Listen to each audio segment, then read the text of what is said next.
Good morning. How are y'all doing this morning on this Monday morning? I got this serious ringing in my ears. I can barely hear. Can y'all hear me okay? I sound funny. Ugh, my ears are going crazy. All right. Welcome in. Hope y'all can hear me and see me and all the good things. Somebody let me know in chat if we're good to go, if you're here. I think Forrest is here, but he may be tending to his dog this morning. So welcome in. We're going to get started here in just a minute. Yes, please, if you're here, come on in, get comfortable for day 19 of the Lindsay Clancy trial, and please hit the thumbs up button on your way in. Get us into the algorithm. We're trying to fix the algorithm, it's broken. How was everybody's weekend? Is everybody up yet? Am I the only one here? Let me pull up my chat. If we have a chat yet this morning.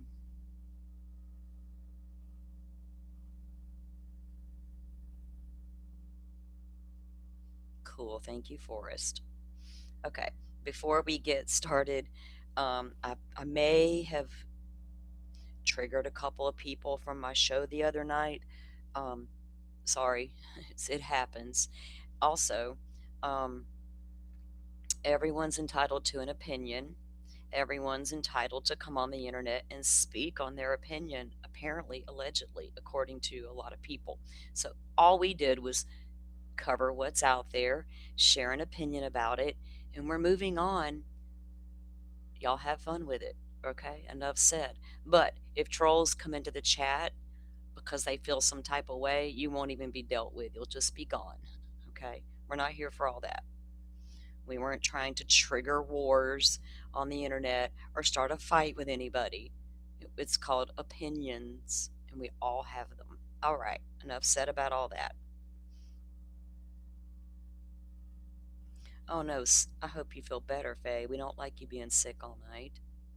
That's not good. Nobody wants that. All right, let me get this stream pulled up, guys, and we'll get going with court this morning. Um, let the state get through their rebuttal witnesses today, maybe. Get that over with, and then maybe they can get on to closing arguments. Let's see, where is my. Here we go. Let me get this set up.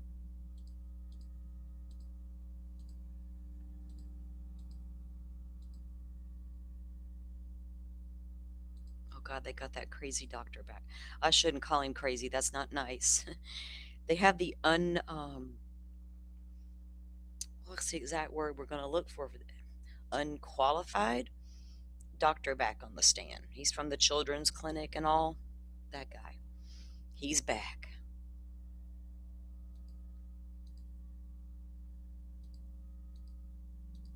All right, let me get the screen pulled up here.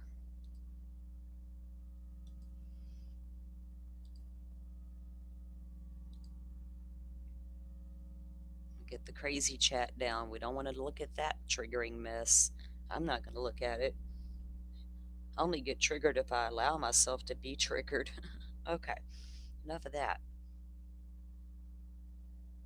Get it off mute.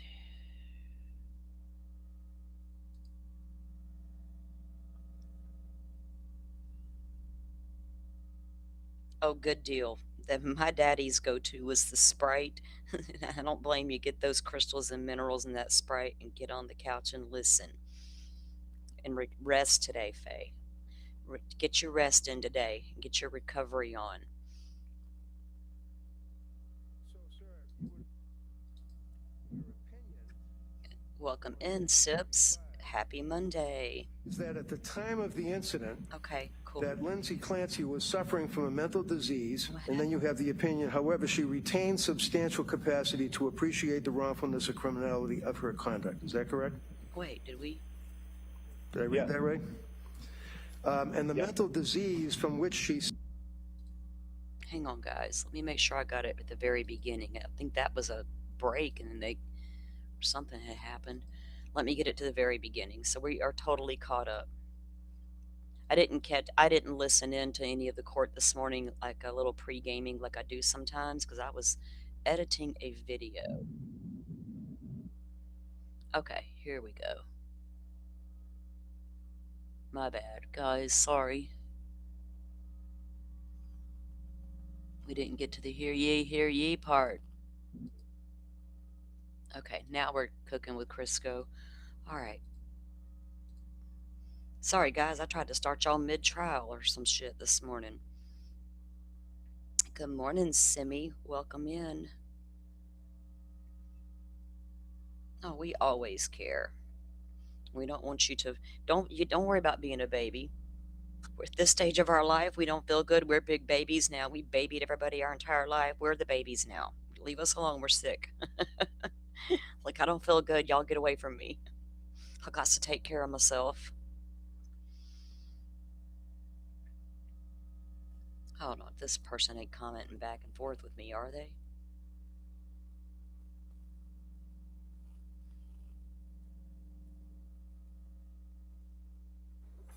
What?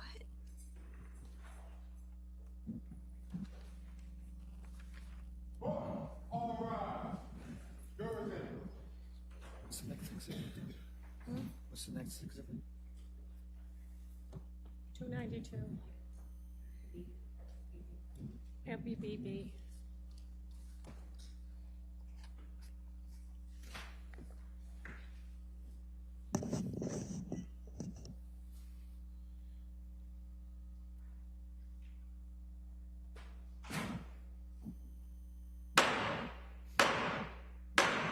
Hey. All persons having anything to do before the Honorable William Sullivan, Justice of the Superior Court, now sitting in Plymouth, within and for the Commonwealth. Draw near and give your attendance, and you shall be heard. Allowing to save the Commonwealth of Massachusetts, this court is now in session. Please be seated. Good morning, Your Honor. May I proceed? Yes, please. Your Honor, before the court today, we have the continuation of the jury trial in the matter of Commonwealth versus Lindsay Clancy. Ms. Clancy is present. She is represented by Attorney Kevin Reddington. The Commonwealth is represented by Assistant District Attorney Jennifer Sprague and Assistant District Attorney Shannon Buckingham. All right, well, thank you, Madam Clerk. Good morning, members of the jury. Good morning. I hope everybody had a nice weekend. And so what we're going to do, as we have done so many times before, we're going to ask you those questions, and then we're kind of going to go over what today's schedule is, and then we'll get right back to the trial. So the first question, has any member of the jury read, seen, heard, or overheard anything from any source about any aspect of this case that would affect your ability to be a fair and impartial juror? Last question, is there any other serious matter of concern bearing on your service as a juror in this case that anybody needs to bring to my attention at this time? Again, thank you so much for following those instructions. What we are going to do from the schedule today, if you remember on Friday, we were during cross-examination of Dr. Mack, who testified Friday afternoon. We're going to return to the cross-examination. And the only difference is Dr. Mack is going to be available by Zoom here. We've had a couple other witnesses, so you all kind of know how that's going to work. So we're going to finish the cross-examination of Dr. Mack by Zoom. Commonwealth, if they have redirect question, and then we're going to continue with the Commonwealth's rebuttal. All right, and so just to kind of go back as far as the procedures that we followed, so the Commonwealth presented their case. Then, after they were done, the defendant presented their case, and we're now on to the Commonwealth's rebuttal. All right. And when the Commonwealth's rebuttal is done, we're going to move to the next portion of the procedure process, which will be the closing arguments and the legal instructions. All right. So that comes after the Commonwealth's rebuttal witnesses. So that's kind of where we are at this point. And so, as we go through today, I'll kind of keep you up to date in regards to the schedule for going forward. All right, so that's where we are. So at this point, I'm going to, we'll get Dr. Mack on the screen, and then it'll be Mr. Reddington continuing cross-examination. Yeah, please. Dr. Mack, would you please raise your right hand? Do you solemnly swear that the testimony and the evidence you shall give to the court and the jury in the matter now pending between the Commonwealth and the defendant at the bar shall be the truth, the whole truth, and nothing but the truth, so help you God? I do. Thank you, sir. All right, Attorney Reddington. Thank you. Sir, how many times have you testified in courts on the issue of criminal responsibility? I would estimate 1 or 2. So if you estimate 1 or 2 times, would this be your 3rd time? By that estimation, yes. Okay, so it's not by my estimation, though, it's by your estimation, and you would know better than me, right? Yeah. Okay, so this is the 3rd time in your career that you've testified on a criminal trial on the issue of lack of criminal responsibility. Is that correct?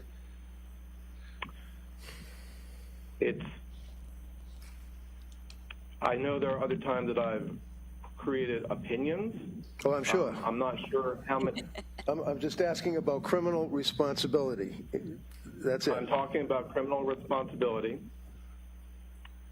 And I know there are other times I've created opinions, but I'm not sure that I've testified about them Okay, in the courtroom. so my question was simply, how many times have you testified in court on criminal cases regarding the issue of lack of criminal responsibility, and this would be your 3rd time, right? That is my recollection. Okay. And you have testified in court on behalf of various governmental agencies on other matters in addition to criminal responsibility, correct? Yes. And you are operating under the umbrella, if you will, of the Park Dietz conglomerate of a lot of expert witnesses that, as I understand, would parcel out cases to different people. Is that right? There are times that I do cases through Park Dietz and Associates. I can't speak to how many experts they have and exactly how they, as you put it, parcel things out. But over the span of my career, there have been times that I've done it when cases have been presented through Park Dietz and Associates, and times that I've done it through other entities. As I discussed the other day, I had a role for the state of Maryland, and at times, and in this case, there was a criminal responsibility trial that I was a part of when I had a role for the state of Maryland. So going throughout my career, it's been multiple different entities. You've also testified, since we're talking about it, in the state of Pennsylvania, right? What's your question?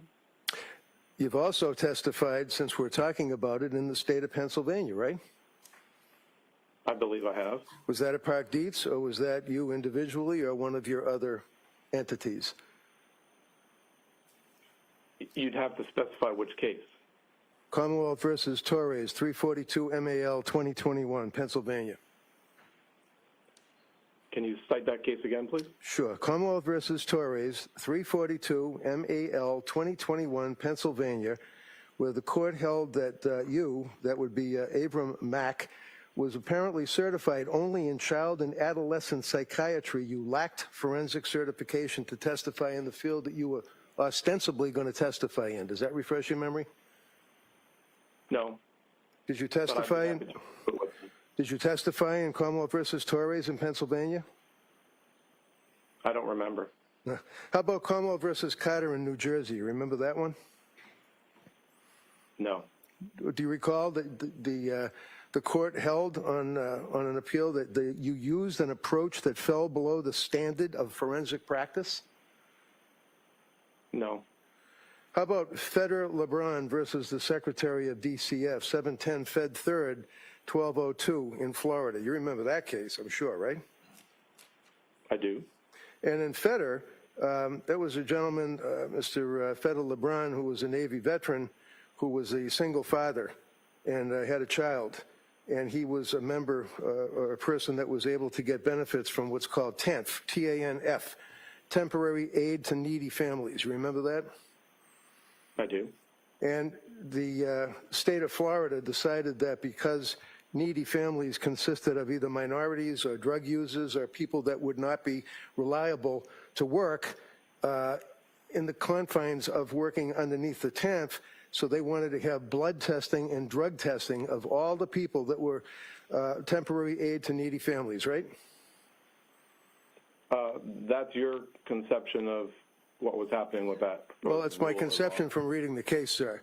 Do you agree, sir, that TANF is an acronym for temporary aid to needy families? Yes, it is. Do you agree, sir, that this gentleman, Mr. Federal LeBron, was a plaintiff in a lawsuit against the state of Florida? Yes. Do you agree, sir, that it was in federal court? Yes. Do you agree, sir, that in federal court, the court held that, in fact, you were unqualified to give an opinion that you attempted to give, saying that it was perfectly appropriate to test by way of urine or blood people that are benefiting from the TANF program, because your testimony was that they belong to a class of people that I guess had to be tested, right? I don't agree with your conceptualization. Okay, so the court ultimately ruled that your argument, your testimony on behalf of the state of Florida, the government, and you indicated that TANF benefits, applicants for TANF were people that were involved with drug use, violence, and higher rates of suicide. Remember those words, those three words? The testimony that I provided. Do you remember testifying, sir, about the people that are the beneficiaries of the TANF program, people that need aid because of needy families, are people that should be tested by way of blood or urine, and your argument, sir, was because they are of a class that would be more likely to commit a crime or have suicide or drug use. Did you testify to that? That is not the way that that testimony or that report was presented. No, Okay, I disagree. so your answer is no. Let's keep it that way. Your answer is no. So you recall, sir, that there was an appeal, and in fact, on the appeal, it was determined that, again, yet again, you were not qualified to offer a relevant opinion because, number one, you never studied the TANF population. Recall that? No, that is not the correct conceptualization. Says you. Number two, that you did not survey any data. Recall that, sir? Specifically in Florida is the nuance on that issue. And number three, that you had no research whatsoever on the data that you based your opinion on. Would you agree with that, sir? No. Do you agree, sir, that the court held that you relied on other researchers' studies and didn't make any effort whatsoever to form an opinion based on your own research? Do you agree with that? I don't remember the specific language of the court. All right. Do you recall that ultimately your testimony was stricken? No, I don't believe that it was stricken. Okay. In any event, sir, you would agree with me that you have a memory of Avram Mack being subject to this attack, if you will, by the attorneys on behalf of the people that were involved with TANF, right? You remember that much, right? Yes, Okay. I do. Thank you. Now, in summary, sir, you're here to testify in front of this jury regarding your testimony and opinion that you've given regarding Lindsay Clancy's state of mind at the time of the killing of her children. Is that correct? Yes. And you evaluated her in 2026. Is that right? Yes. So you really evaluated her about 3 years after the incident that occurred in January 22, right? January 2023. So you do recall the date that the incident occurred, 23, right? Right. So to answer Okay, your the answer is right. Yeah. Okay. And in reference to your answer, sir, you would agree with me that there was a significant passage of time between the incident in 2023 and when you saw her about 2 or 3 months ago, right? Correct. Okay, and you drove out there with the guy that's going to be in here testifying in about an hour or so, Helbrun. Is it Helbrun or Heilbrun? When you say that I drove out there, I'm just asking the guy's name. Is it Helbrun or Heilbrun? You'll have to ask him how he likes to pronounce it. Well, did you know how to call him or what to call him when you were out there with him for 2 days at Tewksbury? Kirk. Kirk, okay. And you met Kirk, I imagine, that morning that you were going to evaluate Lindsay? Yes. And what was the date that you evaluated her? Was it February I date? think the first date was April 10th. Okay, The second date was April 12th. And those were the 2 days that I was there. right, because Kirk had to give her psychological testing on the middle day, right? Correct. Okay, so did you stay in a hotel or a van, or where'd you stay? You're asking me where I stayed? Yeah, I don't want to meet up. I just want to know where you stayed. I stayed in Massachusetts. Where? I believe in Wellesley. Where? Was it like Holiday Inn? Was it a Ritz-Carlton? Where? A private home. A private home, okay. Kirk didn't stay there, did he? I don't know. You don't No, he know? didn't stay there. He didn't stay there, that's for sure. Okay. So in any event, you must have had plans to meet up with Kirk at Tewksbury Hospital, right? I did meet Dr. Halpern at Tewksbury Hospital, yes. Okay, I'm calling him Kirk because that's what you told me is that you refer to him as. But Dr. Hoffman, how do you pronounce it? I believe it's Halpern, but you'll have to ask him how he prefers it. Okay, I will. And then did you meet him in the parking lot of Tewksbury? Yes, I think that's right. And Or you in the had, lobby. sorry, what'd you say? Or in the lobby. Okay. So when you went there on that date in April, the first day, you already had your information that you were able to form your opinion based upon. Is that right?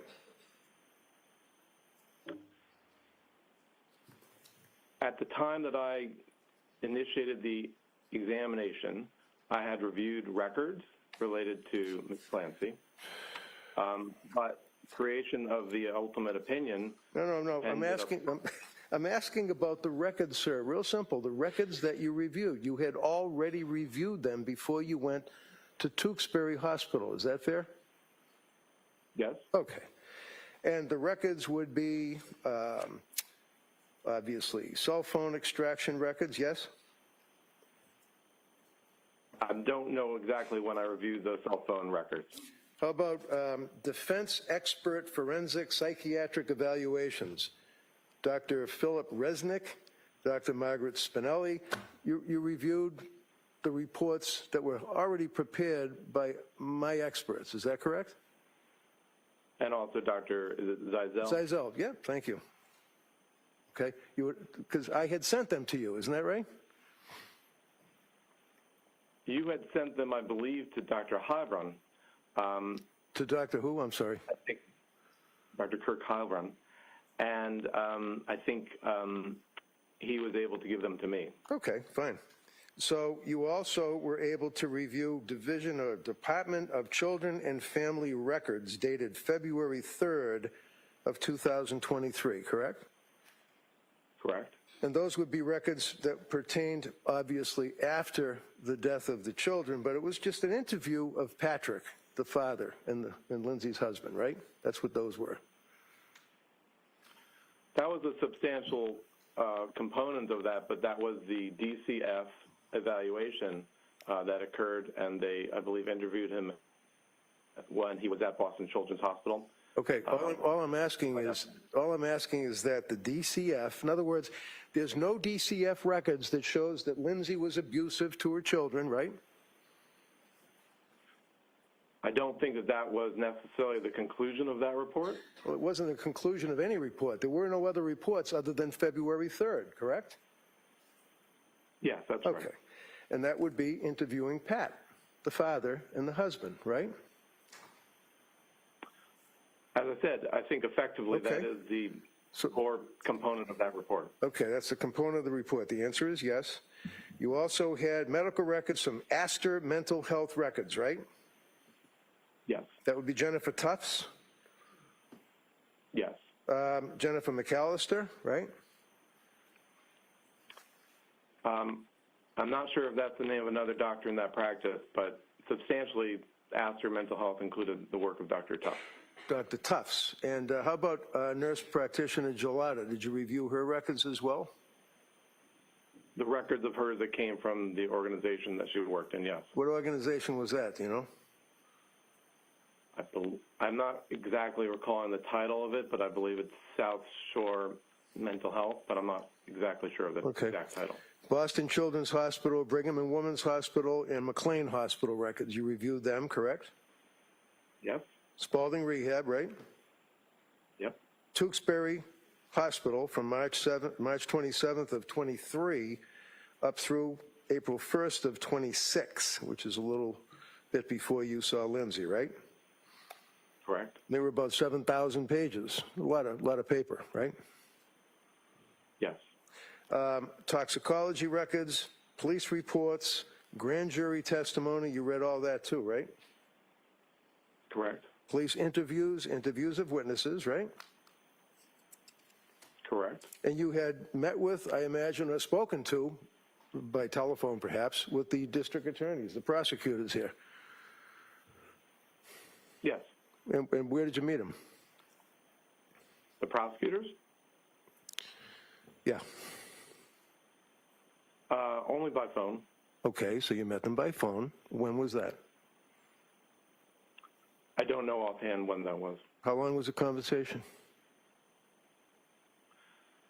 I don't recall. It could have been somewhere between 15 minutes to 45 minutes.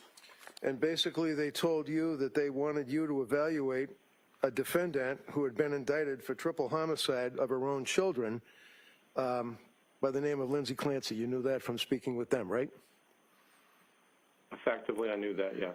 And, you know, I normally don't go there with expert witnesses, but it was fair game on Dr. Zeisel. How much money do you make a year on your forensic evaluations? It ranges over the years, several $100,000 of dollars. Yeah. Can be a few. And a lot of that, More. I'm sorry, go ahead. No, go ahead.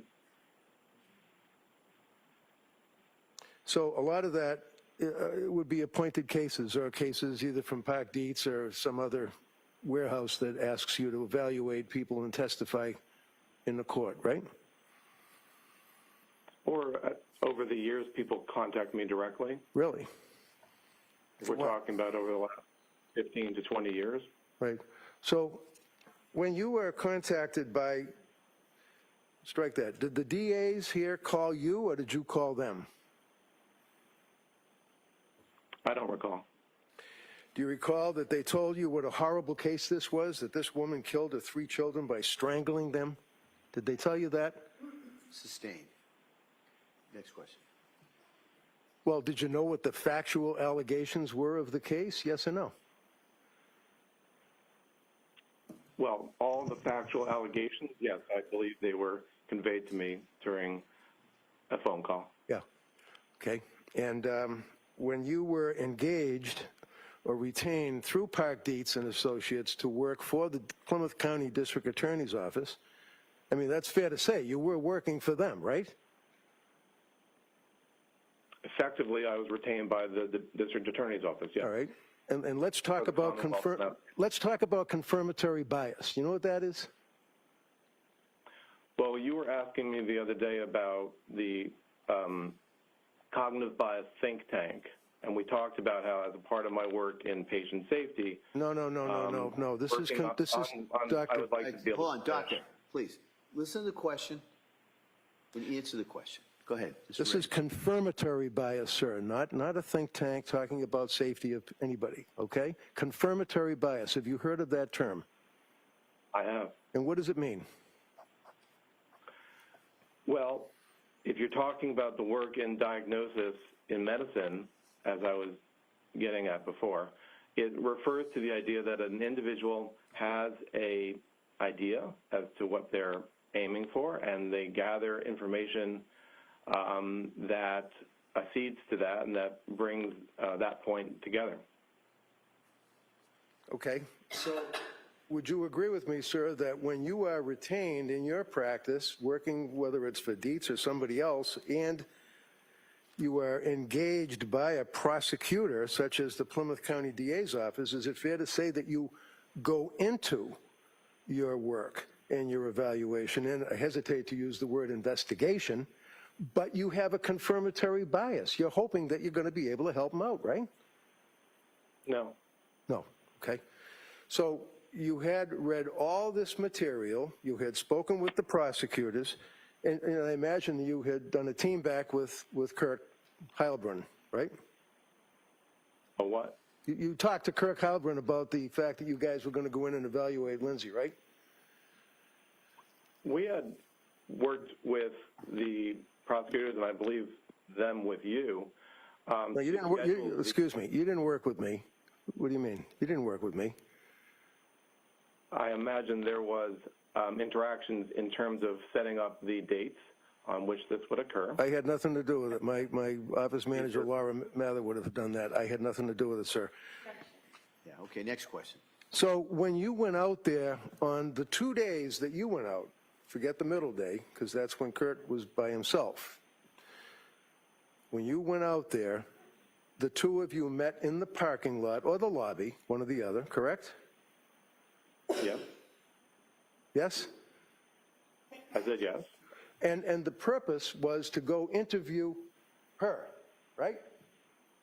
Ms. Clancy, yes. So you guys go down the hallway, you go in the elevator, you go upstairs to the locked wards, they have to open the door, they have orderlies and people that escort you. Is that right? Yes. You have to sign in, you have to have ID because it's a locked ward, right? Effectively, yes. Effectively. And the two of you, you and Kirk, go into a room where she's sitting in her wheelchair by herself so that you two of you can interview her. Is that correct? Yes. For how many hours did you interview her the first time? First day, it was roughly ended up being about, I think, 4 or 5 hours. And have in mind, sir, as counsel has already elicited, she's incontinent. She has issues because of being paralyzed and had to have a break, didn't she? She did not ask for a break. Oh, she was able to power through the 4 hours? I don't know if that's the appropriate way to frame it. We took a break. During the interview, we discussed the schedule that she has for catheterization, if that's your question. So you and Kirk Heilbrunn sat down and you questioned Lindsay, the both of you together or one at a time, or how'd that work out? One would ask questions, and if another one had additional questions to ask about that particular topic, then the other would ask. And she was, fair to say, she was pretty cooperative with you guys, right? Yes. She was polite, she was affable, right? Yes. She answered your questions, right? Yes. And then when you concluded that first day, then the next day, Kurt Heilbrunn went on his own to Tewksbury and had another multi-hour interrogation, questioning, or whatever of Lindsay, right? He was there for a second day for psychological testing. So you're aware of the fact that he was there for psychological testing, right? Yes. Now, a psychiatrist doesn't do psychological testing, the psychologist does, right? Typically, that's true. And there are a number of tests that are administered to people when they are being evaluated for purposes of a criminal case such as this, right? There is a number of different tests that test different aspects of an individual's psychiatric or psychologic or cognitive functioning. Right. Like, for example, you want to determine, I would imagine, whether or not they're lying or exaggerating or minimizing their symptoms, right? That's always an interest, yes. And it's of interest because if a person is in fact masking or lying about their mind, trying to fake out an evaluating forensic psychiatrist or psychologist. When you say that's of interest, that's something that can be a test result that a jury could look at, right? Well, I'm not sure if there's a test that specifically states a person is lying. No. You ever heard of the MMPI? I have. Okay. You ever heard of the K-scale? Yes. What is that? Well, the K-scale is among the internal validity scales of the MMPI. The Okay. MMPI is an assessment of the individual's personality. Okay. So let's focus on the K-scale, sir. When you say that it's a, let me ask you again, what is your understanding of what the K-scale is seeking to find out? I answer this in the context of the purpose of the MMPI and what the MMPI is designed. What are you smiling for? This is not funny, sir. Sustained. Next Well, question. you know- Next question. MMPI, K-scale, focus. What does it mean, sir? So the MMPI is an assessment of personality, and it is a set of questions that the individual responds to provide the test and to provide the user of the test to understand what is their personality like. The K-scale is a set of questions embedded in the MMPI that are designed to see whether or not the individual is exaggerating in their responses, generally speaking. Okay. Or lying, right? They call the K-scale the lie scale, right? Well, if you're simply referring to your own personality style, the issue is whether or not the answers are reliable or valid. It's not a matter of assessing if the person is lying on the MMPI. Does the MMPI assess to any degree whether or not a person is lying, in your opinion? No. No? So let's stay with Dr. Mack's opinion on the K-scale. What would that do? It would determine if somebody is not being truthful about their symptoms or they're exaggerating their symptoms? Well, the MMPI assesses the individual's personality and their thoughts about themselves.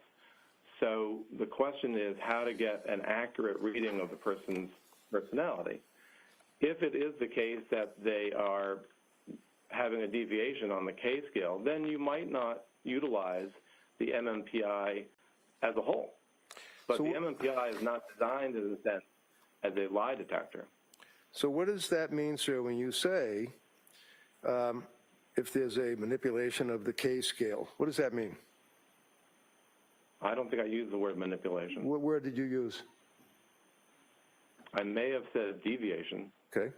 So if there's a deviation on the K-scale, according to you, what does that mean?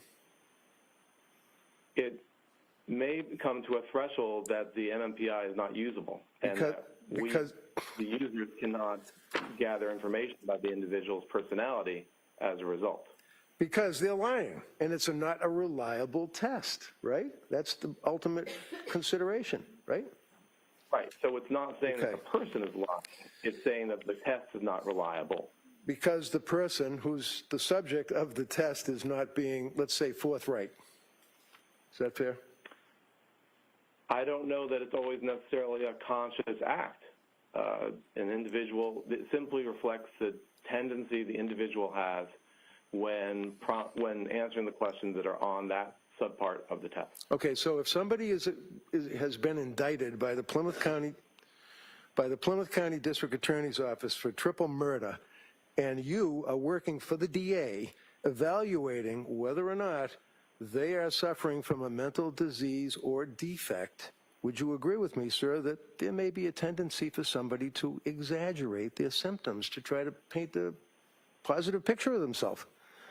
Overrule. Not necessarily. Well, how about a little bit necessarily?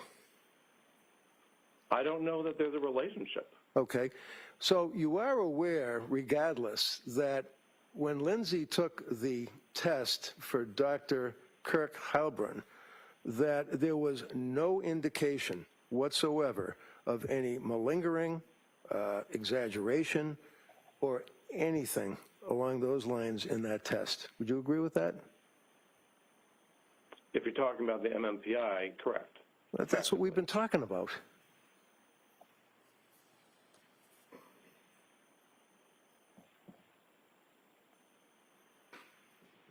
I don't know. We're looking at each other, right? I wasn't sure if he was going to answer, but why don't you ask the next one? Yeah, okay. So you, tell me again what your answer was, sir? That effectively, that's what the testing elicited, that her K scale, effectively, it was a valid test. Okay.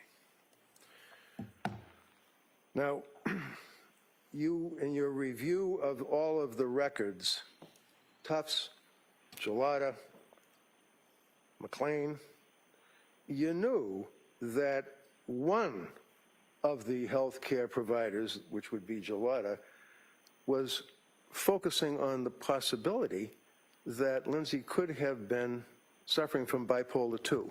Is that right? I am aware that that was on her mind, that was something she was concerned about, yes. And bipolar 2 is quite common, is it not, sir, as a precursor of a person who is suffering from postpartum depression or postpartum psychosis, right? I don't understand your question. Okay, well, how about, is it appropriate in Dr. Mack's opinion to give a person suffering from bipolar 2 or bipolar 1 an SSRI? An individual, there is a need in one's practice, traditionally at least, that if an individual might be suffering from bipolar 1 or bipolar 2, to avoid using SSRI medications. However, that has been reduced in terms of our worry about that over time, but that was maybe 20 years ago, 15 years ago, something that psychiatrists were more concerned about, but the concern has lessened over time. It has. So in your opinion, sir, it's okay to give a woman who is coming to you for help, who's been diagnosed with a bipolar 2, it's okay to give her the SSRI, in your opinion. Is that what you're telling this jury? That's not what I said. Oh, okay. Tell me what you said. I said the concern about the relationship between SSRIs and mania or bipolar disorder has lessened, but that doesn't necessarily mean that people's practices have changed.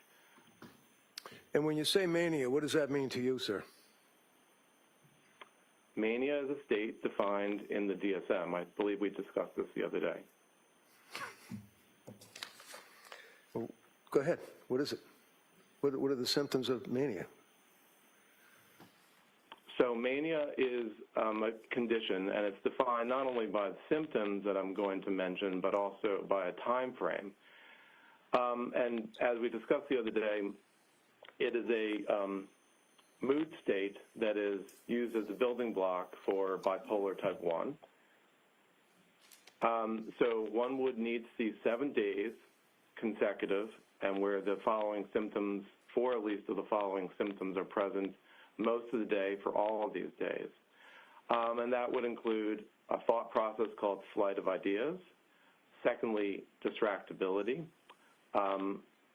Thirdly, an engagement in activities that are pleasurable but have painful consequences. Rapid speech, or what we would call pressured speech. Pressured speech. Or rapid speech. Additionally, grandiosity and an exaggerated amount or excess degree of goal-directed behavior. And what is your... go ahead. Go ahead. What is your understanding, sir, of the symptoms of bipolar 2? So bipolar 2, well, we didn't finish the definition of bipolar 1, but in terms of bipolar type 2, one would need to have had a major depressive episode. I believe we discussed that the other day as well. And also one needs to have had what's called a hypomanic episode, which is similar to a manic episode, but lesser in terms of time course that's required, and only 3 out of the 7 symptoms are required. So bipolar 2, you would agree with me, sir, is in fact a major or a serious mental illness, right?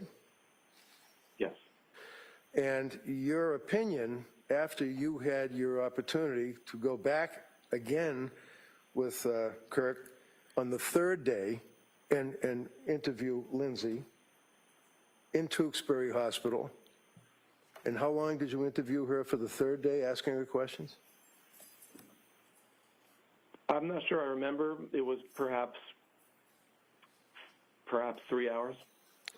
So after you completed your evaluation, you came to a conclusion that, in fact, Lindsay was suffering from a major mental disease or defect, to wit, bipolar 2. Is that correct? No. No. So why don't we look at your report and you tell me what your ultimate opinion was of your diagnosis of Lindsay after evaluating her, sir. I think I said this the other day that my Why don't you opinion say it was again, that sir? Yes, I'm happy to. My opinion was that, and is, that she suffered from a major depressive episode, and that was a part of major depressive disorder. Well, looking at your report, sir, on your conclusions, would you agree with?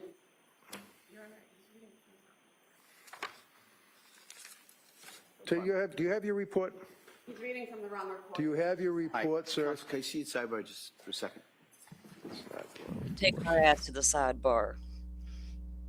And we just heard that alleged expert witness testify that around 20 years ago, alarms were sounded about the SSRIs and prescribing them to people with bipolar. But over time, we've diminished our concerns. Why? Because Big Pharma wanted you to keep using their drugs, and they, lobbied to make it happen. Well, there are some doctors on Twitter who still are sounding the alarm. And now they're being heard. I heard them 20 years ago.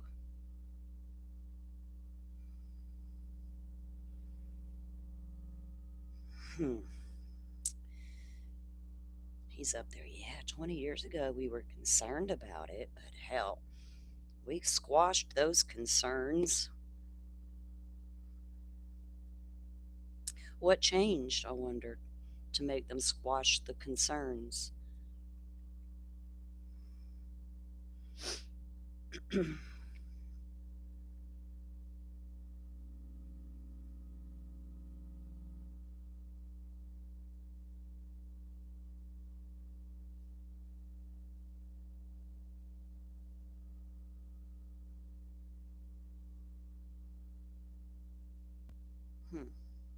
Let's see if they're still at their sidebar. Let's get through it. Which she suffered.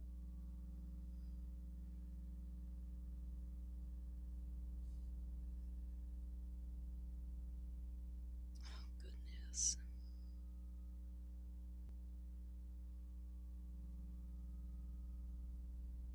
Did I screw it all up again? Hold on. Look, that's why they were just staring at each other. I don't know. We're looking at each other, right? I wasn't sure if he was going to answer, but let's yes, next. Yeah. We're just looking at each other. That part was funny, y'all. Water. Okay.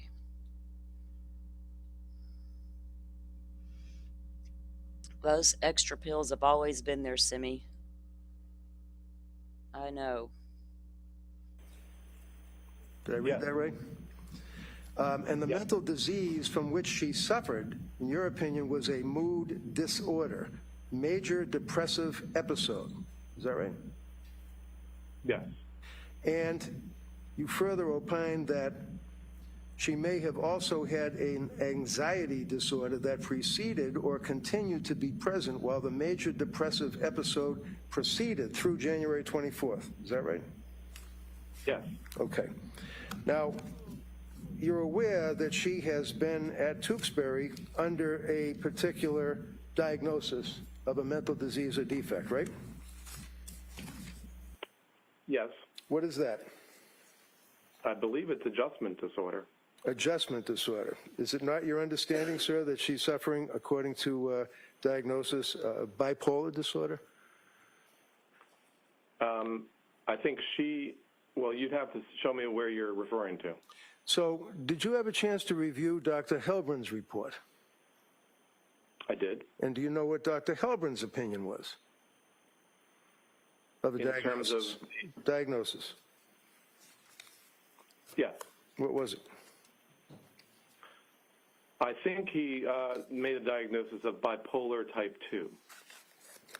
So you have nurse practitioner Gelada, who, as a treating practitioner, indicates that the diagnosis possibly is bipolar disorder, correct? I don't know that she used those terms, but I know that she was concerned about the possibility. And you know, because you've obviously read and incorporated into your report Dr. Resnick's opinion, correct? Correct. And what is Dr. Resnick's opinion, sir, to your understanding? In terms of the diagnosis, Yeah. bipolar type 2. Okay. How about Dr. Zeisel? You also had access to and incorporated into his report, your report, his diagnosis. What was that? Now, offhand, I don't remember what his diagnosis Okay. was. How about Meg Spinelli? Did you have a chance to review her report and incorporate that into your report? I reviewed her report. Do you know what her diagnosis was, sir? I believe it was bipolar type 1. Right.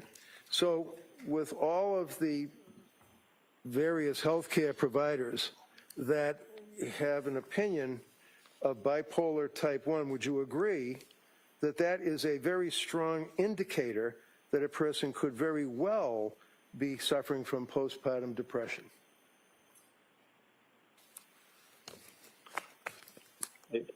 I'm confused by your question because that last piece is not necessarily inconsistent with the diagnosis of major depressive episode. I'm asking you, sir, about The your... question I discussed the other day was when that specifier is able to be used, that would be a diagnostic question. So with the understanding that nurse practitioner Gelada is bipolar, or looking at bipolar, that Zeisel report, you don't know or recall what it is, but you incorporated it into your report. Dr. Resnick is bipolar 2. You feel that this is or is not indicative of a precursor to a person suffering from postpartum depression? It's in the books, in the articles, right? Your use of terms, to me, seems apples and oranges. The question of postpartum depression would be, does the person have a mood disorder, and is it in the time frame following birth? I can't hear you. I'm sorry. So- sir. I can't, can you say that again, please? We're talking about categories that are not aligned with each other. No, I'm asking you what your answer was, Diagnosis. okay? What's your answer? You'd have to restate the question. Okay.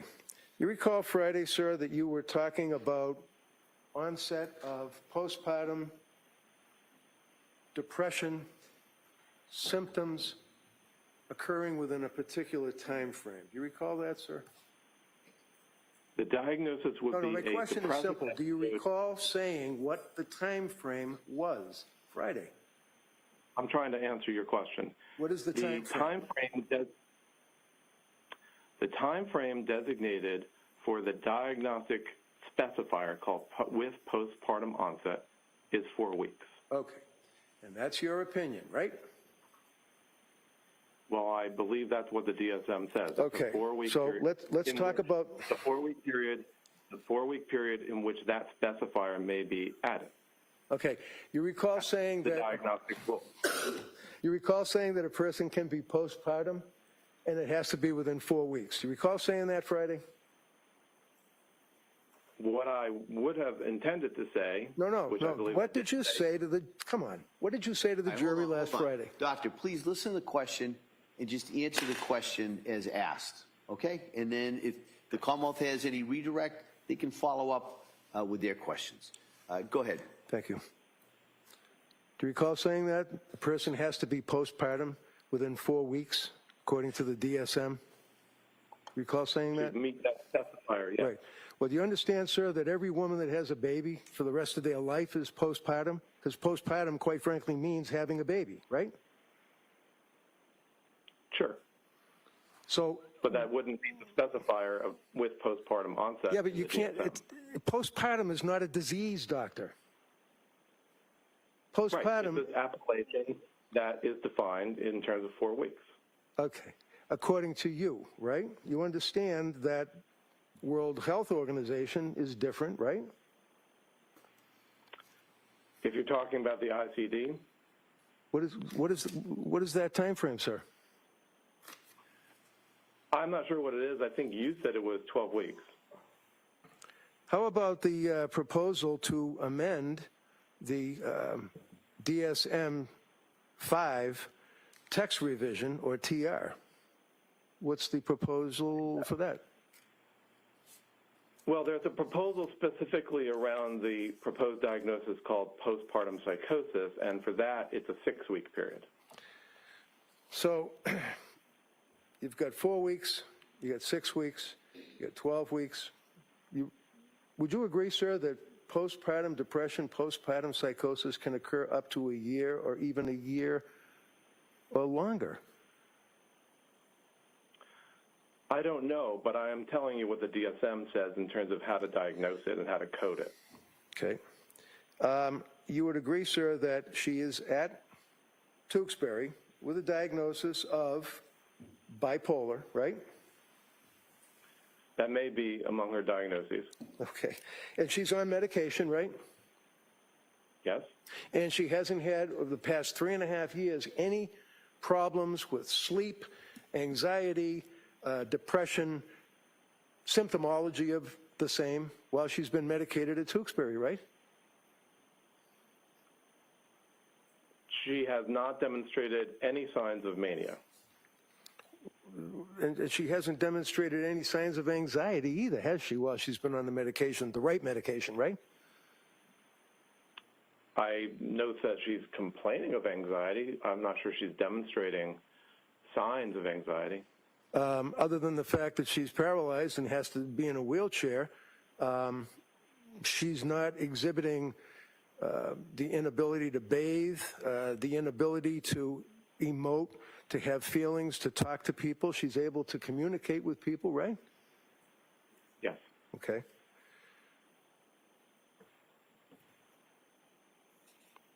Do you know what medications that she's on while she's at Tewksbury? She's taking, I think we discussed this the other day, a low dose of Zyprexa, I believe clonidine and trazodone, and propranolol occasionally. Okay. Now, after you had a chance to review the medical records from Dr. Tufts, which would be from end of September of 22 up through October of 22, for example, initial prescription, right? I reviewed all the records from Dr. Tufts, yes. And you recall what the first prescription was that she got, right? Sertraline? And that would be what, 25? Yes, Was that increased? it was. And was there an issue or a problem, according to Lindsay, when that was increased from 25 to 50? Yes. And what was the problem that she indicated to the doctor? She wanted to sleep, but she was finding it hard to sleep. she was unable to sleep for a period in excess of 48 hours, is what she said, right? I think it was at that point, yes. And also, she indicated that there was, in her opinion, a symptom that she didn't really have a need to sleep, even though she had gone 48 hours without sleeping, right? No, she wanted to sleep. Well, would you agree with me, sir? She was tolerating, she described that she was tolerating during the daytime and functional sufficiently without the sleep, but she found that she was trying very hard to sleep and she couldn't sleep. And do you recall her indicating that she did not feel, regardless of 48 hours straight without sleep, that she had a need? She said she didn't feel like she had a need to sleep. Did you see that in the records? I'm not sure that it would be characterized that way. Did you see, okay, did you see anything in the records? Wanted to sleep. All right, one at a time. Go ahead, Mr. Reddington. Did you see anything in the records that indicated that she complained of the fact that she had gone 48 hours without sleeping after she was on the sertraline, and then felt that she did not need to sleep, even though she'd been without for 48 hours? I don't exactly recall what was written by Dr. Tufts, but she described to me that in that period... Doctor, I'm asking you about the medical records, not what you think she told you 3 years later. The medical records. The medical records review the fact that she was not able to sleep. And would you agree with me that one of the symptoms, sir, that you would be concerned about as a psychiatrist is when a woman who is postpartum, after having a baby, is complaining of a number of symptoms, one of which is that she went a long period of time unable to sleep, but didn't feel that she had the need to sleep? That's textbook, isn't it? Well, the DSM textbook refers to a decreased need for sleep as the seventh element of mania. Okay, so that is an indicia of mania. Can I get that out of you? The way it's written is a decreased need for sleep. Okay. I don't know that she had decreased need. And in She the was medical... trying very hard. Go ahead. I think she desperately wanted to sleep. Is that what you think, sir, or is that what your opinion is based on the medical records? That is my understanding based on the totality of the information. Okay. So is it your understanding that she also exhibited signs or symptoms of postpartum depression? So to the extent that she had depression in a period after having had a baby, that is not how DSM would refer to it, but as you said, everybody would be postpartum in that regard. So my opinion is that she had major depressive episodes in this year or within 4 or 5 months following birth. Sir, you're familiar with the postpartum psychosis. You're familiar with that, right? So there's the concept of having psychosis. Are you familiar with postpartum psychosis, sir? Yes or no? I'm familiar with a proposed diagnostic entity called postpartum psychosis and the idea that people can have psychosis as a mental disorder at other times. You're familiar with the Department of Mental Health in Massachusetts, right? Yes. You're familiar with the funding of the Department of Mental Health for the Massachusetts Child Psychiatry Access Product. You're familiar with that, right? No. Called the MCPAP, that focuses on postpartum psychosis and postpartum depression. Are you familiar with that, sir? No. Would you agree with me that when a person has a child and is within the postpartum period, that they may present to a doctor with symptoms that might lead the doctor to believe that they are suffering from postpartum depression? Would you agree with that? I'm not familiar with that particular program. I'm happy to. All right, no, I know you're happy, but I'm just asking, sir, about postpartum depression. Forget the program. You're not familiar with the program. We get it. I'm asking you now, sir, about your familiarity with postpartum depression. Yes. Okay. And there are symptoms of postpartum depression. Fair to say? Postpartum depression. Are there symptoms, sir? Yes. I am familiar. Okay. And forget the DSM. Let's just focus on the symptoms as you understand it for postpartum depression, which, according to you, has to occur within the first 4 weeks of birth. But quite frankly, it could be 6 weeks, it could be 12 weeks, it could be a year, right? You said forget the DSM, except that making diagnoses in psychiatry requires an authority, and we utilize, in this country, the DSM. Maybe we shouldn't? So, All right, sustained. Next question. So are you familiar, sir? You're not familiar with MCPAP for mothers in Massachusetts. You're not familiar with that subsidiary of the Department of Mental Health, right? no. Are you familiar with the Department of Mental Health postpartum psychosis provider training? In other words, what the LASCWs are learning and what the psychologists or psychiatrists working for the DMH are learning about postpartum depression, postpartum psychosis. Are you familiar with those standards?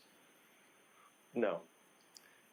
How about the Edinburgh postnatal depression scale? We talked about that Friday.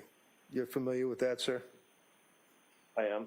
But you don't feel it's important. You think the regular GAD scale, general anxiety scale, is sufficient, I guess, right?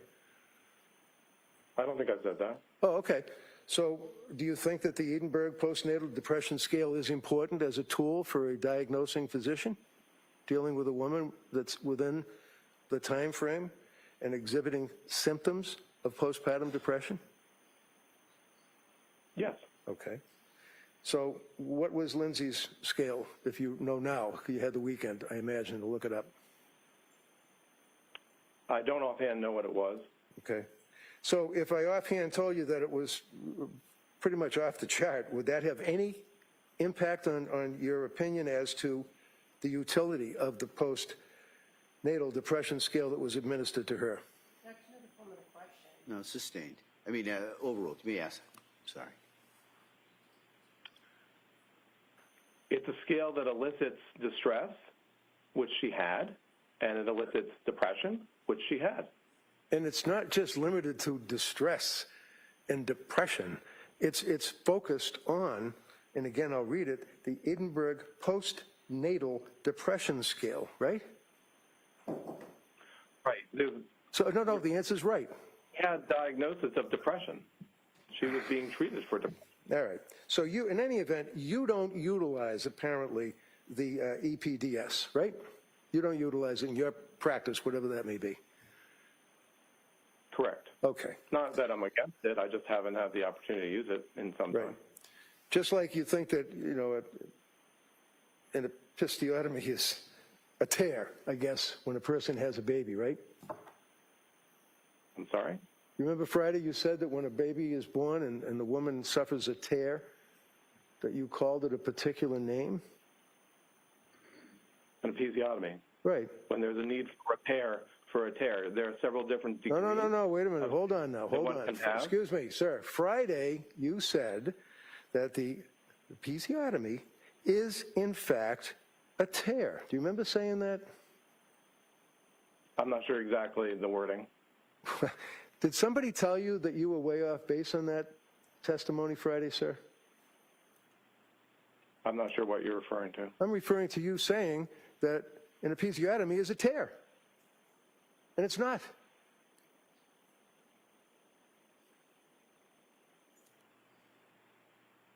And, Your Honor, is there a question before the witness? I already asked the question. I'm looking at him staring back at me. All right, why don't you The last, just, hold on. Well, you can rephrase that. Do you remember saying Friday that episiotomy is a tear? Do you remember saying that to this jury, sir? I don't remember the exact words that I stated. Okay. She Did anybody episiotomy did anybody after a tear. Did anybody over the weekend tell you that in fact you were wrong and that it is a surgical procedure and that a natural tear has nothing to do with that procedure other than repairing? Did anybody talk to you about that at all over the weekend? No. Okay. No. So you would agree with me, at least, that postpartum depression, even though you don't use the EPDS, does have symptoms that a doctor would consider if a patient came to him or her for help, right? Yes or no? So- Yes or no? You're asking me about a condition which Right. is not the way that it's defined. I'm asking you, sir, whether or not you understand as a doctor that if a woman has a baby and comes to you because she is in trouble, that you would look for symptoms, would you not? Yes or no? Yes. Okay. Yes. And if the woman, Let me just interrupt to say, this is fucking great. And I'm not manic this morning. My speech is not pressured. It might get that way in a little bit. This is fucking excellent. Sorry to interrupt, but I had to say it. told you Welcome to my squirreling. Simi will fill you in as needed. that she was less able to laugh, no emotion, unable to see the funny side, is that a symptom, sir, in your opinion, of postpartum depression? Yes or no? It's a symptom of depression. Was Lindsay Clancy complaining that she was unable to laugh or emote or see the funny side, if you will, of life when she went to see Dr. Tufts and Dr. Gelada? Do you recall that, sir? Yes. Okay. Okay, so let's just say the next issue would be stopped looking forward to things. You're familiar with that? People don't look forward to things, and they, what is that called? Anhedonia or something like that? Right. So that was one of the several elements of major depressive episode that I referred to the other day. Right, but it's also one of the symptoms of postpartum depression, correct? They are the same. When Okay. you have depression and How- you meet the qualifier, then you can call it depression with postpartum onset. Okay, they need to stop. Now they're going to sit up here and try to tell America every single woman ever slapped with a bipolar label is going to get the postpartum depression. I'm one of those women who got slapped with that label, never had the postpartum depression. Not one single time. In fact, I'm never a depressed person. I don't know what the fuck they're talking about. So I guess I was just completely misdiagnosed from the get-go. Well, not the get-go, but the second doctor. We're going to be revisiting him real soon, don't worry. How about a person that comes to you and says that they're anxious and worried constantly for no good reason? Would you agree, sir, yes or no, that that's a symptom of postpartum depression, according to the authorities? So, Can you answer that, yes or no, sir? It's real easy. Sir, If it, All right, hold on. If you can't answer the question as asked, doctor, just say you can't answer it as asked, and I'll ask counsel to rephrase it. Yeah, doctor, take that. And now I have decided I'm going to call all the doctors I've visited in the past, and by God, y'all better hand me every single fucking note you ever wrote down about me, because I got some reading to do. Go ahead. yes. so would you agree with me, sir, that the next symptom of postpartum depression would be anxious or worried for no good reason?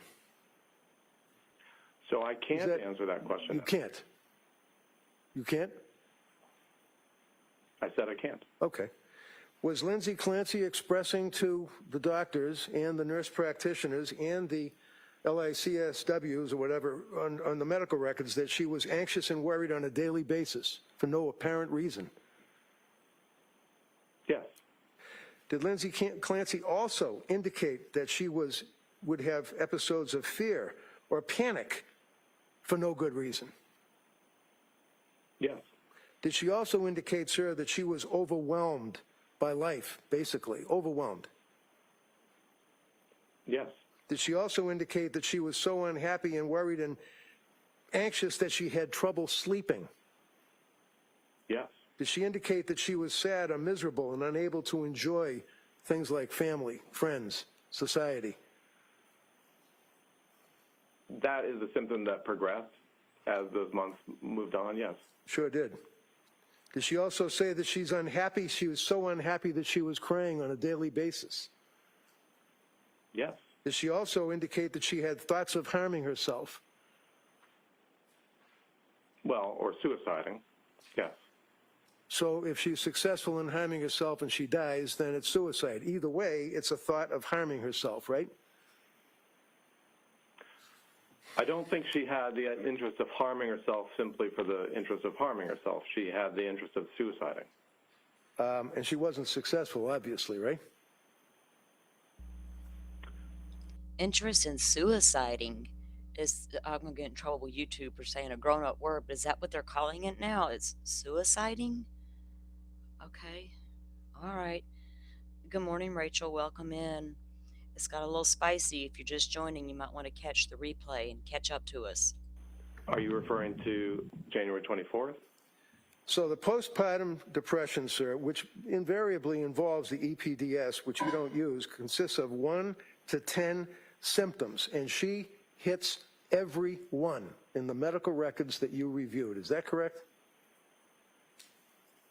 First of all, I'm not sure what well, I can't answer the question as you've asked it. I'll put it. Let's talk about postpartum psychosis, because that is something that can follow postpartum depression. Is that right? You're using terms that make it that I can't answer your A question. postpartum psychosis you can't answer? You know what that is, don't you? Are you referring to the proposed diagnosis that we referred to earlier? The one I'm referring to the fact that this young lady was suffering from postpartum psychosis when she killed her kids. Do you know what postpartum psychosis means? So there is a observation that a person may have psychosis, or there is the proposed diagnosis that we referred to the other day. Yeah, y'all need to quit sitting around playing God with women's lives. That's what you need to stop doing. Let's do this. Symptoms of postpartum psychosis. Number 1, hearing voices. Would you agree, sir, that hearing voices is indicative of having a symptom of postpartum psychosis? You're referring to a condition or an illness called postpartum psychosis, and I don't know that I can answer questions as a psychiatrist based on that. Would you agree, sir, that when a person is suffering from postpartum psychosis, you understand that term, do you not? When we elicit, Do you understand the term postpartum psychosis? It's real easy. Do you understand that term? It's actually not easy. It's serious, but when we do elicit psychosis after a birth, we take it very seriously. Typically, Who's we? Who's we? We take it seriously. Well, Who's we? We psychiatrists, I as a psychiatrist. Yeah. So would you agree with me, sir, that when you are diagnosing, if you do, a patient that's coming to you for help after having a baby, so it's postpartum, and has been through, let's say, postpartum depression, and is now complaining of hearing voices or a voice commanding her to act, that is a symptom of postpartum psychosis, yes or no? Is it? That would be psychosis. I don't know exactly, based on your hypothetical, as to whether it would count as the proposed postpartum psychosis illness, disease, but it certainly would be a concerning symptom or sign. Okay, so if you had administered the Edinburgh test, that is something that may have assisted you in evaluating the claim that the person is hearing voices, because that's one of the things that you would be concerned about with a patient, right? You're always concerned if you're encountering somebody who's hearing voices, Right. especially if they're new. Especially if they're a mother, right? Anybody. How about thought broadcasting? You ever heard of that? Yes. Okay. How about a patient that says that they're worried about hearing voices, and they're worried that people such as teachers could hear the voices in their head? Is that something that would concern you? Yes. How about if the person was afraid that somebody is able to hear the voices in their head and would call the police or DCF and they'd lose their kids. Is that something that would concern you? Hypothetically, yes, it would be a Or concern. how about actually in this case with Lindsay Clancy? Did you come across that in all of your investigation? I came across, in my evaluation, a period where she worried that people could hear what she was thinking. That's different, first of all, from thought broadcasting. But in either event, as I've said, she was in a serious psychiatric state, and she was suffering. How about number 2, postpartum psychosis symptomology, delusional beliefs with distorted reality? Did she complain to Tufts or Gelada about having distorted reality, being disassociated? Things weren't real. Do you recall coming across that? So there were times that in the context of some of the medications she was taking that she felt that things weren't real, yes.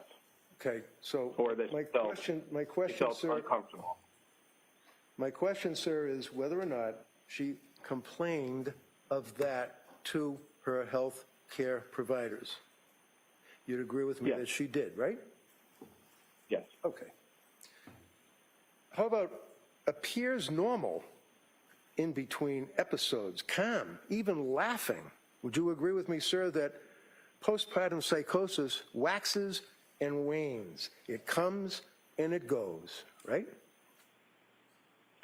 So are you referring to a particular I'm asking authority you a when simple question. Okay, Do you well- agree that postpartum psychosis waxes and wanes, that it can come out of nowhere and then leave, and a person can appear normal? They can even laugh. Would you agree with that, sir?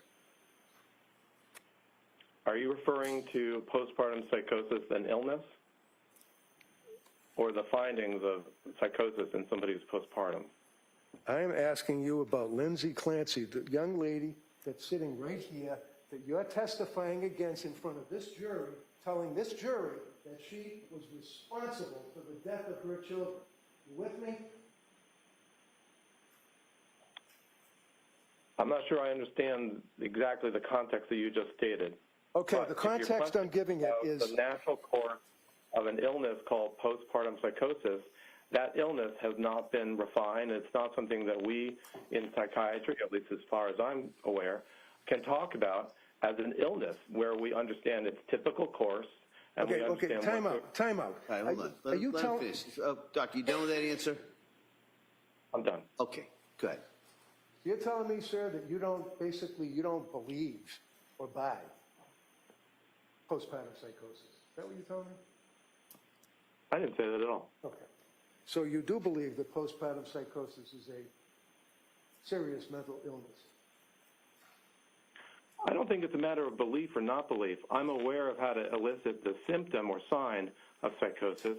I am also aware that there's a proposal for an illness that would be recognized where we understand its typical course and how it progresses that has been proposed and that has not been approved for use in psychiatry in the United States. He's a proposed illness to me. This guy. This is great, y'all. This is excellent. I have to go back and just get this all by itself without me interrupting, or maybe just keep interrupting. This guy. So the prosecutor chose a real good witness, didn't they? They're like, we don't need to vet this, and we're not worried about it. I bet she is shitting in her hair bow. She got a hair bow on today, y'all. She might be having a little bathroom problem. I hope she wore Depends. Approved by who? By the American Psychiatric Association, The APA, so you, Hold on. by the team that let me, if I can finish, by That's the the judge you're particular talking to, not body me. within the American Psychiatric. My God, y'all. This is great. They've had a couple of stare-offs. If you're not caught up yet, a couple of awkward silence moments, and then he's like, I'm just staring back at him because he's staring at me. Now the judge is talking to you, not me. K-Shred is on fire today. He is flawlessly and effortlessly can I even talk this morning? Taking down this so-called expert. I'm so here for it. I haven't backed up yet because this is pissing me off. Oh, girl. The defense attorney makes it all worth it. He shreds this guy. K Shred is shredding today.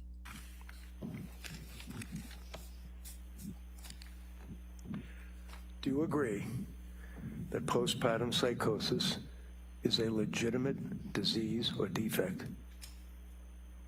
Yes or no? When you have a symptom or sign of postpartum of psychosis at any time, but particularly in the postpartum period, it is a legitimate finding and something to be concerned about and to treat. Okay. And when you say within the time frame, you're referring to the Dr. Mack time frame of 4 weeks, right? No, I think, as I said, any time that a person has psychosis. Okay, so The issue about Can I go up there and ask a question for this man? How many weeks does a man get to act like an asshole before we women say something's wrong with his ass? How many weeks do men get to be assholes before women get to say, is there something wrong with his ass? I always wanted to throw that in there. What's wrong with his ass? Can we stop asking what's wrong with her ass? Maybe he's what's wrong with her ass. I don't know. Now I'm being squirrely. 4 weeks have to do with how we would diagnose it or what wording we would use to diagnose it, but that doesn't have to do with the reality of the individual. Okay, so any time that there is a psychosis, and if it's postpartum, you would agree that you can put the two words together and it's postpartum psychosis, right? You would not utilize that in your diagnostic terminology. Well, you would agree, You sir, would see that it and you would be concerned would- about it. According to the DSM, you would not All right, utilize hold- that. I'm sorry. Reddington's like, Judge, do your fucking job, man. Quit being a weenie up there, sir. We know you got one of your other cases overturned recently. Kind of the same situation, maybe kind of, sort of. Dude, do your job, Judge. Quit being scared. Where's your gavel? We should all chip in and buy him a gavel where he can smack it on the desk. I'm thinking about ordering me one. I want to smack something. Doctor, if you could repeat that answer. We had some problems following it. Go ahead. So the presence of psychosis is always of concern, especially if it's new onset. To the extent that we are talking about the proper terminology of labeling something, whether it is postpartum onset or not, the DSM provides guidance as to the time frame. That is different than my saying that it is a not serious condition. Okay, so I guess the DSM's got a time frame on all of our symptoms. Like they didn't last more than a day and a half. They didn't last 5 days straight. They didn't last forever. Like we are sick of your little DSM booklet. Quit being like Dr. Jean and referring to your books and rely on your, I don't know, I can't say education and training anymore because that's the fucking problem. Oh, yeah.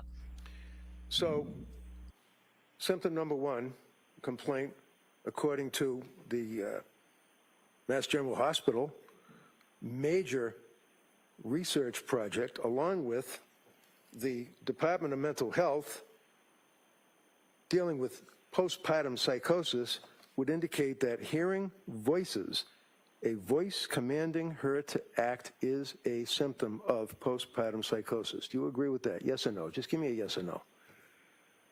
I can't answer that. Okay, the answer is no. The answer is no. All right. He just doesn't agree with it. Next question.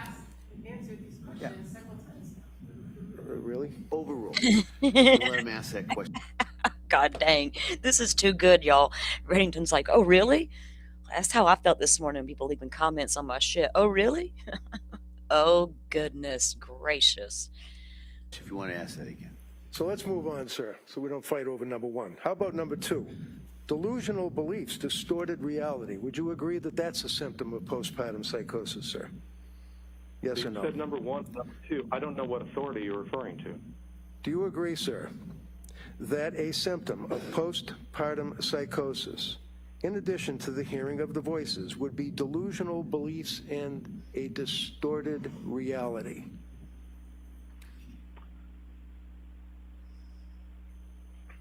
I can't answer because I still don't know if you're referring to the phenomenon of psychosis or you're referring to some illness. I'm referring to the illness that Lindsay Clancy was suffering that's in her medical record, sir, that you tell this jury you read. That's all I'm asking. Well, I didn't find any evidence of psychosis in her record. Okay. Other than Was there any was there any indication that she was hearing voices? Did she complain about that, sir? Yes or no?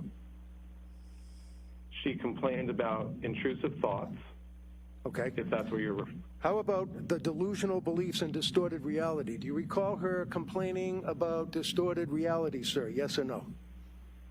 I'm not sure she used those terms. If you're referring No, to... never mind what I'm referring to. Your answer is no, right?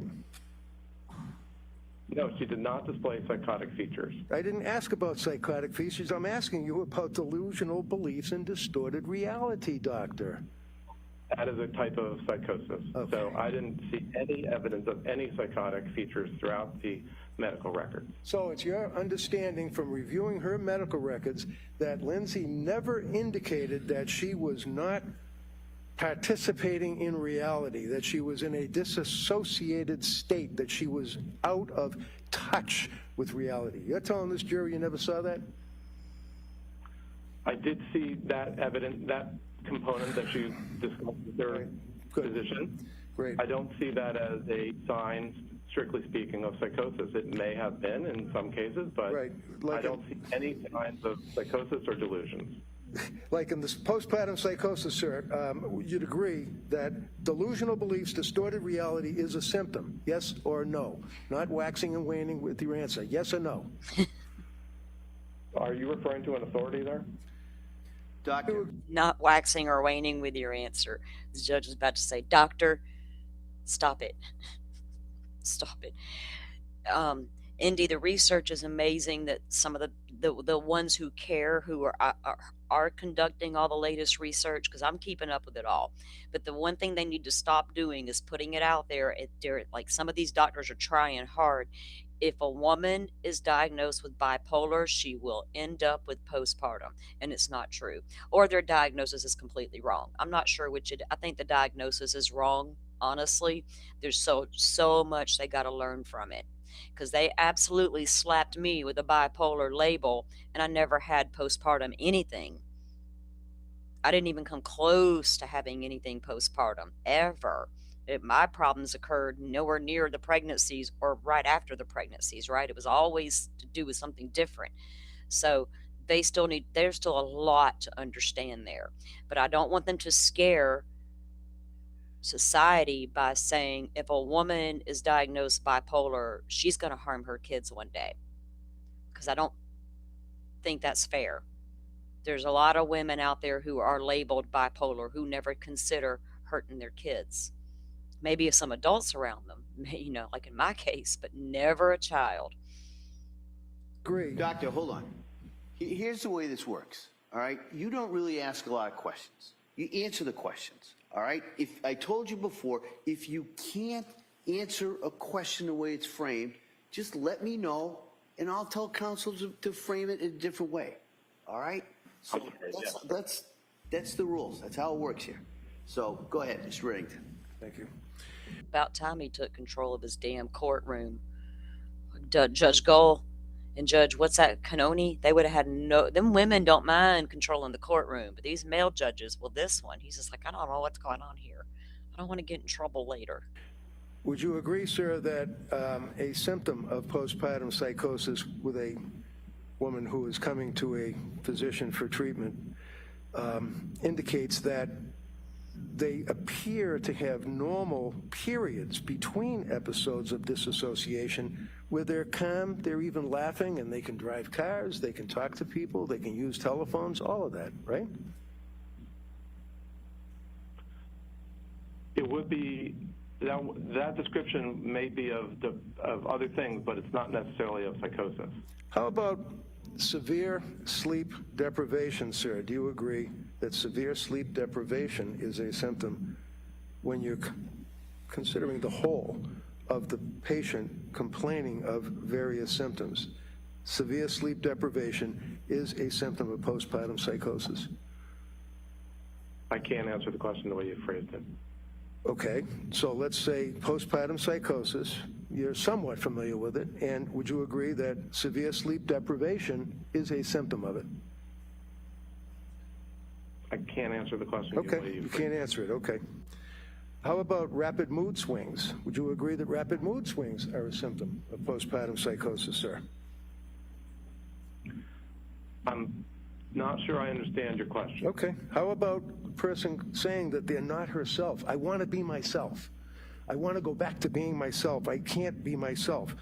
Is that a complaint? We also have to consider in Lindsay's case, if she was already bipolar, because her problem started during college, right? She was on Prozac at college. So that tells me she was struggling somewhat in college. Lindsay probably was on the bipolar spectrum disorder at some level. And then when she starts having the babies, and he keeps asking about her thyroid testing, because that will wreak havoc on the woman's body. You couple an out of whack thyroid that's already going to wreak havoc on your chemical imbalance, then you go having babies, and it can manifest to that, right? And look like postpartum depression brought on by triggering the events. So I'm not saying that she does or doesn't have postpartum. And also we're learning these SSRIs will trigger the psychosis, y'all. So it's not like she just had postpartum and they didn't treat it properly. Did they bring on the postpartum, right? With the medications they were using to treat her? Because if she legit has bipolar, these SSRIs are the wrong treatment. People still aren't getting that part. Well, everybody I know it's the wrong treatment, y'all. And if you don't have bipolar and never been into the doctor's office and taken the actual meds, just listen to what's being offered out there. They don't have all these diagnoses correct. They can't. They just can't. Is a symptom of postpartum psychosis, sir? It might be, if the person has psychosis. Okay, the answer is it might be. Did Lindsay Clancy indicate that she wanted to go back to being herself?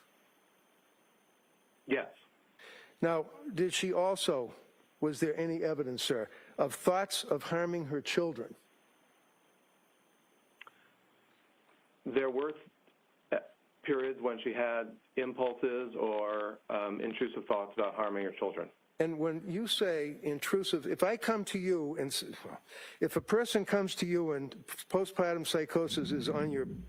Rachel, here's the thing. They're not going to give you Prozac for public speaking problems. They're not going to do that. If one doctor prescribes one woman Prozac based on public speaking, being afraid to speak, they need to have their license removed. Period. You don't go into a doctor, you don't go to a psych doctor and complain about public speaking and get Prozac for it. If that fucking happened, that doctor needs to be sued. End of story. She was placed on Prozac based on her symptoms. There's nothing wrong with being bipolar, y'all. It's not a debilitating disease you can never recover from. Let's get that correct right now. You don't go on Prozac because of speaking problems, public speaking problems. You just don't. Radar and says that they're having intrusive thoughts about harming their children. Would you not ask them what that means? In other words, is it a voice in their head? Is it their thought process? What is it? Do you ask that question? Of course. Did anybody ask that question when she was complaining about having intrusive thoughts about suicide, for example? Did anybody ask her what that meant? Voices in the head or thoughts? I believe that the clinicians at McLean, at Mass General, Dr. Gelada, Dr. Tufts all asked about or all made inquiries to understand the nature of her suicidal ideation. Do you believe that based on your review of the medical records and based on your review of the numerous cocktail of drugs that were prescribed to her that she received good medical care from Gelada and Tufts? No, ruled. I don't have an opinion on that.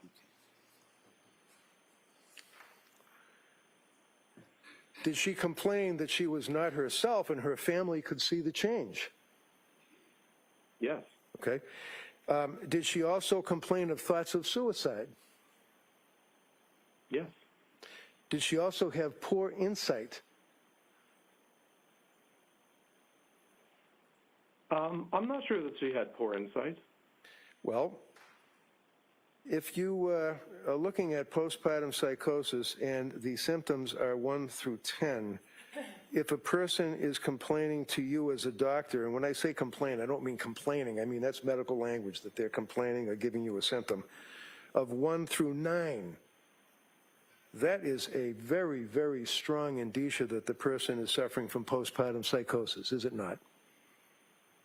1 through 9. I'm not sure I can answer that question. Okay. How about blood tests? You think they're important when you're dealing with prescribing medications like Tufts was after a month? They can be. And do you think, sir, to a reasonable degree of medical certainty that a person should be given a basic blood test when you're prescribing these medications to them? Overruled. There are some situations where blood tests are required or needed, and other times when psychiatrists may feel comfortable making prescriptions without such tests. So there is a further test that can be given that would actually determine whether or not a person's enzymes are reacting to the drugs, the narcotics that are being prescribed to them. Isn't that right? You say narcotics? Well, drugs, you know, sure. like sertraline or... Can you say the question again? Sure. Prescriptions. When a person is prescribed prescriptions, it is well within reason that a competent physician would, number one, take a simple blood test, right? It's possible. Okay. And I guess that's up to the doctor that you're seeing, right? Well, sure, or depends on what concerns a person may have, what's their medical history, what's your awareness of other factors that are affecting their biological health. So let's take Lindsay Clancy. Depends on which medication we're talking about also. Let's take Lindsay Clancy, for example, sir. The medical records that you reviewed when she's dealing with Tufts and Gelada, did they administer any blood test to her at all? Not that I recall. Is there a further analysis that can be performed on the blood that is drawn from the woman when she sees the doctor to determine whether or not there are enzyme reactions to the prescription drugs that they're prescribed? There are tests that can be done to determine the relative degree of one enzyme or another and how much they would do in terms of breaking down the medications, if that's what you're talking about. Well, that test wasn't administered to Lindsay, was it? I don't think so. In spite of innumerable, which we won't have to go through, complaints that she had and her husband about what was happening to her as a result of her postpartum as well as postpartum depression, symptomology of postpartum psychosis in conjunction with the narcotics, the drugs, the prescriptions that she was given. They never did any further testing, right? Correct. How about thyroid? Is that something that's important to you as a doctor dealing with a postpartum depression or postpartum psychosis? Thyroid would be important to assess in a person complaining of mood problems, yes. Well, how about a woman who is complaining that during the postpartum, which goes on ad infinitum, is complaining of postpartum depression symptoms and or postpartum psychosis? It's important to check their thyroid level, isn't it? It would be important to check thyroid in multiple different psychiatric conditions. So the answer is yes, right? The answer is yes. Well, I'm not sure that specifically answers your question. I don't care. Thank you. That's all I have, Judge. Okay. Commonwealth redirect?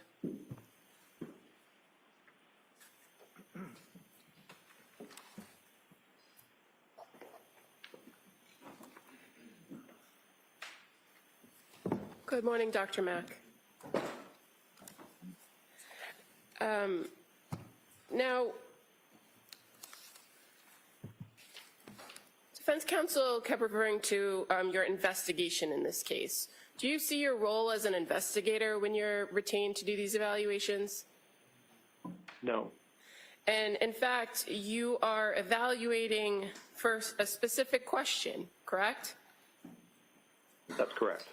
And in your evaluation in this case, you were asked to focus on the mental condition of Lindsay Clancy at the time of January 24, 2023, right? So, excuse me, he's able to answer yes or no, but this is direct, so I'm objecting to the leading.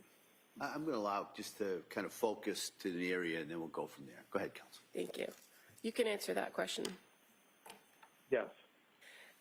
Now, were you provided the information that you reviewed? Yes. And were you aware where that came from, whether it was the court or the district attorney's office or from defense? I am not necessarily aware of the origin of any of the documents that I reviewed, only that I did review them and I did possess them. And as far as the timing of when you were retained in this case, I believe your testimony on Friday was that your memory was early 2025 you were retained. Is that right? Yes, I would say that the initial discussion about it was at the end of 2024. I am not exactly sure when the Commonwealth or the District Attorney's Office exactly made the retention happen, but I understand it to be early 2025. And you were provided a significant amount of information after you were retained, correct? Yes. And that information continued to come to you up until the point that you were going to meet with the defendant in April of 2026. Is that fair to say? That's correct. And were you able to set up that interview with her on your own? No. Is it your understanding that it had to be with the permission of the court and the parties? That's my understanding. And that date in April was a date that was provided to you as a date that you could go and speak with her, correct? Yes, the 2 dates, April 10th and April 12th. And in conducting these evaluations, is it standard or best practice to review as much information as you can prior to that interview? That's correct. And you were provided records from the Tewksbury State Hospital in the weeks prior to your interview. Is that fair to say? Yes. Now, when you're retained on cases, this case and any other, you're paid for your time and your work regardless of what your ultimate opinion is, correct? That's right. Can you explain to us the relationship that you have with Park Dietz and Associates? Yes. There are times that attorneys around the country go to Park Dietz and Associates seeking or asking if they have an expert in a particular field, and Park Dietz and Associates may be able to propose one expert or another who might be able to help that attorney or law firm. And so in your relationship with that company, you are simply an independent contractor, or are you employed by the company? Independent contractor. And fair to say, there's not kind of a group email that somebody can send out asking for experts on all these types of areas in which you testify, right?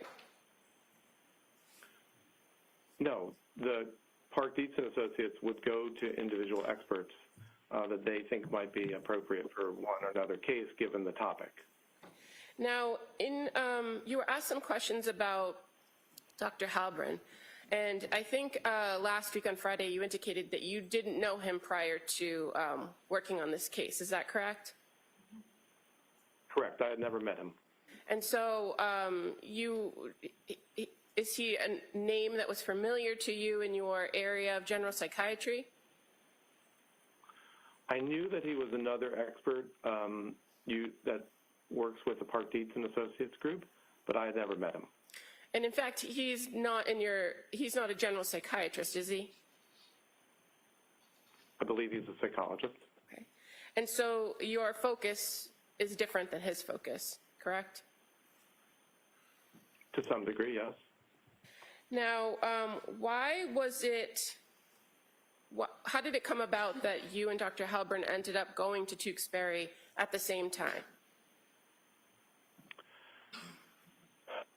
Well, my memory is that to the extent that he also had been retained, that there was a need to that there was only going to be one opportunity for an examination by the prosecution. And so rather than create two different sets of interviews for Ms. Clancy, it was better to overlap them and have them happen concurrently. And in relation to the purpose of the interview with the person being evaluated, the defendant here, was there anything different about your approach and his approach as far as the information you were seeking to gather? Generally, no. As has been mentioned, he went ahead and did psychological testing on the second day.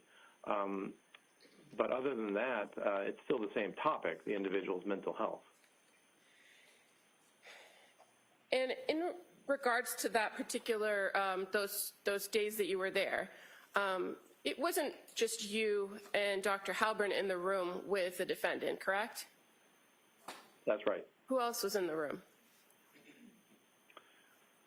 One person who served as a videographer, well, two individuals who served as videographers. Do you know who retained the videographer? I don't.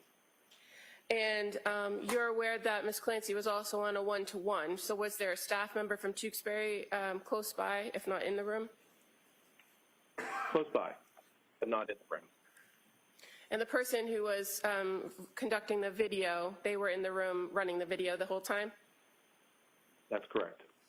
And fair to say, as it pertained to taking breaks, you and Dr. Halburn offered the defendant multiple opportunities to take a break, correct? Yes. And We made it clear that we could take a break anytime. and she repeatedly declined a break, right? I recall that, yes. Okay. And that would be contained within the video that was running throughout the course of your interaction with her, correct? Yes.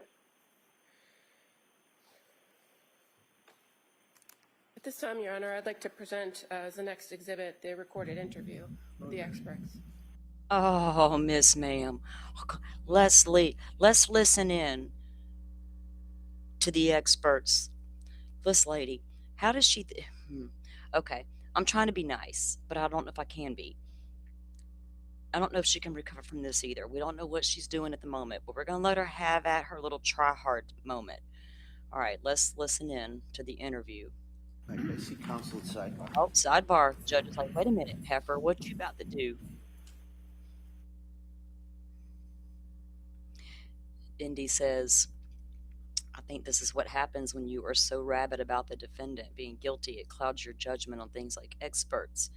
Yeah, she chose a bad expert, right? This firm that he worked for, I bet she's used that firm many times. That firm might not be getting too many calls in the future. Now that it's been brought out, this expert is not even allowed to testify in some states, including my own.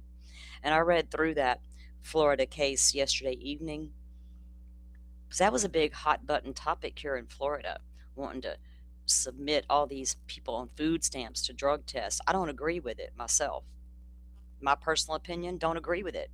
Because a person may be down their luck and need to feed their family. You want to drug test them now? We can get your fat ass to the drug testing counter, ma'am. I see what's in your fucking buggy. See, I can turn that shit real quick like on them. Yeah, I read through his little, I read through the judge's opinion on why he wasn't allowed to testify. Okay, no objection? Little asshole dude. Dr. Mack, on She meant to say Mr. Clean. cross-examination, you were asked about the LeBron case that you were involved in. You recall that line of questioning? I do.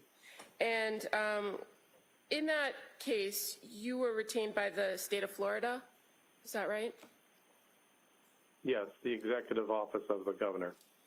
And you offered an opinion in that case, correct? Ma'am, neither one of y'all are from my states. Keep your opinions to your mofo selves. How about that? Yes. And was that testimony or by way of a declaration Oh, or a report? It was a report, and then there was a deposition. And so you were part of a hearing with the court in Florida to determine whether your ultimate opinions could be considered in the case, correct? I don't think that there was a specific separate hearing after that point. Okay. But My recollection is that in the phase of a summary judgment proceeding, that the use of my testimony was discussed in the summary judgment documents from each side. And then ultimately, your opinion wasn't utilized by the court, correct? If I recall the statement of the court in the document, it was that Dr. Mack is not an expert in this case, or it may have said Dr. Mack is not a qualified expert in this case. And why was that? My recollection of the case, which is now almost 15 years ago, was that the information that I was aware of in terms of the rate of substance use in individuals who received TANF was nationwide and was not specific to Florida. And the issue was a Florida TANF case, right? Having to do with residents in the state of Florida. So as far as the limitations there and your testimony in these types of cases could be nationwide. In that particular case, it was just that you didn't have enough information about the residents in that state, correct? Well, that was Good, if you could answer that, then. yeah, we'll review the opinion later. He didn't do his fucking homework. Let's call it that, ma'am. Go ahead. my understanding is that that was one of the elements by which the court determined or made the statement that it did. Okay. And you were offering some opinions about your expertise in the area of addiction during that time period, correct? Yes. Okay. Had nothing to do with criminal responsibility. Correct. Now, you talked a lot with defense counsel about the DSM, so I don't want to go too far into it, but on Friday, you directed Attorney Reddington to a particular part of the bipolar and related disorder chapter having to do with specifiers. Do you remember that? Yes. And you directed him to page 173, which referred to the specifier with peripartum onset. Can you just explain to us first what is a specifier when we're talking about the DSM? Specifiers are a way in which the DSM allows a diagnostician to highlight certain details of the individual's presentation. But as I was mentioning the other day, psychiatric classification nowadays refers to the larger presenting symptoms that the individual has, and specifiers can be added on. So a person can have a severe mood disorder, and then one can add on the specifier of with postpartum onset or atypical features or other specifiers that have been defined.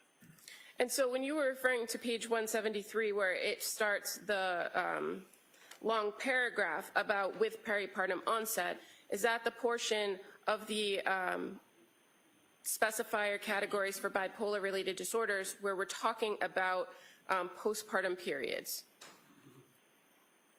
Yes, there is a defined way in which a person can add as a diagnosis whether or not there was onset in that particular time frame.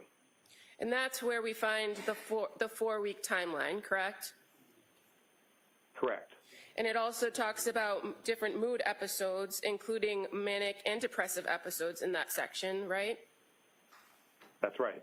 And that section also talks about the fact that it could present, mood episodes could present with psychotic symptoms and without psychotic symptoms, or psychotic features, I should say. Is that right? Right. Bipolar disorder is bipolar disorder is a disorder of mood. Abnormal mood is what the diagnostician observes and is aware of. And if there is a way to determine that it's a major depressive episode or a manic episode or a hypomanic episode, that will help to determine if this severe mood condition is bipolar or major depressive disorder. And so in that regard, the same specifier is also part of the major depressive category, correct? As a right. specifier. As I said, the specifiers provide detail, but they are not the, so to speak, the major element of the diagnosis. The major element of the diagnoses in DSM are the observable major symptoms and signs. Well, I'm asking about just what's contained within those specifiers, because you and counsel went back and forth quite a bit on Friday about what's in there and what's not in the DSM when it comes to the peripartum onset. But as far as in both the specifier for bipolar and depressive disorder, there are a number of those features that you were discussing that is in the DSM as a specifier. Right. Okay. Yeah. And those are presentation with psychotic features, the frequency of occurrence or reoccurrence of the peripartum onset for these disorders, right? That's yes, in there. the description has that, yes.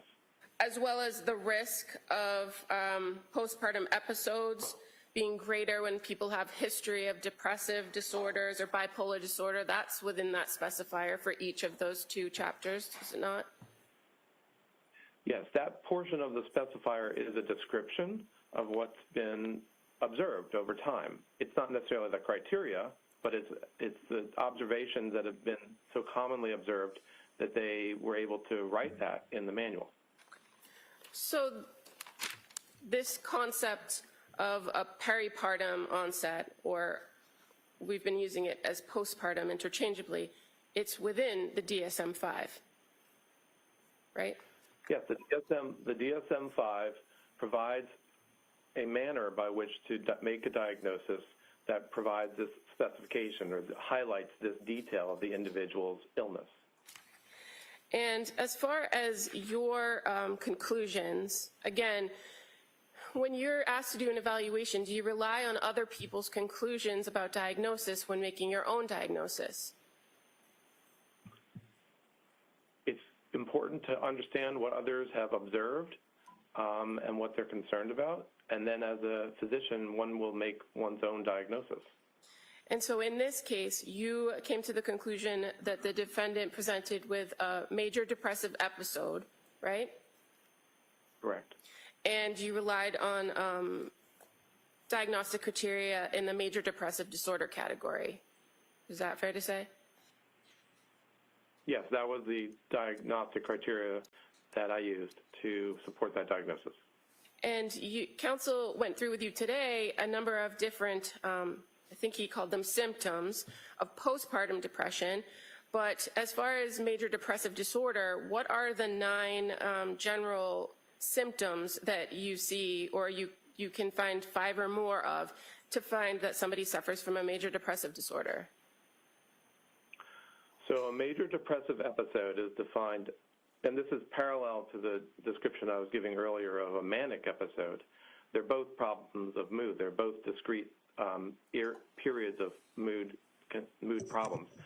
So a major depressive episode would be a 2-week discrete change in a person's mood, and you have to have at least 5 of 9 different symptoms or signs, and it has to be persistent, and it has to be most of the days. So the 9 include starting out with anhedonia, meaning lack of feeling. I mean, you didn't act out enough times in a row in a day. You didn't act out enough days in a row. We can't classify you properly till we know how many days in a row you acted a fool. I can't with this shit. I'm so over their misdiagnosing. Pleasure. Secondly, actually feeling depressed mood. It can be feelings of guilt or worthlessness. And then it also may include problems with thinking about death or suicidality. Furthermore, problems with sleep, eating, what we call energy, psychomotor activity, either psychomotor slowing or agitation. And then all these, you have to have 5 out of these 9 Right. in order to meet. I bet she's got 5 out of the 9. My clinical evaluation says I think she's got 5 out of the 9. The major depressive episode. And I think maybe you might have missed one, diminished ability to think or concentrate. Is that one? Concentration. Concentration. So, Oh, he was all giddy. Concentration. Well, I'm gonna go to my YouTube doctors that I just took a liking to lately, and I want to have them evaluate her. So a lot of the symptoms that counsel read to you are symptoms that are in the category of a major depressive disorder. Is that correct? yes, this is the method of making the diagnosis of a major depressive episode. So when you were asked on cross-examination about postpartum depression, and you kept answering that you found her to have a depressive disorder, are those the symptoms that you were speaking of when you were saying you found a major depressive disorder? Can I object? No, overruled. Leading? Correct. No, overruled. I'll allow it. I have nothing further. Okay. Thank you. Anything further? Just briefly, sir, are you suggesting that my office had any control over when you were able to go visit Lindsay in the hospital? Objection. No, overruled. I don't know if your office was involved, but I imagine, so I don't know. You don't know. I imagine your office was aware, Thank you. but I don't know if you had control. Doctor, I think you've answered the question. All right, next, anything further? Anything further, Como? All right, thank you, doctor. Thank you very much. Thank you. Judge is gonna be like talking to Miss Ma'am over here. He's gonna call a meeting later with the DA's office and be like, look, wherever y'all got that guy from. Actually, Judge, you shouldn't say a word to your prosecutors. It's not your job, is it? Ghost Reddington.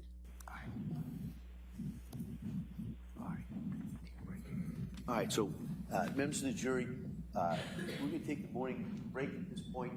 And we're going to come back and continue with the Commonwealth's rebuttal case. We'll have a witness who will go on to stand after we get back. All right, so we'll take the break at this time. Thank you. Court, all rise. He just said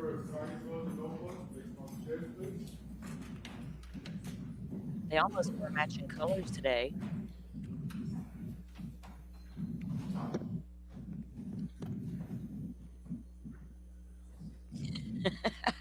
Semi. Damn it. He is. He really is, isn't he? We thought Burgess was bad. Holy hell.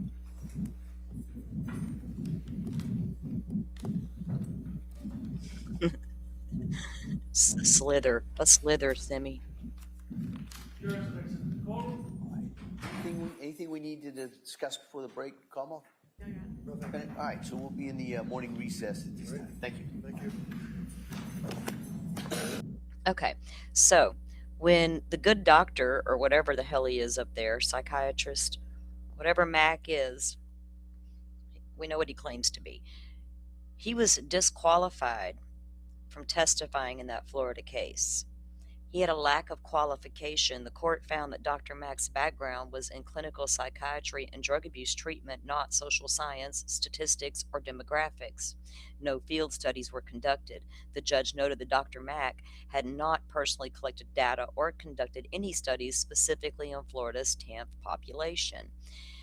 The ruling emphasized that the expertise in one clinical field does not automatically qualify a witness to offer sweeping statistical opinions in broader population groups. The past ruling was brought up during a cross-examination by defense attorney Kevin Reddington on Dr. Mack's credibility and qualifications. Stay the fuck out of my state, weirdo. I'm not worried about what the person in front of me is buying in their buggy or how they're fucking paying for it.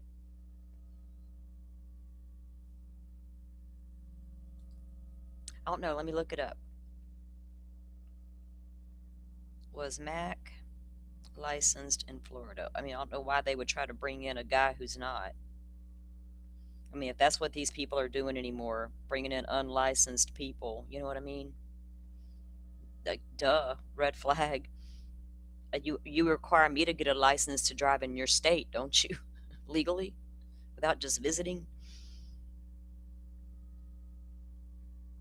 Let's see. And like he said, this was many years ago, guys. Yes, he holds a clear and active medical license in the state of Florida, but I bet you he hasn't been called to testify too many times. We got enough problems, dude. I got enough going on down here in my state. We trying to clean the streets in the state, man. Be concerned about what the people in the where they're buying in their buggy and what they're feeding their baby today. Did I ask the fat ass in front of me, did you work hard enough to earn that dollar, and why are you feeding your baby all that junk food? No, I don't do that. I don't bother to work. I don't worry about it. So don't be looking in everybody's buggy trying to figure out how they're paying for their food and if they deserve their food stamps today. That's my mom would fucking come unglued over shit like that. Who the hell are you to judge it? She'd say. Hope you never find your family in a position where you might need a little help from the state. Hope your husband doesn't get injured on the job and you got to go on 6 weeks of nothing and might need a helping hand from the state. Are you going to want to be drug tested to make sure you're not on drugs when you're buying your groceries? Because your husband got handicapped for a moment? Yeah, people need to stop and think about it when they're sitting up on their judgmental high horse shit looking down at everybody below them. That's where I sit with stuff like that. I'm not one of those people that jump on the everybody needs to get a job bandwagon. I fuck half of them do, good God. And in Florida, you're not getting food stamps if you go. You can't sit on your ass in Florida and get food stamps. That's a big fat lie. You are able-bodied, that ass better be looking for a job and to help. So, yeah, they can suck it. All right, we're fast forwarding past the morning break. I'm kind of getting hungry.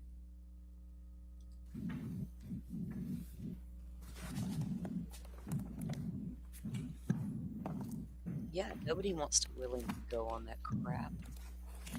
They can keep their crap. Yeah. Low blood sugar, low anemia, thyroid dysfunction can fucking wreak havoc on your brain. The brain fog alone, it comes with that, right?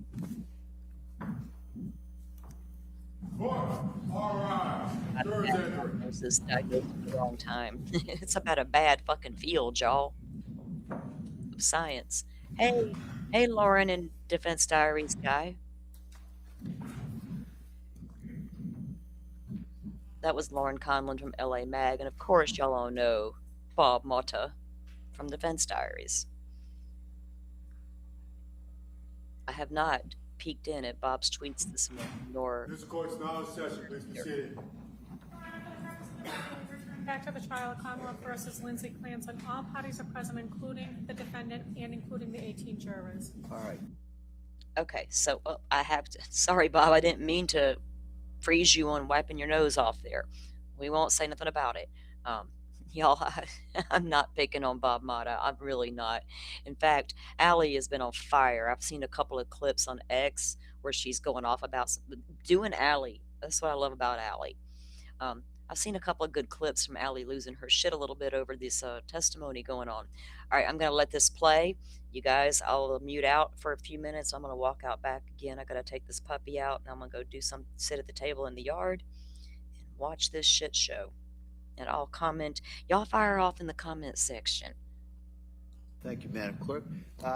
Trudy Spray, you call your next witness? Thank you, Your Honor. The Commonwealth calls Dr. Kirk Halvern.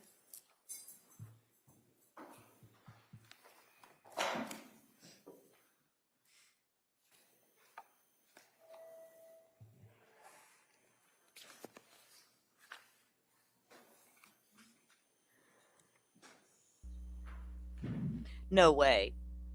They said the insure couldn't be bought on the food stamps. Ah, that fucking makes my blood boil. What? That's so. Look, Florida's having a big back and forth with the Supreme Court right now because they were trying to make people say you couldn't buy, what is it, Cokes, candy, I guess pre-made cakes like at the deli or something. Maybe even Little Debbie snack cakes. I don't remember what all was on that list, but I know that the Supreme Court said not so fast. What the fuck are you doing? Some of the stores have reversed it and allowed, because I talked to someone the other day about it, actually the lady at the checkout who runs a store up here by me. I asked her specifically about that. Some of the stores have went back to the old ways, right, where you just buy whatever. Some never changed back. So they're violating Florida law right now by saying you can't buy Coke, right? Like, stop it. Stop it, society. And quit thinking everybody on the food stamps is a fucking loser. That's a you problem. Society's tricking y'all.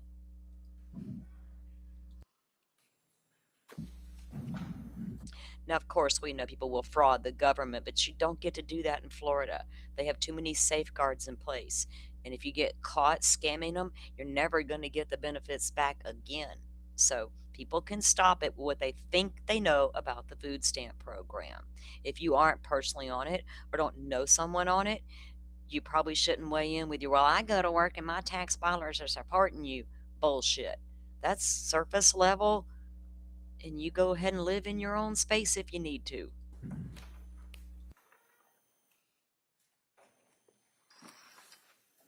Good morning, sir. Good morning. Start right here, raise your right hand to the clerk, please.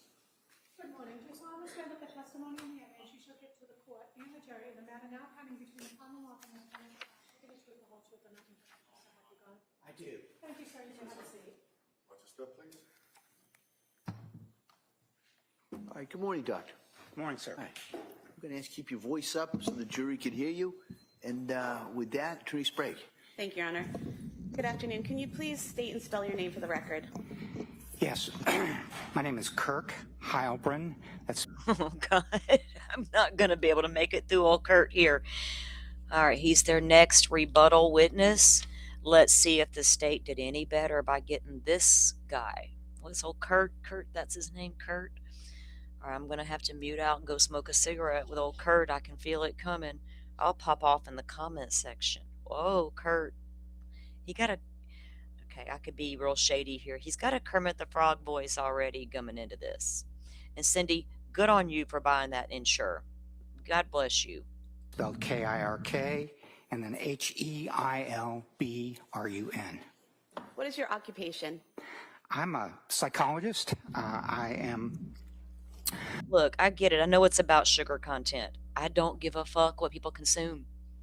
It's not my business to tell somebody you can't consume sugar because you get food stamps, yet my fat ass is going to consume all the sugar.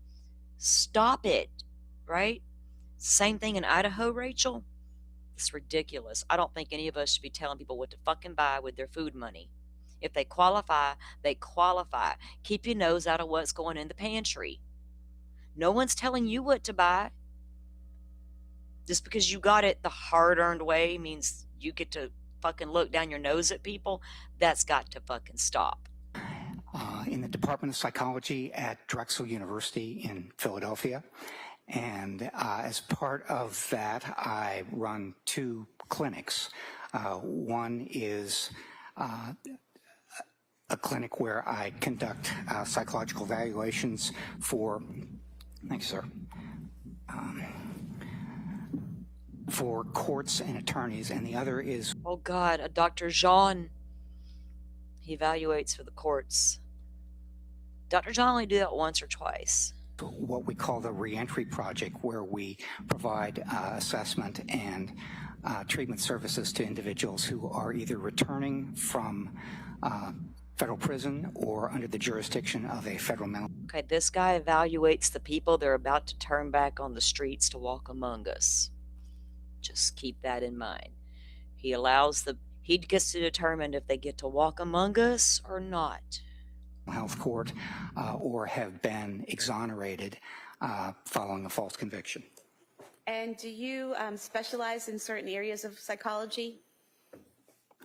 Yes, I do. I'm a forensic psychologist, and that means that Simi is a lifelong consumer of Coca-Cola. They started jacking up the price a long fucking time ago. And it's just steadily climbed. That's it.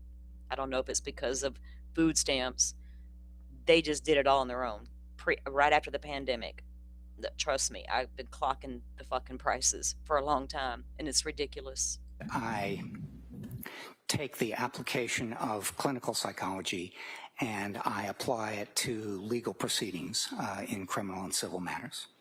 Can you describe your training in clinical psychology? Yes, I can. I received a doctoral degree from the University of Texas at Austin in 1980.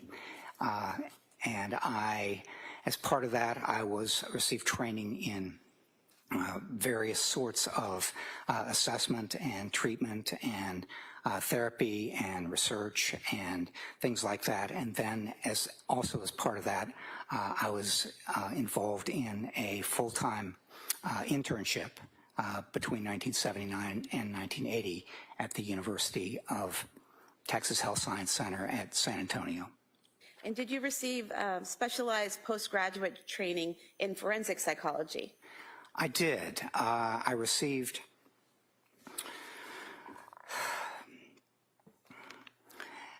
from 1981 to 1982, I did a postdoctoral fellowship in the applications of psychology to crime and criminal justice. And what did that involve? That involved full-time exposure to clinical work in correctional and forensic populations, and also a thorough exposure to the clinical and research literature on assessment and interventions with these individuals. And are you licensed to practice psychology? I am licensed in the state of Pennsylvania, and I'm also part of something called PsyPact, which allows people licensed in one state to practice on a temporary basis in another state. And are you board certified in clinical psychology? I'm board certified with the American Board of Professional Psychology, which is the oldest and most rigorous kind of board certification agency organization in the country. And are you board certified in forensic psychology? Yes, I'm also board certified in forensic psychology with the American Board of Professional Psychology.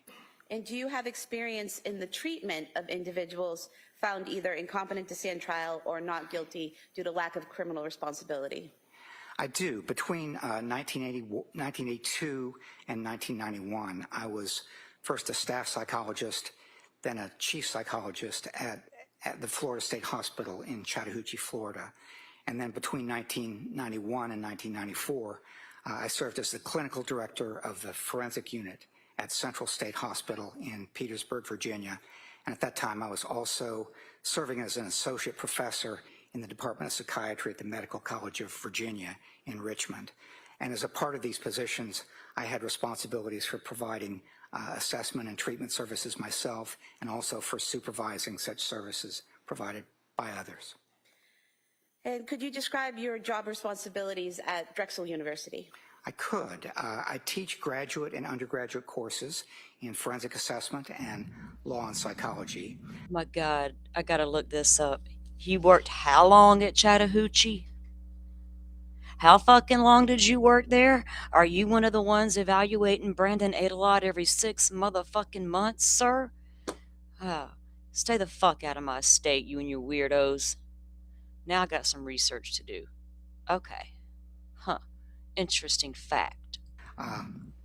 And as part of the clinic that I mentioned a moment ago, I conduct forensic evaluations at the request of judges and attorneys.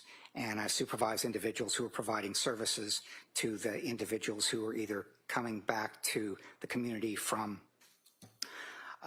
prison or under the jurisdiction of a federal mental health court, or who are leaving prison having been exonerated following a false conviction. And finally, I conduct research and supervise students who are working in psychology and law areas.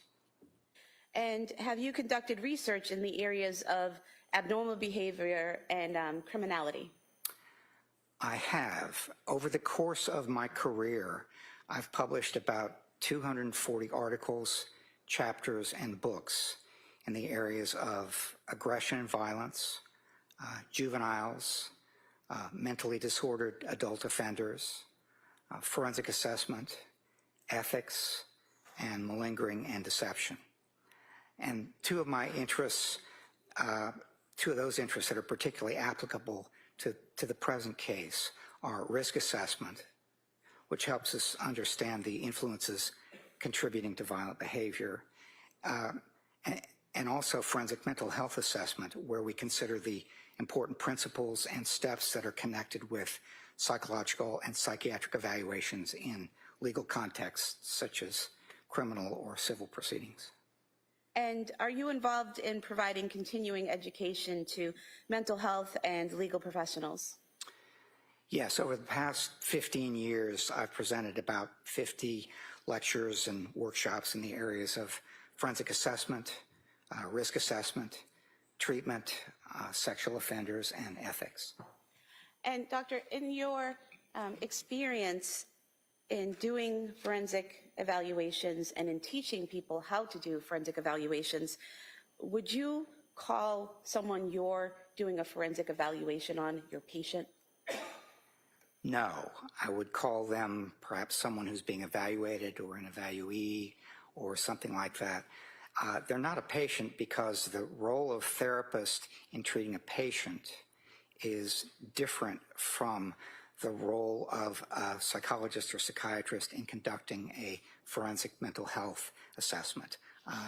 They're different in a number of different ways, but basically what we try to do as a forensic evaluator is we try our best to conduct a thorough evaluation in which we are out there and trying our best to be accurate and just come up with something that is as true and accurate as we can possibly make it in terms of evaluating the questions that were asked. When we're working as a therapist, basically we're working to help somebody improve in their in various kinds of difficulties that they're having in life, symptoms, problems, and that sort of thing. And the two can conflict sometimes because as a therapist, I just want to do my best to help somebody. As a forensic evaluator, I want to do my best to be as accurate and open and thorough as possible, even if it doesn't necessarily help someone. And seeing as you've treated patients and you've conducted forensic evaluations, would you conduct a forensic evaluation on one of your patients if requested? I would not, no. If I were asked to do that, I would explain that those are two different roles, that there is very likely a conflict of interest that could arise if I tried to do both, and I would refer whoever requested it to another individual to conduct the evaluation. And have you testified in cases as a witness on issues like competence to stand trial, criminal responsibility at the time of an offense, civil commitment, and other areas? I have. Over the course of my career, I've testified about 330 times with adults and juveniles. The issues have included things like transfer and sentencing, competence to stand trial, mental state at the time of the offense, civil commitment, and personal injury. I've testified on behalf of both the defense and the prosecution, and I've been qualified as an expert in juvenile criminal and civil litigation in both state and federal court. And I estimate that over the course of my career, I have conducted about 75% of the time I've conducted an evaluation and testified on behalf of the defense. And the remaining 25% have been conducted and testified on behalf of the prosecution or by order of the court. And have there been times in that 25% of your casework that you've been retained by the prosecution, say for a criminal responsibility evaluation, where you find that the defendant is not criminally responsible and you have to tell the prosecutor that? Yes, that happens with the prosecutor, and it also happens with the defense. And it's just something that we have to be able to do if we're in the profession of forensic psychology, because if we try to be thorough and accurate and impartial, then sometimes the results will favor whoever asks us to conduct the evaluation, and sometimes they won't. And what they have to hear, if my findings don't favor them, is that they're probably not going to want to use it. And is there something called retention bias? There is. That's something that's been discussed, particularly in the last 10 or 15 years.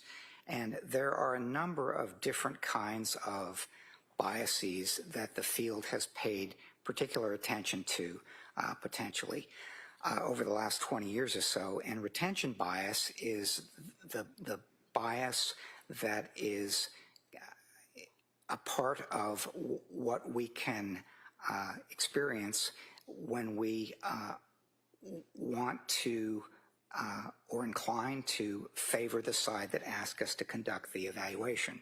And that's an important consideration. And I'm aware of it, and I try to guard against it as much as possible by talking with others, getting multiple sources of information, and a variety of other ways of doing that. So when you conduct a forensic evaluation, you're actively guarding against having that retention bias? Yes. Now, have you specialized in any particular diagnosis or type of offense or legal question?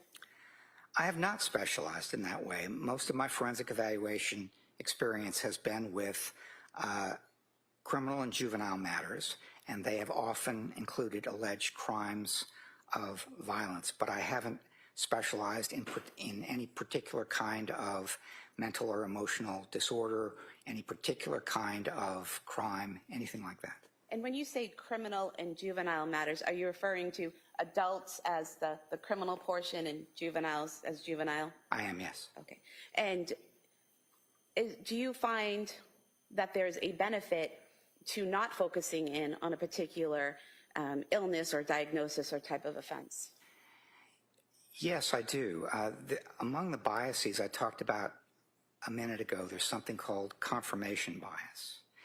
And basically that's if you make up your mind earlier or incline toward one particular diagnosis or anything like that, then there can be a real problem, because when you get conflicting information, that is information that's not consistent with that decision that you've made or leaned toward early on, then the problem becomes you pay attention to the information that's consistent with it, and you stay away from the information that isn't. And so in some ways, for me, not specializing gives me an advantage, because what I can do is come in and not be inclined toward any particular diagnosis or possible answer to a particular set of questions or a particular hypothesis or anything like that. What I can do is do my best to look at the different possibilities, and when there's evidence favoring one or supporting one, I'm inclined toward that. And when there's not, then I set it aside. And have you had leadership experience in your field? I have, yes. I served as the chair of my department at Drexel for 15 years, and I've also served as the president of two national organizations, the two that are most strongly associated with forensic psychology in this country. One is the American Psychology Law Society, and the other is the American Board of Forensic Psychology. Your Honor, I'd move to submit Dr. Halbern's CV as the next exhibit. That may be admitted.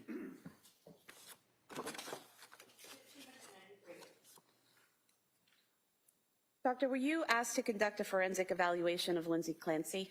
I was, yes. And what did that entail, that forensic evaluation?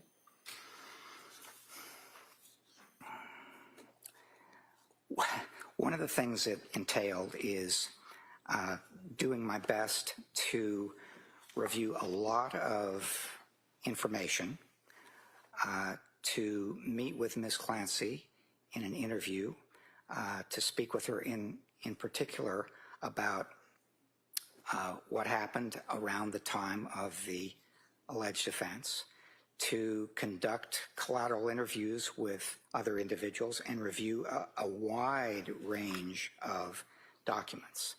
And so I have been reviewing documents since January of 2025. I had the opportunity to meet with Ms. Clancy in April of this year, 2026, and at that time spent 3 days with her along with Dr. Avram Mack. One of those days, which was video recorded, we talked about her background and a lot of information like that. The second day, where I met with her myself and did not video that because some of these psychological tests are private and they should not be videoed. So we did some psychological testing during that second day, and then on the third day, back with the video, back with Dr. Mack, we talked with Ms. Clancy about the things that she was thinking and feeling and doing around the time of the alleged offense. And so I mentioned that I reviewed records. I've got a report sitting in front of me, and those records are spelled out over 4 pages, so I'm not going to run through the whole list with you. But those records did include things like cell phone records, the defense expert forensic psychiatric evaluation reports by Dr. Resnick and Dr. Spinelli, some Department of Children and Family records, digital forensic records, including texts and information that was provided by But let me ask you this. You're not an investigator. You're a doctor, a forensic psychologist. So I'm assuming the state gave you all the information in January 2025 to review. Was that Lindsay's text with her husband? Because you're not trying to figure out what happened in this, who killed the kids. You're trying to figure out if she's criminally responsible. So yeah, why is he reviewing stuff that would feel like it's investigative stuff, right? Hopefully he was reviewing conversations between Lindsay and her husband, trying to make his determination. This guy is just, they're all over the place with their shit. the watch that she wore, the Apple Watch, and the phone. Variety of medical records, police investigative records, police interviews with many people, and grand jury proceedings, as well as surveillance footage of the Clancy family going to various places, Museum of Science visit, Cape Cod, CVs, that sort of thing. And in total, all the time that you took to review these documents, look at the evidence, interview and test Ms. Clancy, approximately how much time have you spent on this case? About 180 hours prior to coming to Plymouth. So most of that was spent in reviewing records. About 10 and a half hours was spent in meeting with Ms. Clancy and doing the testing.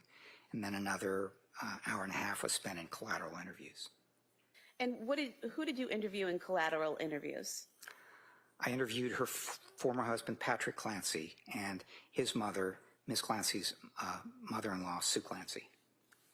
And did you also request to interview Ms. Clancy's mother and sister? Not her mother. I did request to interview her sister, and I think she decided against that. Now, you mentioned that when you interviewed Ms. Clancy on the first and third days, you were with Dr. Mack, correct? Correct. Why is it that you two were interviewing Ms. Clancy together on those days? Well, that's something that I do sometimes conduct a joint interview. That's done in training contexts, for example, a fair amount.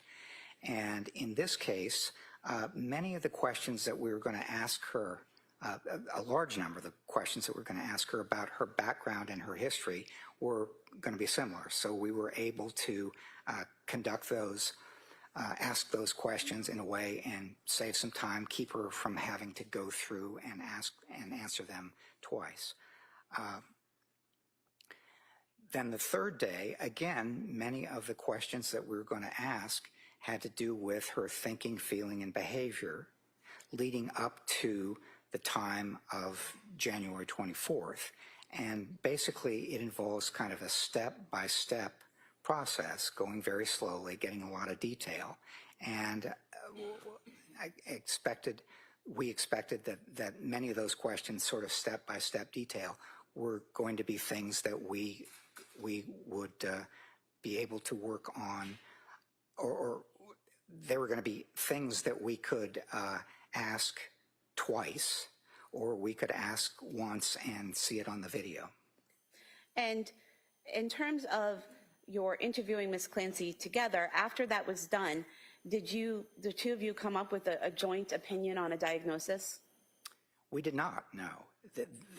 Although we were interviewing her together on 2 days, we took that information and we each independently came up with our own report, our own review of that information, our own analysis of what it meant, and so on. So, no, we wrote separate reports. We actually did not agree on the diagnosis.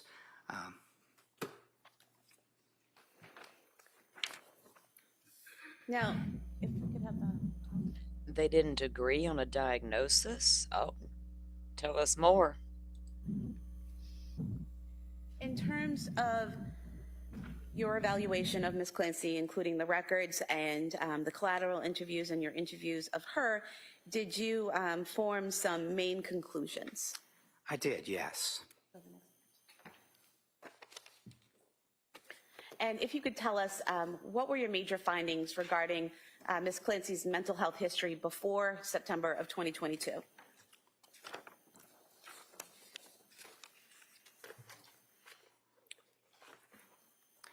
She had a fairly limited mental health history before September 2022. She did experience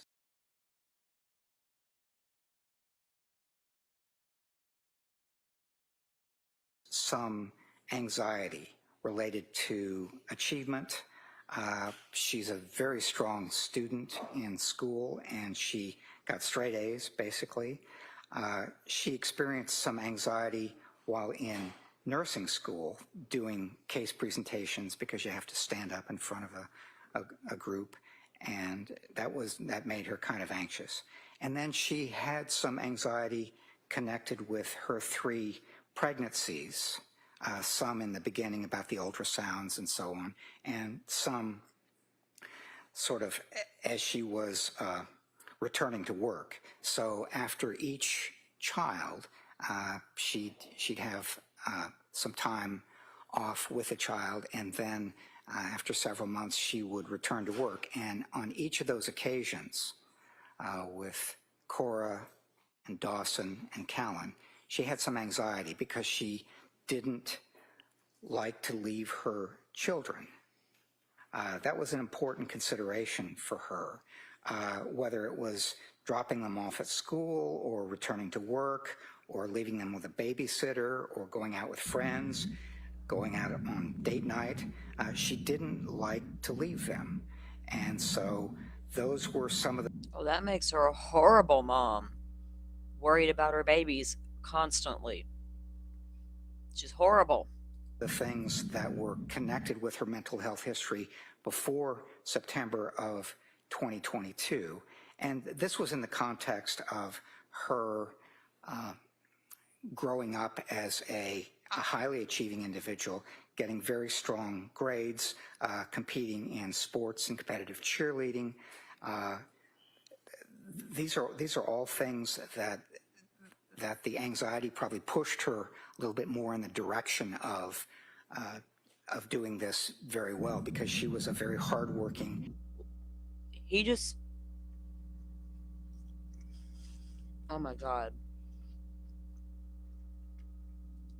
Her hard work and accomplishments cause her some women, we can't function.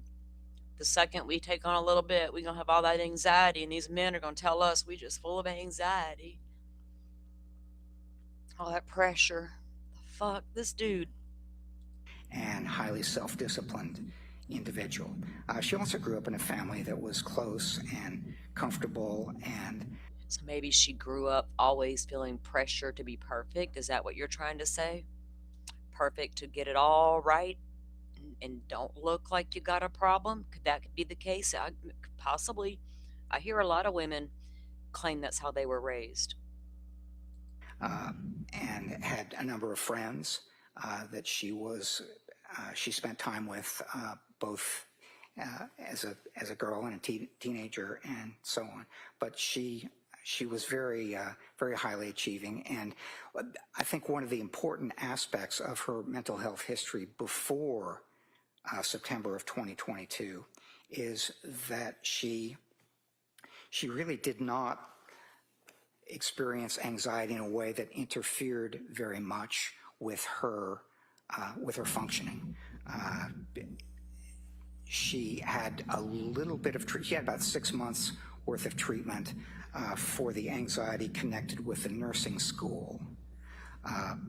But it was not something that interfered with her life very much prior to September of 2022. And doctor, did you also learn that growing up as a child, she didn't experience any type of abuse, witness any domestic violence, have any sort of trauma or anything like that as she was growing up? No, girl, no physical beatings, none of that. But maybe there was a little bit of pressure to always be good and always work hard and overachieve. I don't know. What are you, lady? Does anybody question, was Lindsay abusive to her children, and did she inherit her abusive nature? Because she too was abused as a child. This lady just reaching. Your skirt's a little funky. Yes, one of the psychological tests, which I'll talk about a little bit later, is called the Adverse Childhood Experiences measure. The Adverse Childhood Experiences measure. Is this where all them kids from in the 90s, all of a sudden, no, in the 2000s, when the kids from the 90s got grown, they cracked open they heard their parents did it wrong. Is this why? You were disciplined as a child. You were abused. Is this why? Sure, and that's something that asks an individual whether they went through what we would call adverse experiences or traumatic experiences as a child and an adolescent. And there are 10 of them, and if you have 4 or more of them, that puts you at higher risk for different kinds of adverse outcomes as an adult. She did not endorse any of those. So on the ACEs questionnaire, she had a 0, which really goes to the question that you ask of whether she had adverse or traumatic experiences as a child. And so she did not, correct? She did not report any. She did not report any, and there were any number of individuals who were asked similar questions about her childhood and her adolescence, and they all said basically no, she did not. And then can you tell us about your major findings for the mental health history beginning in September 2022? Yes, I can.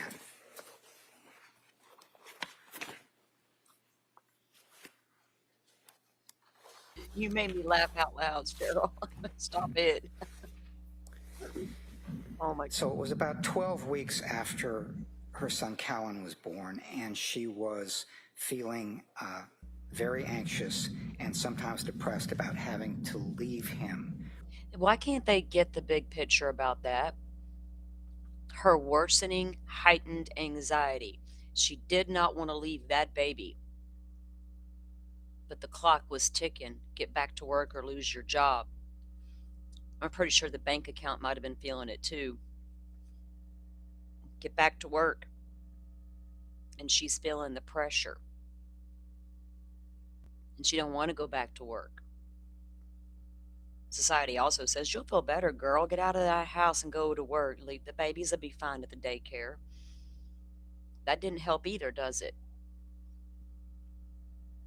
Society needs to stop pressuring people.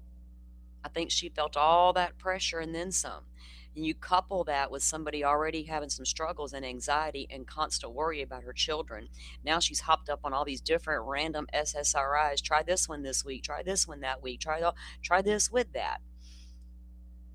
And they're just like, nope, nope, nope, nope. It's all fake. She just fucking couldn't deal with it all. So she just, yeah, we know what they say happened. When he went back to work, there were two reasons for that. One is that she had felt anxious about leaving her children on a number of occasions and with the previous kids.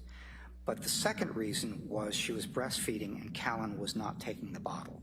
And so she was worried if she went back to work. She worked as a labor and delivery nurse on the night shifts. And she was worried that if she left Callan home and he woke up in the night and wouldn't take the bottle, there would be a problem. And oh, that sure didn't help the prosecutor out with Lindsay. Can't stand my kids. They're a little too much trouble. If Lindsay didn't care about the children and she didn't love them and worry about them, she wouldn't be worried about Callan taking a bottle when she wasn't at home. She wouldn't even worry about it.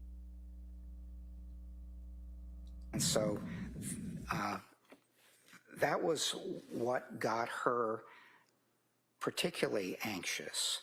And what happened was she searched for a psychiatrist, found one, Dr. Jennifer Tufts, in September, and went to Dr. Tufts and got a prescription for Zoloft she wanted to reduce her anxiety somewhat. And she didn't begin taking it immediately. She was a little bit worried about the impact that it might have on the breast milk. But sometime in October, she began taking the Zoloft. And things started getting very difficult at that point. And doctor, did you learn how things became difficult from the records in your interview of her? I did, both of those, and from, I guess you could say the records, because a number of people had talked about that, including her husband, Patrick. And I also got some of that information from him as well during the collateral interview. And what did you learn?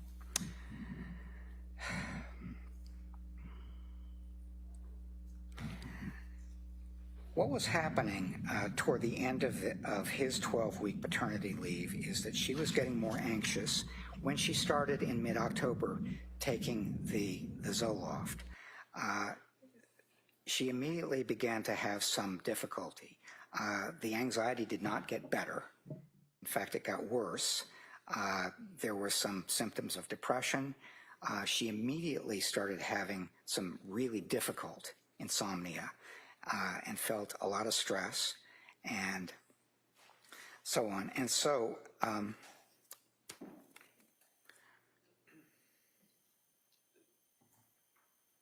in October and moving into November, she had hoped to return to work and planned to return to work, but it was not going to work out for her because her symptoms were really difficult.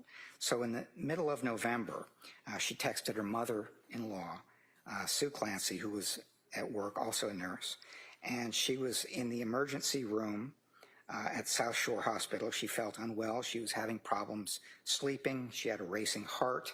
She had lost some of her appetite.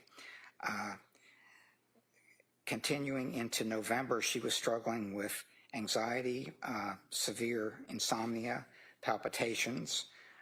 She was just having a lot of difficulty with the thought of leaving the baby, racing thoughts, feeling overwhelmed, and things like that. So moving further into November, into late November, she was just having real difficulty with sleep disruption, and she had concerns all along, starting in October about the impact of the medications. It was her thought that the medications were giving her some of these adverse reactions because it was really difficult for her to look at this and say, I wanted to get some improvement in the anxiety, and I did not. Instead, it got worse. And so late in November, she was still having a lot of trouble sleeping. She thought that she was close to what she called the end of her rope. She was feeling off and disconnected and sort of like a zombie. And she began to report panic symptoms, concerns about being addicted or dependent on the benzodiazepines, some kind of disoriented and forgetful and disconnected from her body. So she was having a lot of difficulty with what she thought were the medication that was resulting in this kind of impact. And then into December, it was not getting better. And sir, if I could just interrupt you. Yes. On your PowerPoint here, are we still on number 3 here, or have we moved on? I don't know as he finished his answer. Why don't you come in focus? Are we still on number 3, or have we moved on? We're still on number 2, okay. but I'm also slipping in a little bit of number 3 as I answer number 2. Okay. And if you could please continue describing what was happening in December of 2022. Yes. Around this time, late November, early December, she began to experience what she called horrible, intrusive thoughts. And those thoughts were about harming herself, potentially. And as she continued to experience these kinds of thoughts later into December and January, they would occasionally be about harming the children. But for the most part, particularly early on, these were thoughts about possible suicide and harming herself. And the way she described it is these thoughts would just pop into my head, and they included things like, your brain is damaged, you need to kill yourself. Now, the way she described these is they were not auditory hallucinations. Instead, they were her own thoughts. They were intrusive and unwelcome, but they were not auditory hallucinations. And that's important because if she had been hearing a voice like you're hearing my voice right now, it comes from outside of your head. And that's I think that still comes from inside of your head. What's he talking about? That's a different kind of a symptom than having thoughts, even unwelcome and intrusive thoughts that are in your head. If it's coming from outside, that is very likely a psychotic symptom. And if it's a psychotic symptom, then that has different implications for what's wrong with you, as opposed to something that is unwelcome and intrusive, but inside your own head. And doctor, the way she described these thoughts that she was having in December about harming herself, in the medical records and in her conversations with you, she described those as unwelcome but internal thoughts, correct? Yes, that's right. Doctors are like, well, first I need to know, is it your voice or someone else's voice? Is it male or female? Did it come from with outside your head? The fuck? Oh my God. It was important because of what I just said that I asked her the question, when you were experiencing these thoughts, were they like your own thoughts or were they like auditory hallucinations? And she said they were like my own thoughts. Maybe she doesn't know. She's not well schooled in hearing voices. I don't know what to describe it. You know, I mean, how many times, look, this guy spent a total of 10 hours across a couple of sessions with Lindsay Clancy, 10 hours total, but he spent a lot of time in school. So there's that. And I'm reading all about it right now, sir. And she made it clear that they were unwelcome and intrusive, but they were like my own thoughts. And she didn't get to talking about experiencing auditory hallucinations, as I will talk about a little bit later, until January 24th. And so she continued to have real difficulty with various kinds of problems. She had lost about 15 pounds, not intending to. She was having tremors and sweating and GI symptoms and sadness, severe depression, that sort of thing, as she described it. Feeling numb and zombie-like were her words, again in December. And then by middle December, it was getting very difficult for her as she talked about it. Her sleep was getting a little bit better, but she was continuing to have significant symptoms of depression, things like hopelessness and the loss of capacity for pleasure and things like that. She described her experience on December 15th of 2022 as one of her worst days. She went to, her husband took her to Mass General that day, and she did not stay very long, but it was one of those things that was really difficult. The symptoms were, as she saw it, pretty bad. And then on December 20th, she went to a hospital called Women and Infants in Rhode Island, and they had a day program for postpartum individuals having difficulties. And they said that they weren't going to take her, that she didn't meet their criteria for the postpartum program. Generally, that was because they said that she looked like she was having general anxiety symptoms and depressive disorders, but not so much the postpartum necessarily. And doctor, if I could just stop you. No, yes. You finished with that description of what information you got from that? Reddington's like, oh my God. Provider? Not quite, Judge, but almost. Okay. I apologize. Yes. You can finish. People are probably so very still confused, Cindy, why we keep saying and noting the thyroid. We're just women with thyroid disease who have had all these symptoms. That's all. So she was not going to remain in Women and Infants, and the next step that she took was hospitalization at McLean. And so if I could ask you a follow-up question. No, we don't. We're so tired of her follow-up questions. She's hard to even get through. I'm trying to stay awake. Blow up my chat, girlfriend. I'm loving it. I'm taking some notes, and I'm going to be conversating with you. Have at it. Let's chat away. Now, before we go on to McLean, Yes, about women and infants, were you able to review the women and infants records? I was, yes. And looking at the women and infants records, on page 9 I have here, it states that patient was offered several options for her, including inpatient treatment for medication management, a partial hospital program focused on general mental health, or continued outpatient management. Patient plans to follow up with her outpatient provider for guidance. So even though they said she didn't necessarily fit into their postpartum program, they did offer her 3 other programs, correct? They did, yes. And her response, Ms. Clancy's response, was that she was going to discuss that with her provider for guidance, correct? Yes.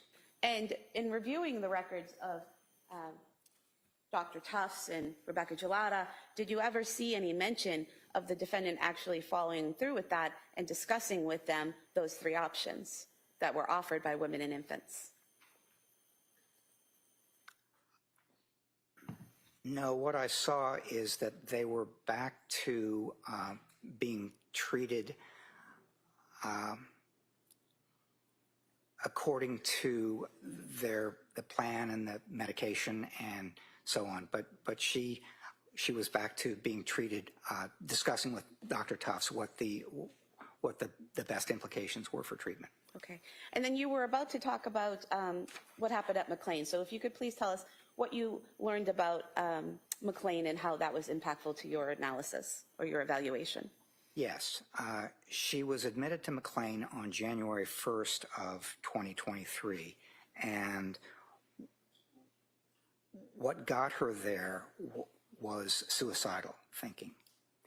That was very difficult for her. That was a very difficult time to experience that sort of thing. And so she went into McLean on January 1st, and their admission documentation listed postpartum depression and major depressive disorder, which they described as recurrent and mild. While she was in McLean, what she reported as her primary concern was insomnia.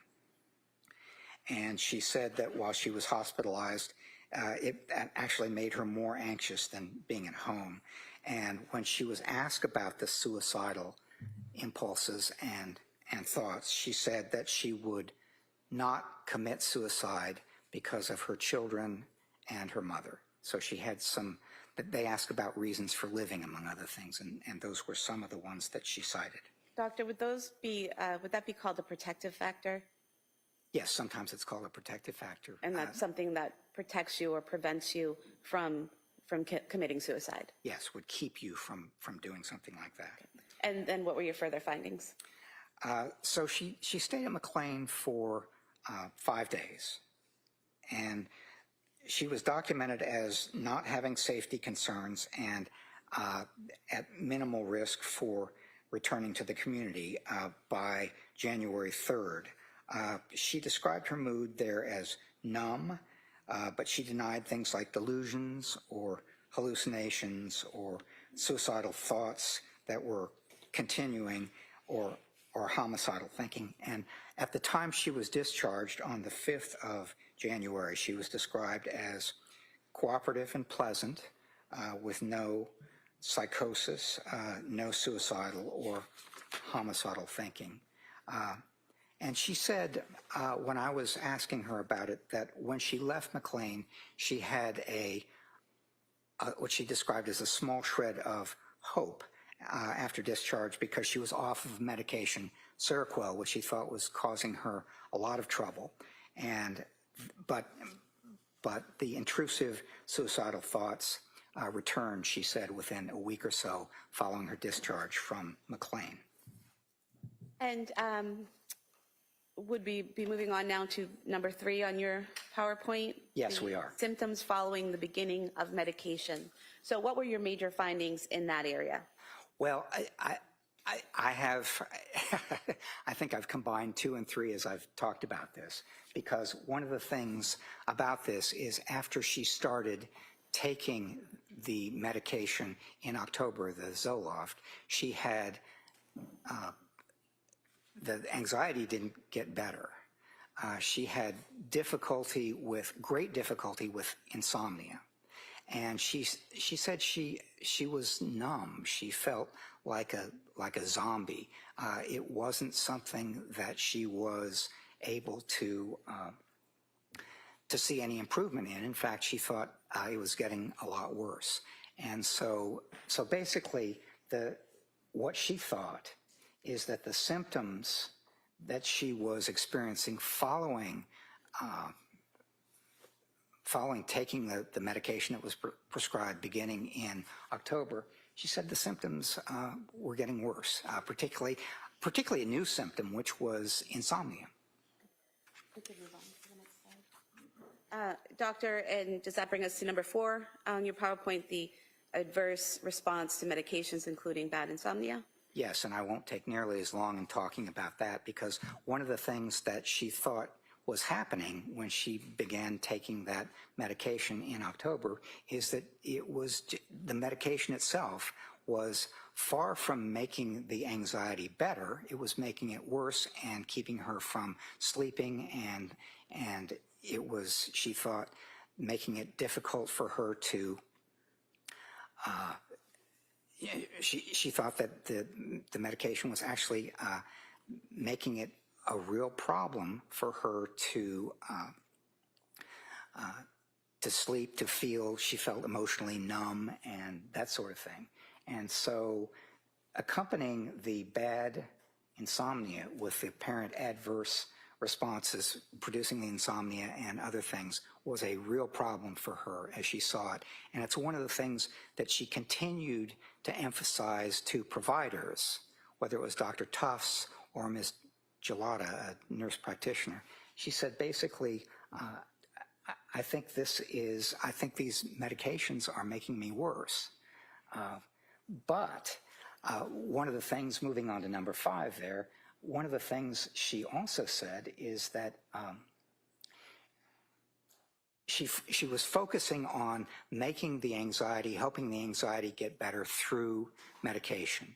There was a little bit of counseling going on with Ms. Gelada, but one of the things that she did not really have was, say, a cognitive behavioral therapist or something like that to help her work through the problems. She thought that medication was going to try to help, and it really did. It was something that she focused on a good deal.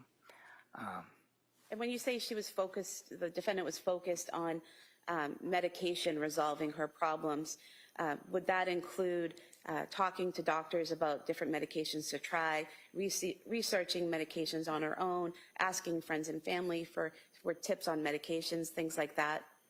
Yes, all of those things. Okay. And then should we move on to number 6, the mixed evidence about diagnosis and the nature of her problems? Yes. And what were your major findings in that area?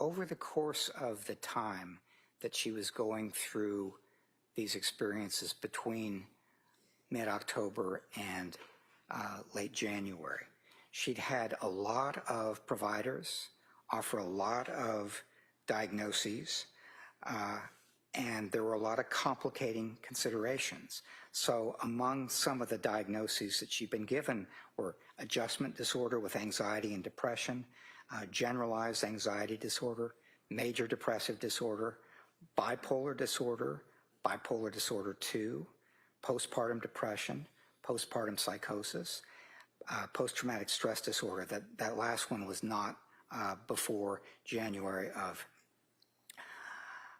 2023, but it's something that she has right now. And in addition to those diagnoses, which sort of implies that she has a disorder and she has symptoms, there were complicating factors. She had psychotropic medication with apparent adverse reaction. She had serious sleep deprivation over a 3-month period. She had between 5 and 8 months after the birth of her 3rd child. She had anxiety about returning to work in the fall of 22. She was worried about leaving her baby for work. And he was not taking the bottle. And the other thing, which was important for her, is she was always someone who was, she was into exercise. And she stopped exercising sometime in October when she started having these adverse reactions. But it's one of these things that it was a real difficult thing for her to handle when she couldn't do the running or the yoga or the Peloton or other things that she used to keep her anxiety managed. Were you aware that she was able to return to exercising on several dates in December and in January, going to the Kingsbury Club where she was a member? Yes, she was trying that, yes. Yeah. And is that something that, as putting on your clinician hat for a moment, is that something that you would recommend to a patient that they, in this situation, that they try to do things like exercise to complement medication and therapy? Well, if it works, It does work for some people, and they use it effectively over the course of their lives, particularly if they have some anxiety that might not fully need treatment, but it's something that might interfere with your life a little bit. And what were your next observations? Well, if we could move on to the next slide, please. So here we have number 7, your diagnosis, bipolar II disorder. So was that your diagnosis of Ms. Clancy? It was, and it was hard because of all the diagnoses in the records and all the symptoms that she experienced and so on.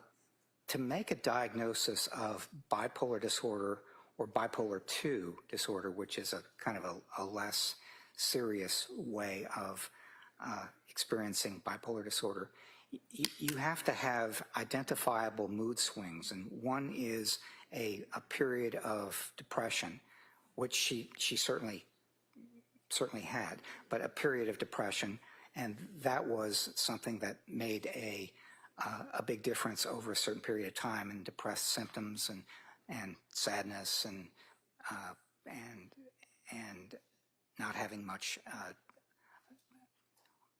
or not having much motivation and things like that. But you also, for a bipolar diagnosis, need something where you have an identifiable period where the mood is much greater. It's much, one of the things that I might say is that one feels during a manic period sort of high, jumpy, decreased need for sleep, racing thoughts, sort of flight of ideas, thinking really fast, excessive appetites for different kinds of things, not getting tired, feeling important and powerful, and things like that. And I was having a hard time finding something that looked like it was a manic episode. There were times when she felt, as she described it after the birth of different children, she felt good, she felt on top of the world, she felt really close to them, her husband and her kids, and so on. But it's also something that it didn't look like a manic episode so much as it looked like she was really feeling good and getting back into exercise and things like that. So it's one of those considerations where the thing that sort of gave me pause for a while in diagnosing a bipolar disorder is that I didn't see that manic episode. But what really convinced me is that she's been at Tewksbury now for more than 3.5 years. And the diagnosis of record at Tewksbury is bipolar disorder.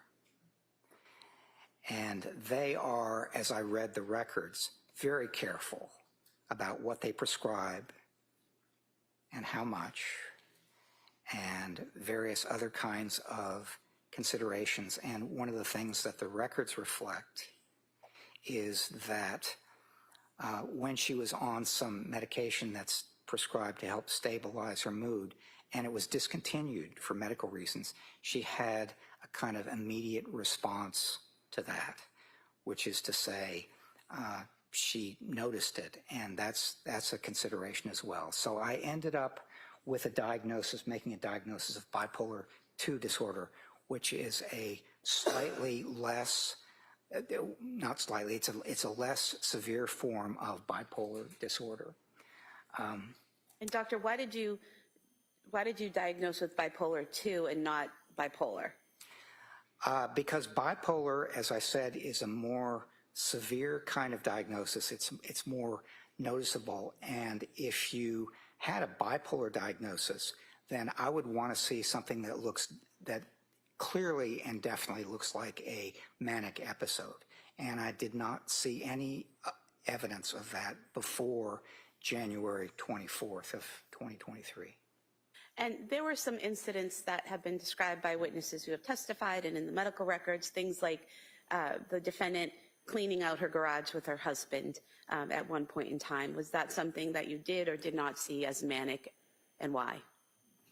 Well, there was some indication in the records that some people thought it was manic. I did not see it that way.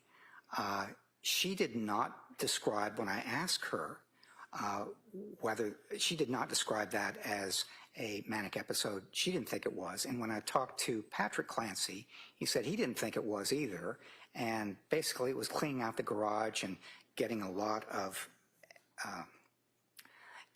stuff into 20 trash bags and so on. But one of the things he said is, they were both working hard, but it wasn't all her out there putting stuff in 20 trash bags, and he wasn't a part of it. He said he was definitely a part of it.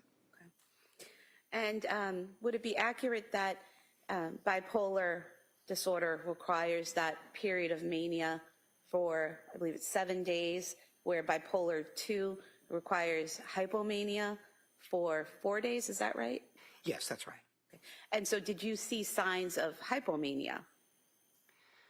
Well, that's something where it's less clear that it's manic, and that's one of the things that inclined me toward bipolar 2 is I just did not see signs that were clearly manic episodes, but it looked like something that it possibly could have been a less serious or less severe manic episode.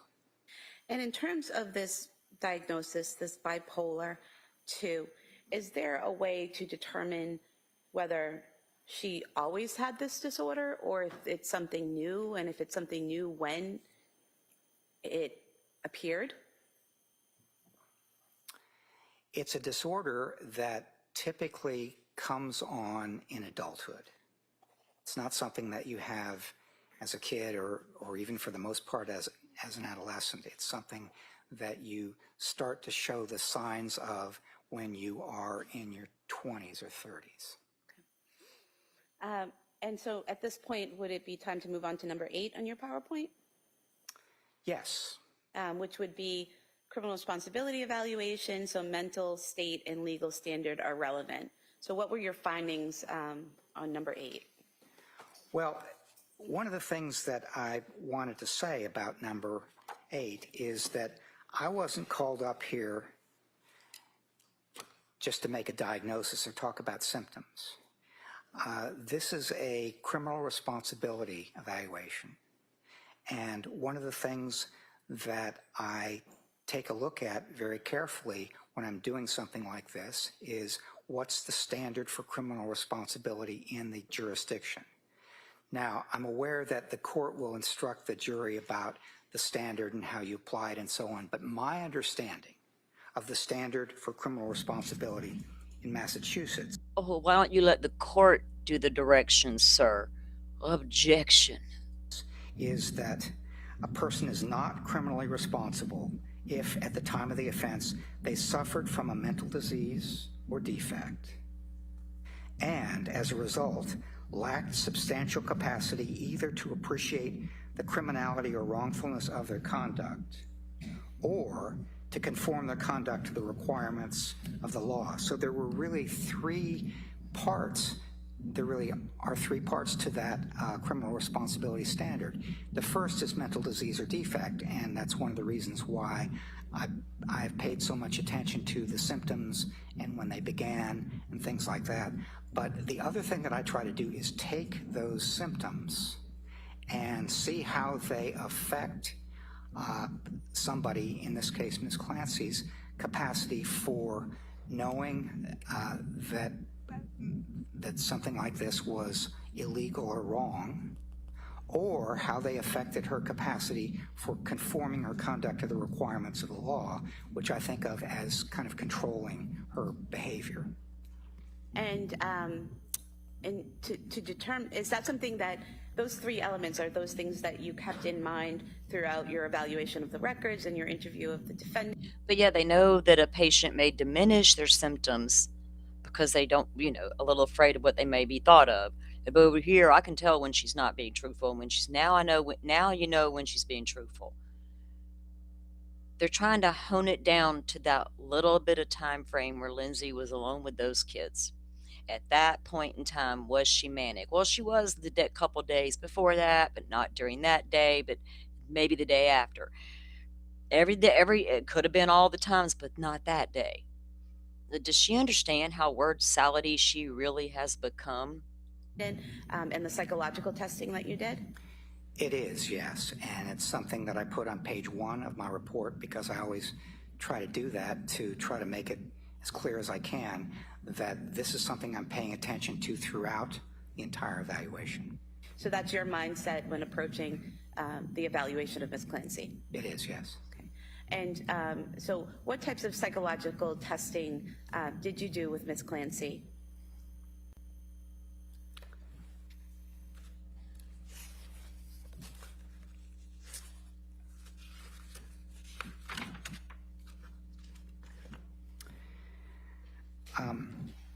There were several reasons why I wanted to do psychological testing. One is what we call response style. In a matter like this, somebody... Style, response style. Here we go. Your words are different than your affect. Now we got response style. We should all evaluate how these evaluators evaluate. A little insight into how Dr. Jean really works over there with their evaluations. I know a family right now who has a loved one sitting in Chattahoochee State, Florida State Hospital, also known as Chattahoochee Hospital, where this guy came from. I also know that family has to endure every 6 months of Brandon Adelot undergoing new mental health evaluations to determine if he's right in the head yet or not to go stand trial. Actually, he stood trial. Sorry. He was found guilty by reason of insanity for murdering his mother on Christmas Eve, right here in my hometown. And now his aunt has to go back before the board every 6 months to see if Brandon's still crazy or not, and be put through the ringer each and every time. She talks about it openly and honestly. And we need to review that show one day here and let the world see what really happens. And I'm clocking your time at Florida State Hospital, sir. You fucked around in the wrong state. Like Ms. Clancy during an interview, could respond what we call reliably, which is within the limits of her memory, as accurately as she possibly can. But there are other response styles. One is that somebody could do what we call exaggeration or even fabrication. Sometimes that's called malingering, which is they distort or they take the kind of report that they do and they exaggerate or even fabricate the severity of what they are experiencing.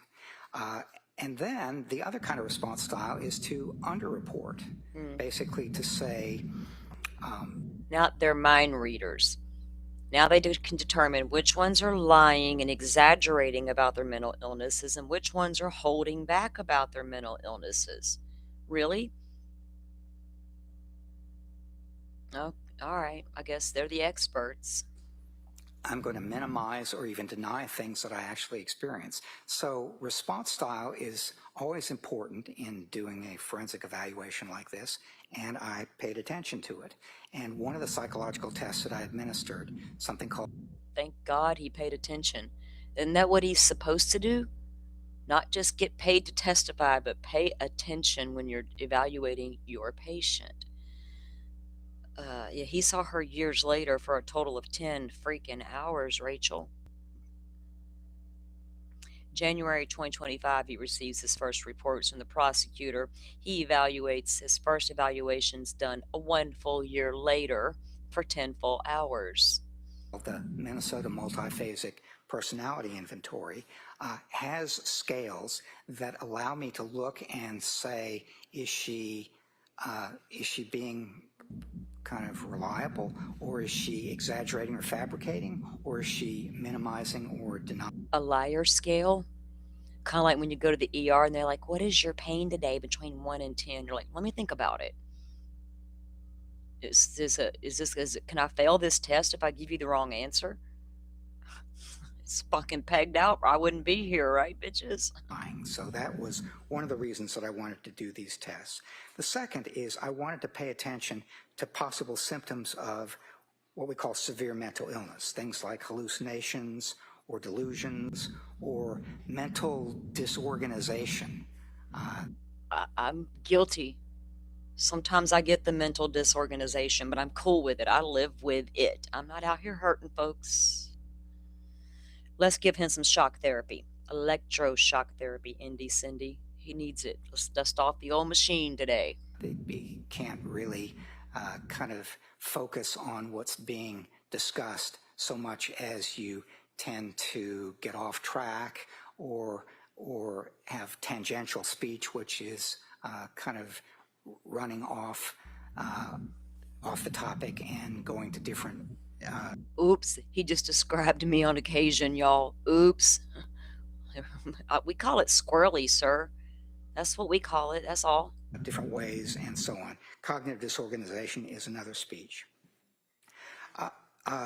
There's also review of her reported symptoms around January 24th of 2023, and I wanted to ask her questions in a fairly comprehensive way about that. Rachel, I don't like none of their scales. I get it. I live with pain, I live with anxiety, and I live with insomnia every day of my life. And it's just whatever. Today's a good day or today's a little bit off day. I just deal with it all the best way I can, right? Nothing's going to fix the pain, anxiety, or the insomnia. My THC helps keep me at an even kill. We're good to go. And my new mattress helps tremendously. There are other symptoms that she was experiencing, reportedly depression in particular, and I wanted to know how depressed she was feeling. And so that was something that I could also measure with these psychological tests. And then finally, suicidal thinking was quite important. And I wanted to ask her questions about her. That was important. Wasn't she turned away twice from a hotline, an unaliving hotline twice, because she didn't have a plan? But he wants to make sure he's going to evaluate her for it, though. How close do I live to Alligator? Florida, all of Florida is Alligator Alley. And not far. I can go right down the street and take a gander at one. They don't bother me because I don't bother them. And when I'm fishing in the river, and we look down the little slough, and we want to go fishing in there because we know there's some good bluegills in there, and Mama Gator says, no, I got babies. We're like, okay, peace out, girl. Peace out, girl. We respect the gators, and they respect us. Thinking and feeling and behavior related to suicide kind of leading up to January 24th and then around that time. So these are all reasons why I gave her psychological tests. Could I have you pause there for a moment? Yes. I'm not sure if it's a good time It's a to good break. time to break. All right. It is a good time to break. Look, I've had a baby all the ways imaginable, with pain meds, without, all natural, and two by cutting me open to pull the little bastards out. The little boys. The little boys are like, cut us out. We ain't coming out the other way. Because I have given birth all of the ways, for me personally, the easiest one of all was the one I chose to do naturally. Without their pain meds, without their bullshit. Women been doing it for hundreds of years, just like this. Let's get it on. That pain will go away the minute that child pops out. And it did. And everything was good with the world. I'm tough. I can handle that however many hours of pain. Why don't we do that? Thank you. All right, so members of the jury, we're going to take the afternoon recess at this point. You know my instructions, so they're going to be the same. She's like, Don't talk about this case, don't do any research about this case, don't listen to anything about it, don't read anything about it. Have a nice break, and we'll have you come back here about 2 o'clock. Okay? Court, all right. All right, please. Good. Close the door. like I ate a sandwich because I got work to do this afternoon.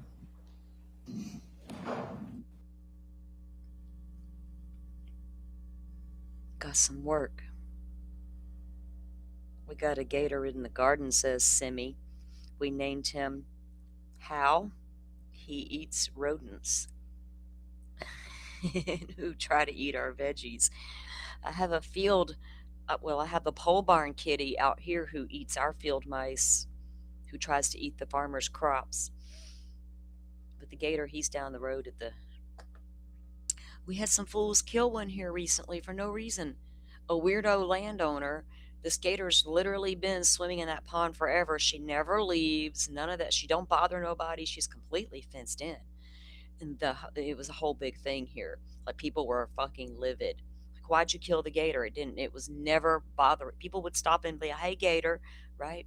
I'm in Northwest Florida. I'm not down there in that hellhole known as Central or South Florida. I'm in Northwest Florida. I can spit and be in Bammy.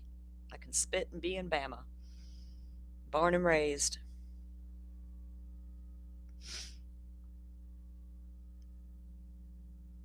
I don't live far from the Gulf of Mexico.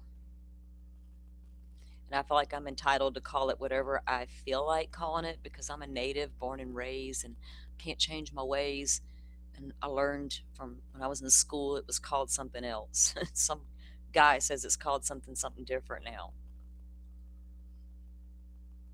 I got to clean out an AVT racing trailer. Ooh, you're going to get it. You're going to get labeled. Where are we going racing at? I get yeah. Don't hate me because I can multitask, right? In 15 ways to Sunday. Don't hate me, ladies, because I got more I can get up and do it all. Don't label me as a freak today because I can get up and get it all done. And then some. Tomorrow, I just might be tired.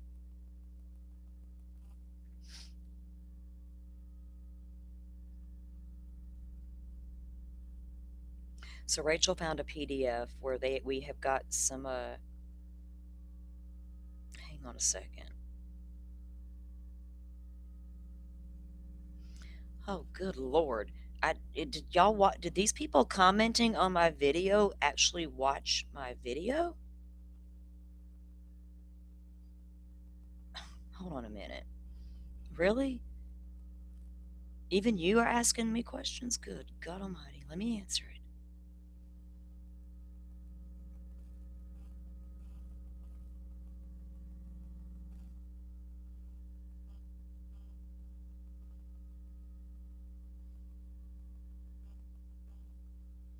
Like, can nobody have an opinion on the internet except large channels?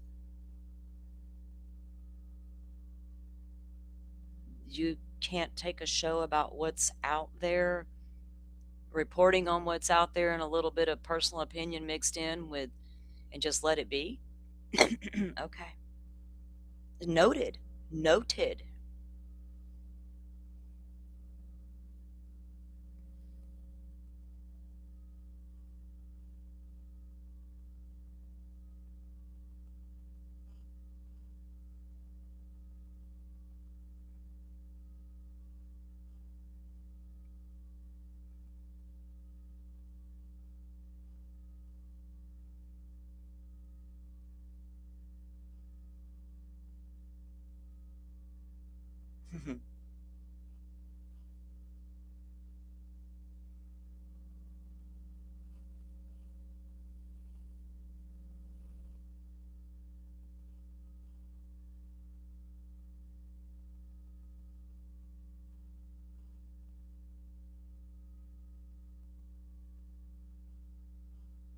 I didn't start the fire.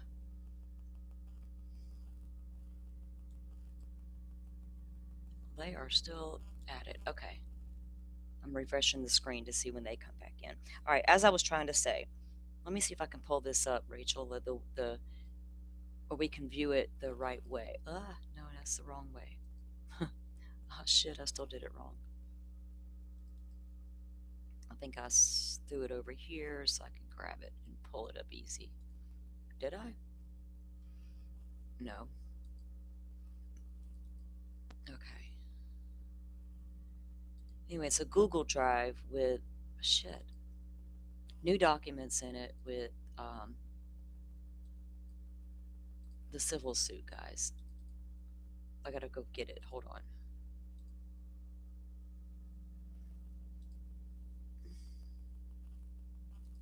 And it looks like it has different documents within this folder.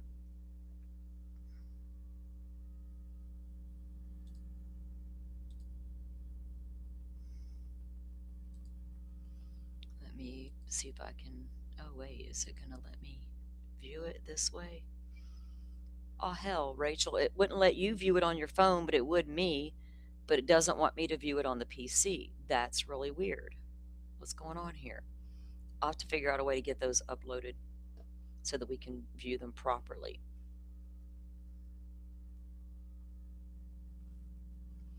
Oh, really? Nice, Indy Cindy. Yes, Billy Joel. We didn't start the fire. Pointing fingers at us, asking us why we asking questions. Well, fuck. Have you seen what's out there? Of course you have. Never mind. They are trying to provoke me into a war, I believe, and I'm not here for all that. That was never the intention.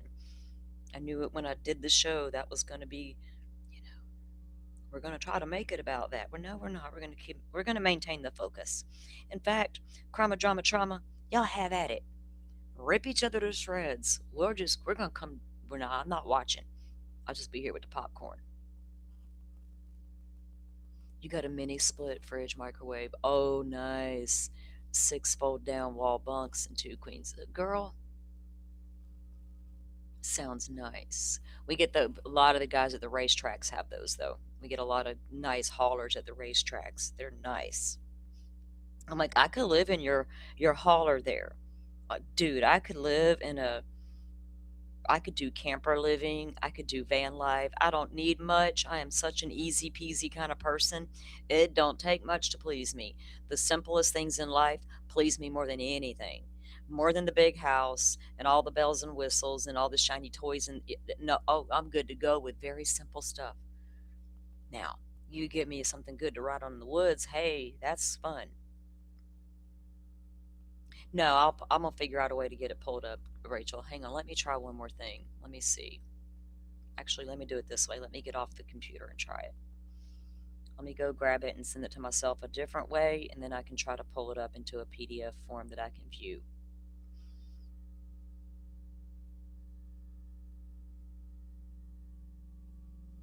Oh, wait. No, that was information on old boy's thing. Hold on. I was about to pull up the wrong thing. Okay, it should be this. No.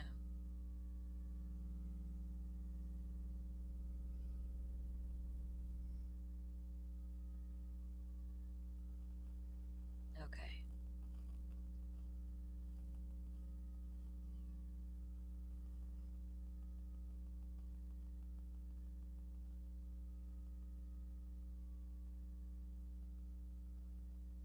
Did you get this off of X, Rachel? Yeah, okay, I see you did.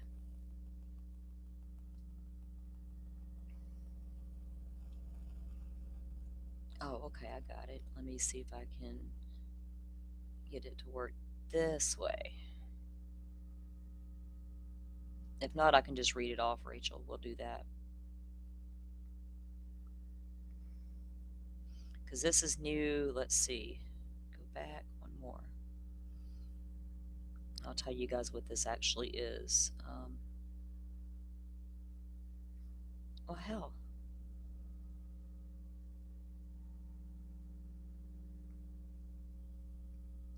Okay. Multiple new filings, including answers from a Cleveland hospital, Dr. Goodhart and Madva. This is answer and jury demand of defendant Elizabeth Madva, MD, to plaintiff's second amended complaint.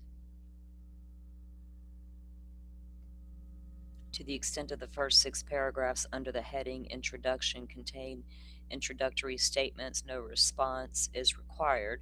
Dr. Madva otherwise denies the allegations contained in the first 6 paragraphs.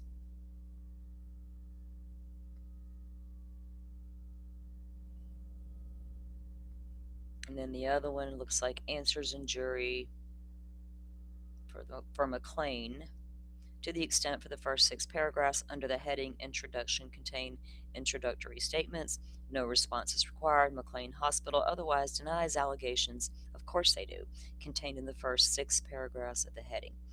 All right, let me see. Can I copy this link?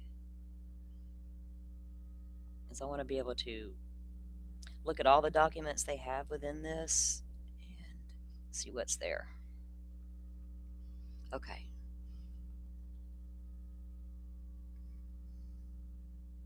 Let's see. We learned to stop eating baked beans. Hey, I love a good baked bean though. We don't know. We don't want to eat that. Eat all that with the boys in the trailer. Are you kidding? They'll have so much fun, wouldn't they? You know how them boys are with their bean farts. That's the worst. And they're going to be having a competition after that. At least these boys around here would. I'll be like, can I have my own hauler? Y'all just got to ride by yourselves, weirdos. Okay, let me see if it will let me pull it up this way.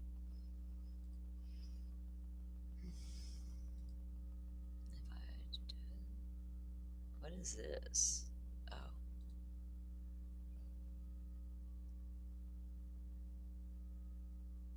Okay, it looks like I can, but I gotta find that particular document. Let me see what all's in this drive. What is it doing that for?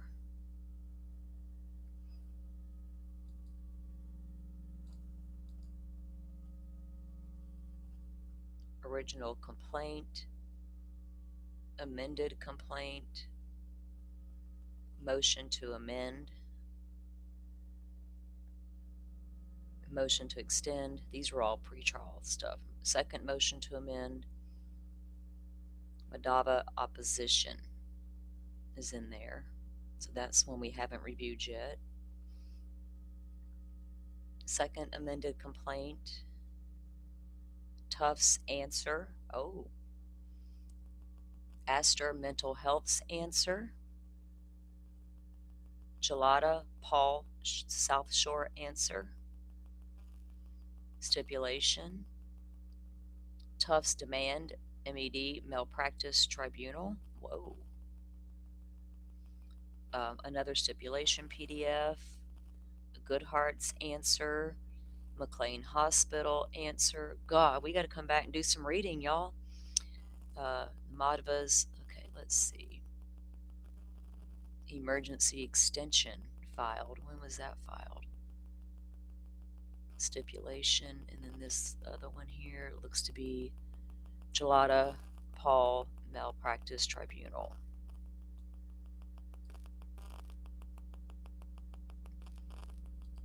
I need to pull these up individually and save them to PDF so I can share them on screen easily with you guys.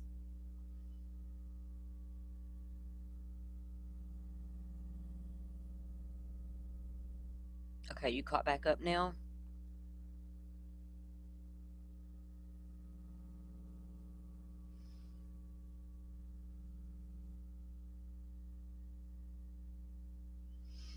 Yeah, these boys are so crazy. I live with two of them still. I live with my son and my grandson. Like I created these little monsters.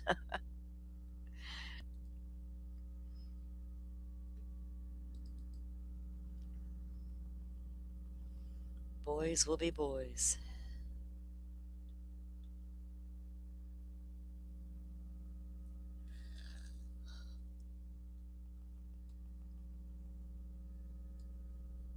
I'm gonna.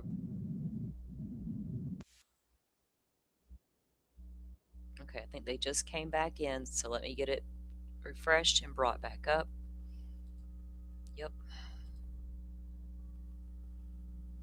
Okay, let me get my screens fixed. One of them's jumping all around here. There we go. All right, now I'll bring the screen back up. Yeah, it's a badge of manliness.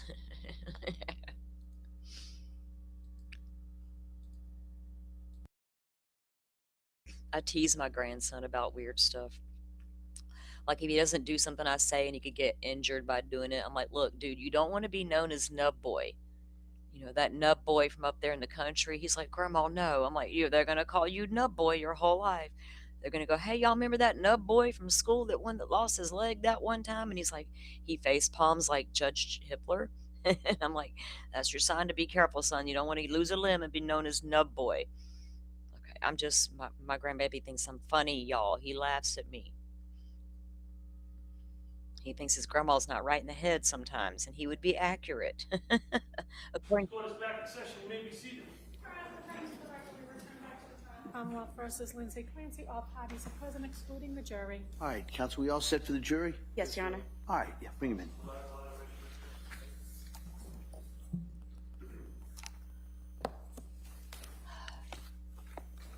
I can't stop yawning all of a sudden.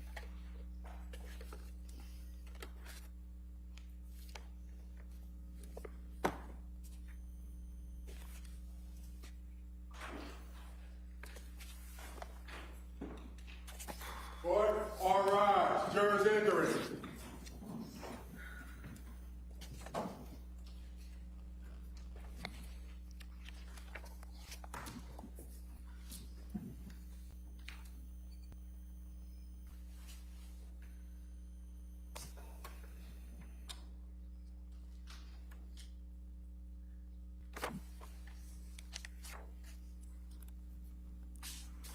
This court is now in session. Please be seated. Your Honor, for the purpose of the record, we return back to the trial of Commonwealth versus Lindsay Clancy. All parties are present, including the defendant and including the 18 jurors. All right, thank you, Madam Clerk. Members of the jury, we're going to return now to the direct exam of this witness, all right? Counsel. Thank you, Your Honor. Doctor, before we broke, you were describing the various psychological tests that you conducted on Ms. Clancy. Can you tell us the results of those tests? Yes, I can. On the MMPI, which I spoke about first, and this was, of course, 3.5 years after the alleged offense. So it's going to describe, much of it is going to describe her thinking and feeling and behavior in April of 2026 rather than January of 2023. But it's something that's always a challenge when you try to reconstruct what happened some time ago. And so some of these tests were administered from the standpoint of what was it like for you back then. But the MMPI was delivered in terms of how you're doing right now. And she, on the response style scales that I talked about earlier, she showed a slight tendency to underreport, to deny unusual experiences, although she did that in a way that was pretty sophisticated. She's a bright woman. And so, given this... She did that in a very sophisticated way. She's a bright woman. He's calling her a manipulator like Lauren. No, sir. She's very good. She's very good at manipulation. Really. We kind of take into account a little bit the fact that she might be underreporting a little bit in terms of what's really wrong with her. However, there are a number of what we call clinical scales on this test, and she was not elevated on any of them, meaning that she's not actively symptomatic in many areas or in great distress in certain ways. But there was one scale that is elevated, and that is the suicide and death ideation scale, thinking about suicide and death. And I should say that Ms. Clancy has been on 1-to-1 suicide precautions, which is the highest level of precautions that a hospital can take, since she came to Tewksbury.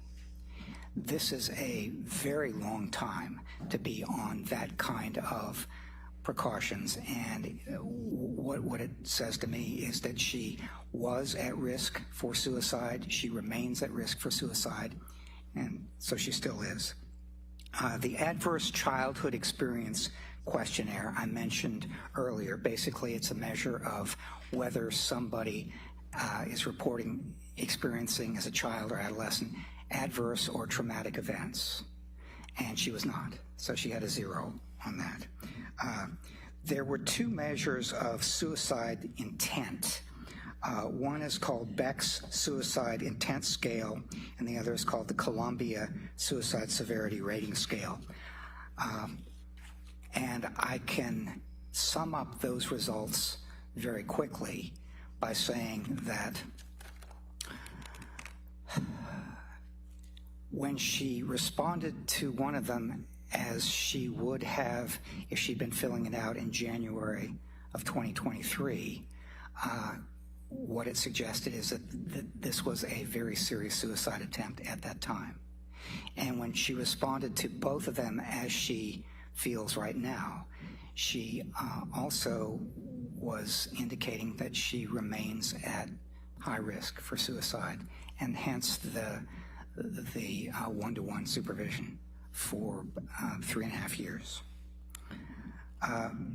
The brief symptom inventory is something where you ask people about a number of possible symptoms that they've been experiencing within the last month or so. Gave it to her under two circumstances. One is, how are you doing right now? That is around April of this year. I think all their little scale tests are fucking bogus. Why do you got so many different scales to measure so many different things? When are they all going to come together and treat the patient as a whole? Well, you didn't qualify enough on this scale, but this scale says this, and well, this ain't a weight scale. It's not that cut and dry.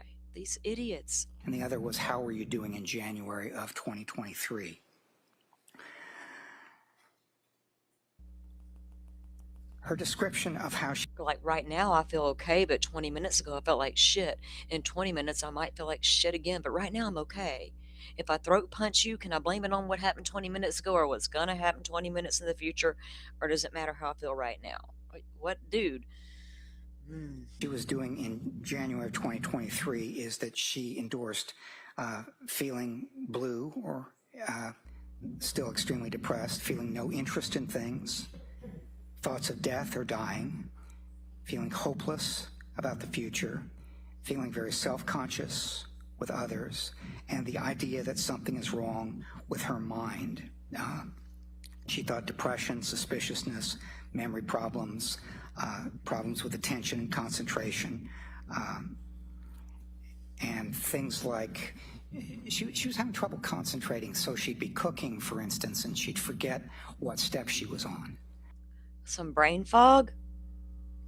Imagine that. Some brain fog. What in the world could cause brain fog? Asking for a few thousand brain fog sufferers from time to time. And we know, if we're lucky, we know what the cause is. And we didn't, never mind. So most of these are consistent with symptoms of depression. And so I thought that they were good indications that she was endorsing feelings of depression, although she was improving somewhat from her December feelings.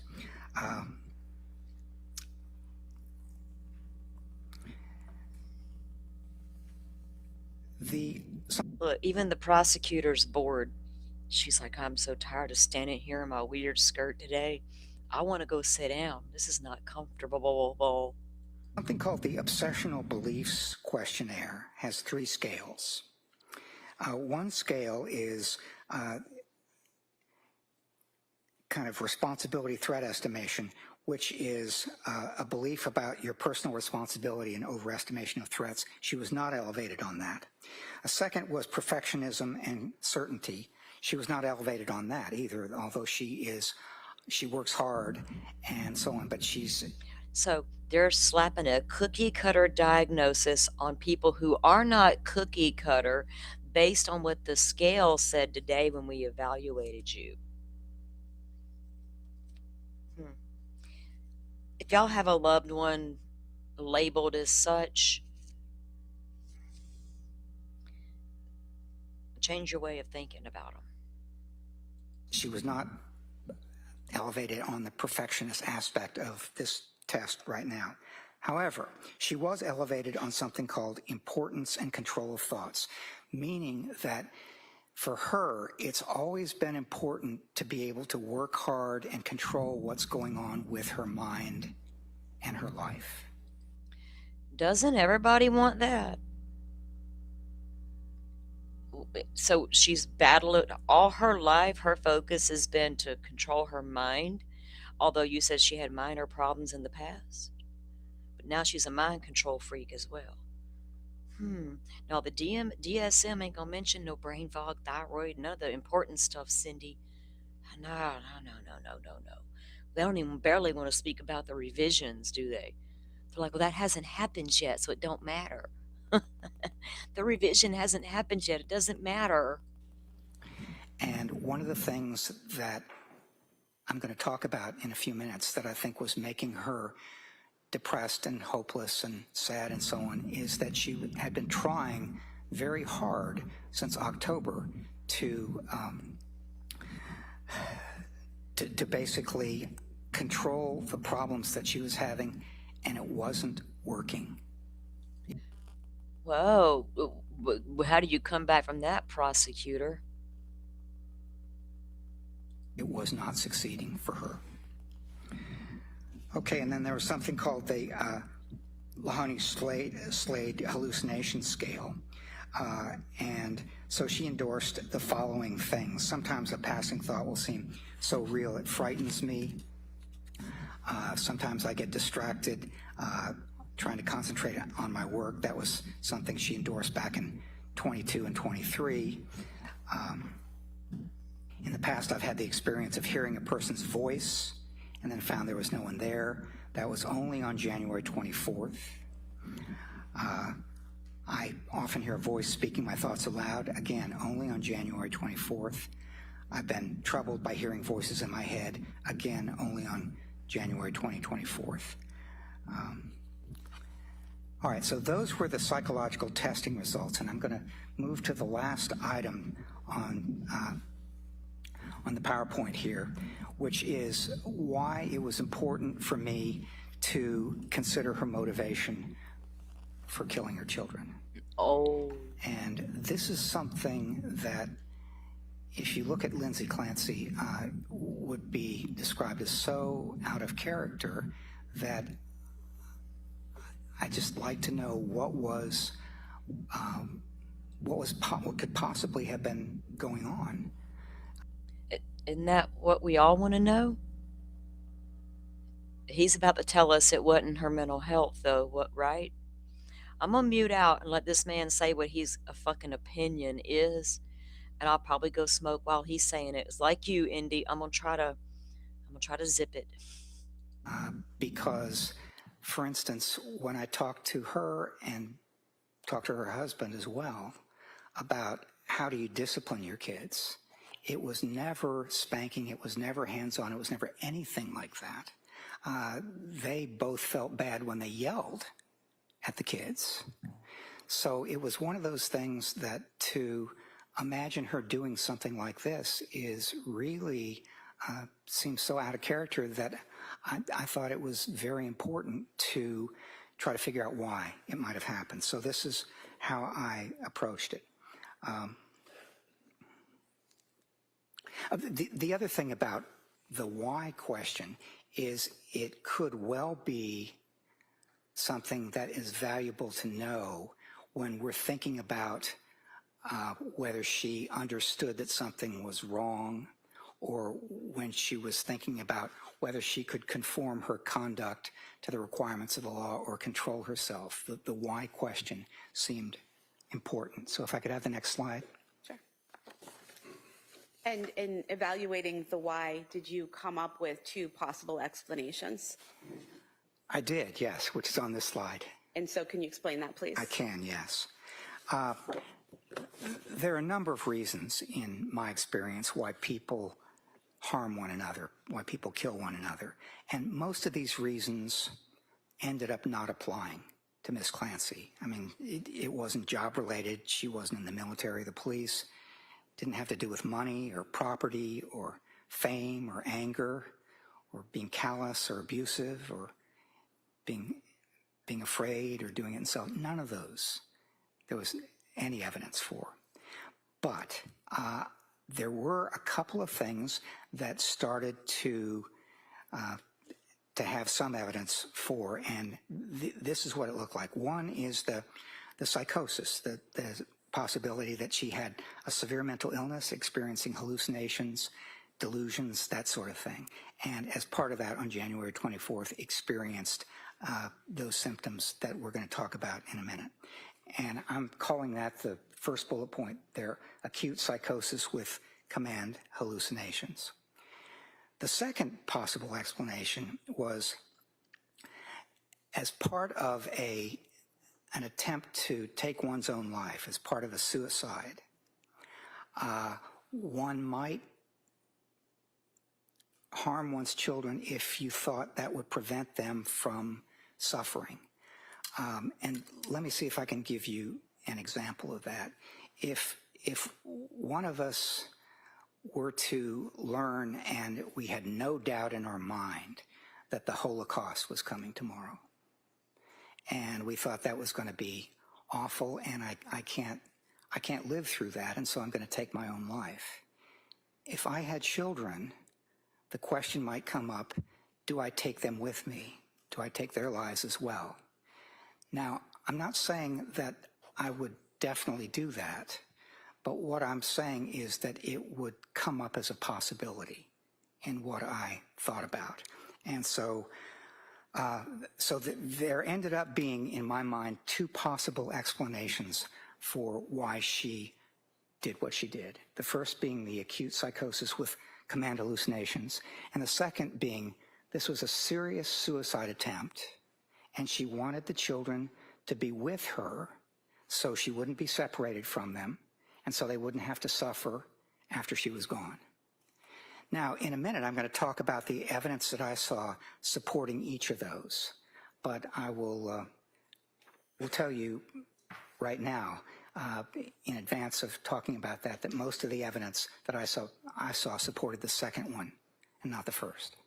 And so, Doctor, if we could go to the next slide and you could talk to us, tell us what evidence you saw for acute psychosis with command hallucinations. Yes. The first was, that's what she said. I asked her that question, and that's the way she explained it happened. She said, sometime on the afternoon of January 24th, 2023, that she heard a voice, and the voice said, "This is your last chance.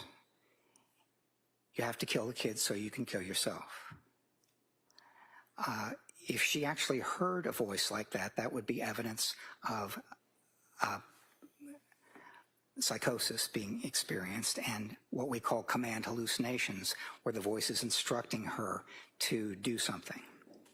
There were some other possible things that made me think that it could be a severe mental illness that she was experiencing, and two in particular. One was thinking that others might know her thoughts. Now, this is something that is a symptom of psychosis called thought broadcasting if it's experienced in a certain way. In thought broadcasting, if I'm experiencing that, I literally have the idea that if I'm thinking it, you can hear what I'm saying, just as if I were putting it on the television or podcast or a movie or whatever. It's just coming out that way. I asked her about that, and she said, and other people asked her about that too, and she said it was not thought broadcasting, but these were very vivid thoughts, and she thought that it might be that people could hear them as vivid and strong as they were. The second possible symptom is that thinking police might take her children. Now, in some of the records I saw people saying, "Wow, this looks like a paranoid delusion to me." And I will tell you that it didn't look either paranoid or like a delusion to me. And here's why. I'm a healthcare professional, and that means that in Pennsylvania and every other state I know, I'm a mandated reporter. If someone tells me in therapy or in an assessment that they think that a child is going to be injured or severely hurt or that might happen, then I'm required by law to contact Childline in Pennsylvania.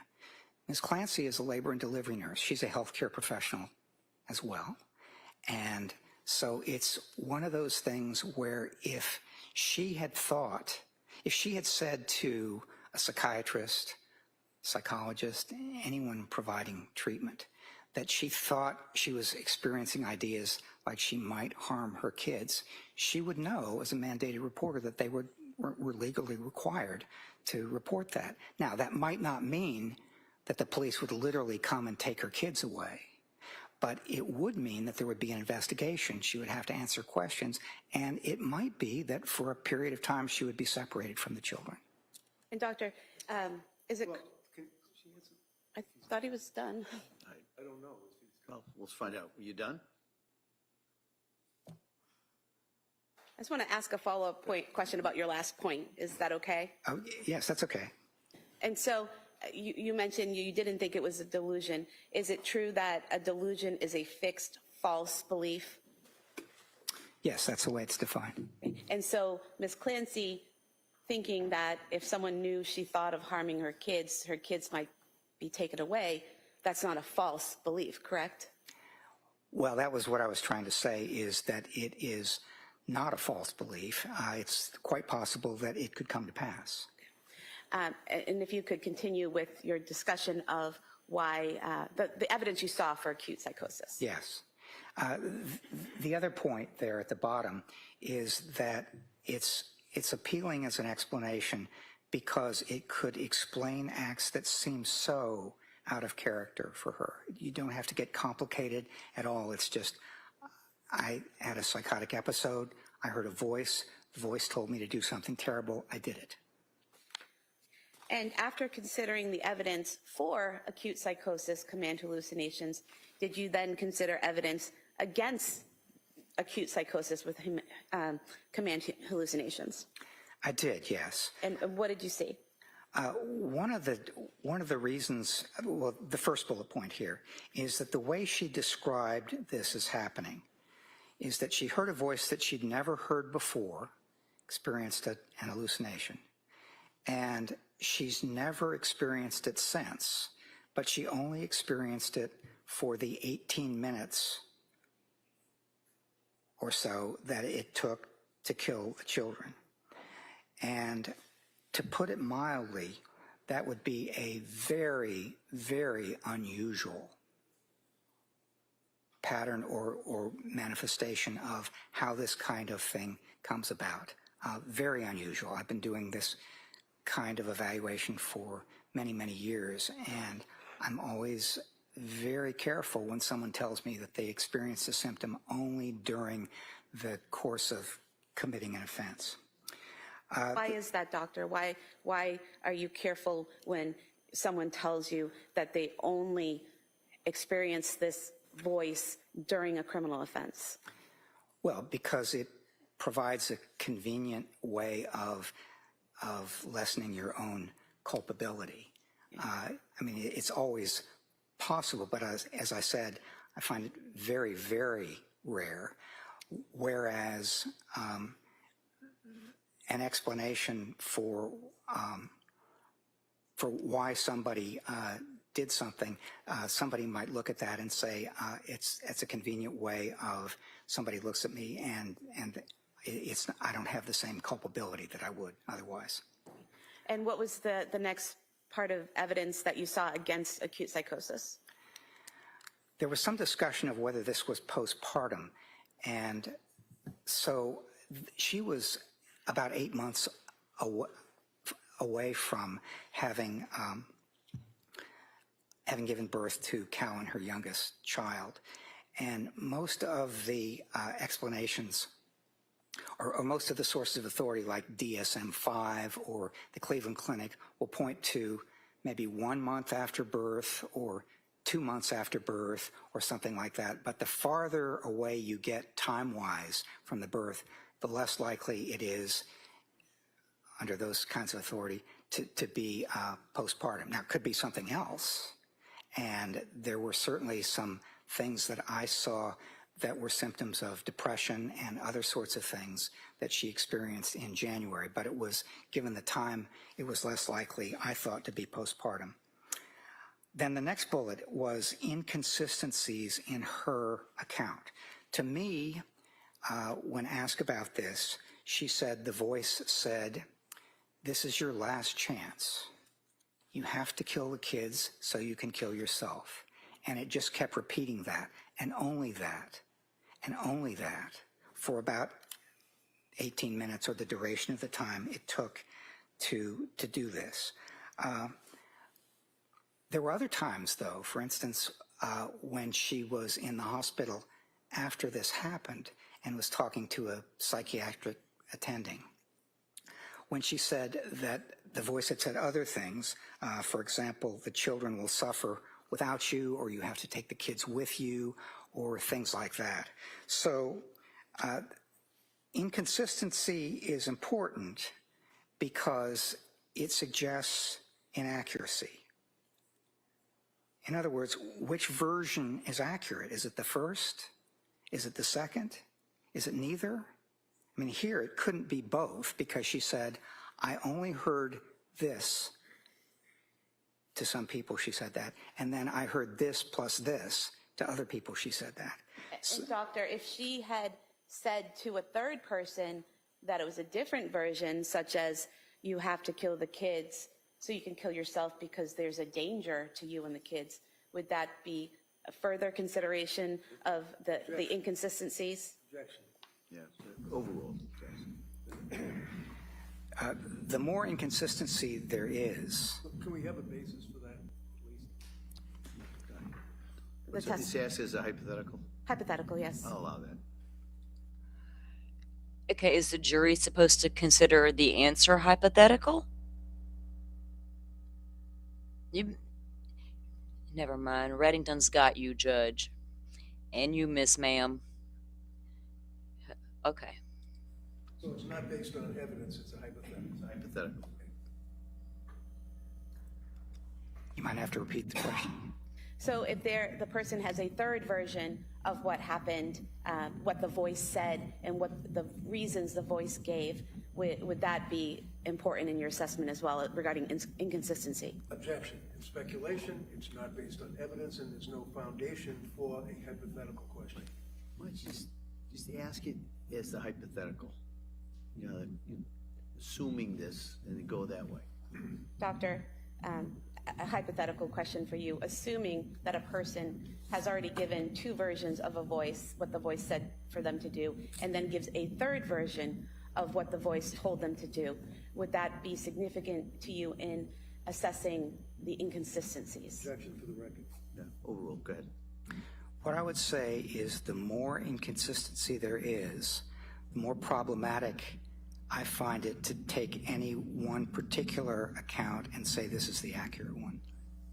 And then what other evidence did you find against acute psychosis?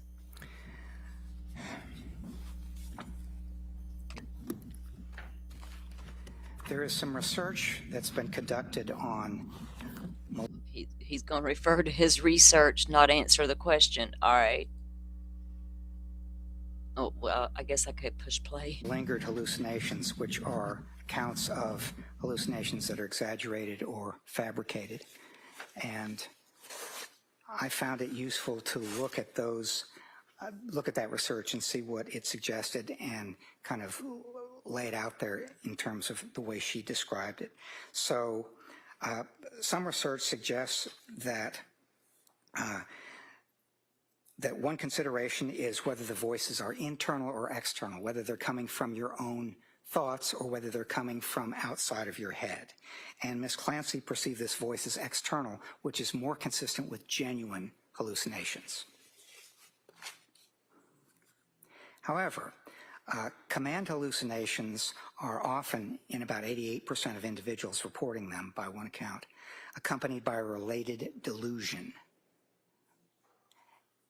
Ms. Clancy did not report any accompanied delusions. So thus far you've got 1 point for genuine and 1 point for possible exaggerated. Then there's frequency and control.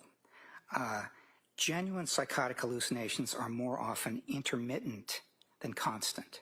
They'll come and they'll go. You'll hear it, stop hearing it. You'll hear it again, stop hearing it, and this can extend over a period of time. Ms. Clancy, in this instance, reported that the voice was constant for 18 to 20 minutes, and then it stopped. It had not been experienced before, and it has not been experienced since. And she also did not report having any control over the voice or over her actions in response to the voice. Then the next item is content. So genuine hallucinations are often familiar, use both genders, and are clear rather than vague. Ms. Clancy described this voice as clear, but it was unfamiliar and it was a single male voice. So that was sort of mixed. I'm not counting it as one direction or another. And then finally, reaction and coping. Individuals who experience hallucinations like this often try to reduce their influence in different ways. Could be praying, could be listening to music. And while those who inaccurately report the experience of such hallucinations often do not describe coping mechanisms.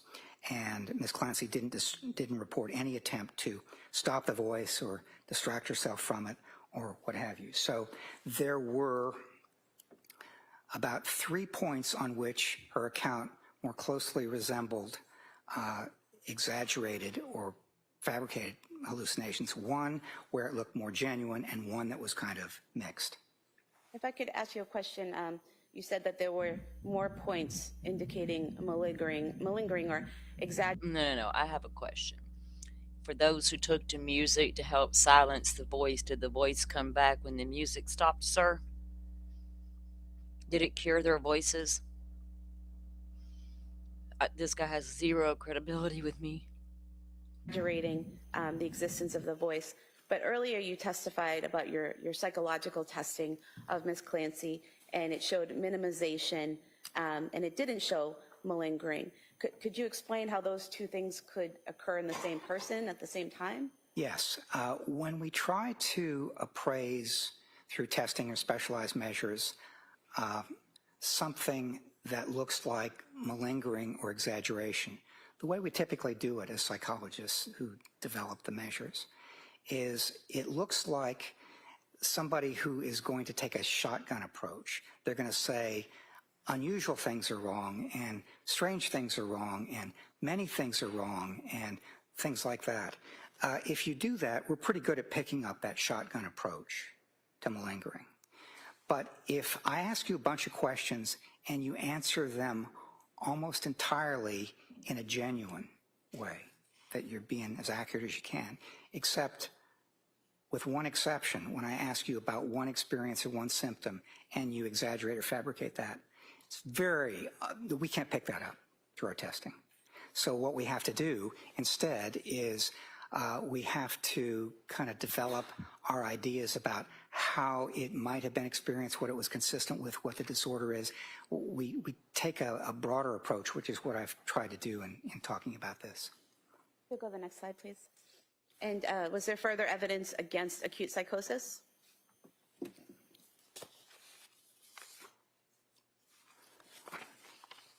Yes. I'm going to start with the question of thoughts or hallucinations.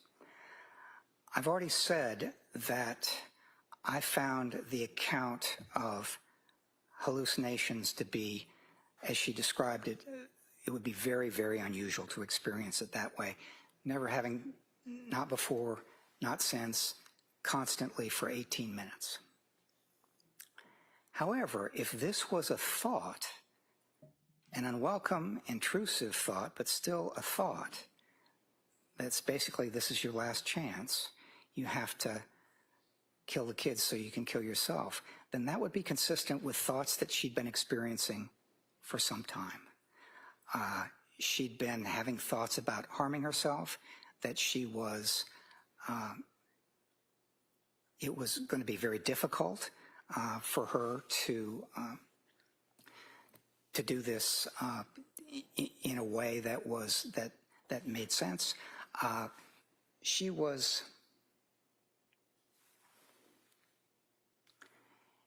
experiencing thoughts about hurting herself because her brain might have been damaged. She was experiencing thoughts about hurting the kids. She was experiencing all sorts of unwelcome thoughts.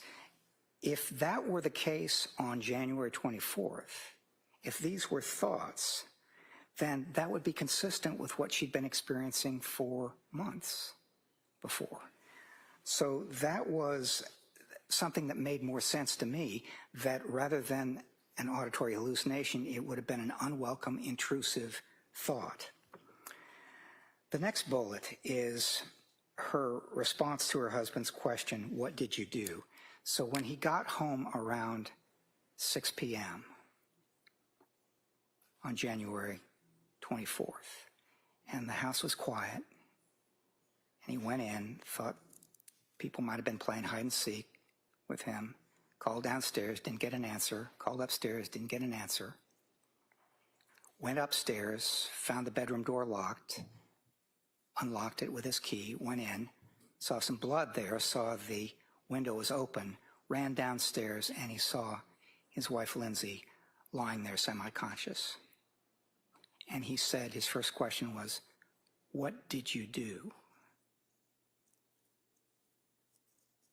And her response was, "I tried to kill myself." Now, I thought that if she had actually experienced this command hallucination, that she might have said something like, "I did what I had to do," or "I did what the voice said," or something like that. But no, she said, "I tried to kill myself."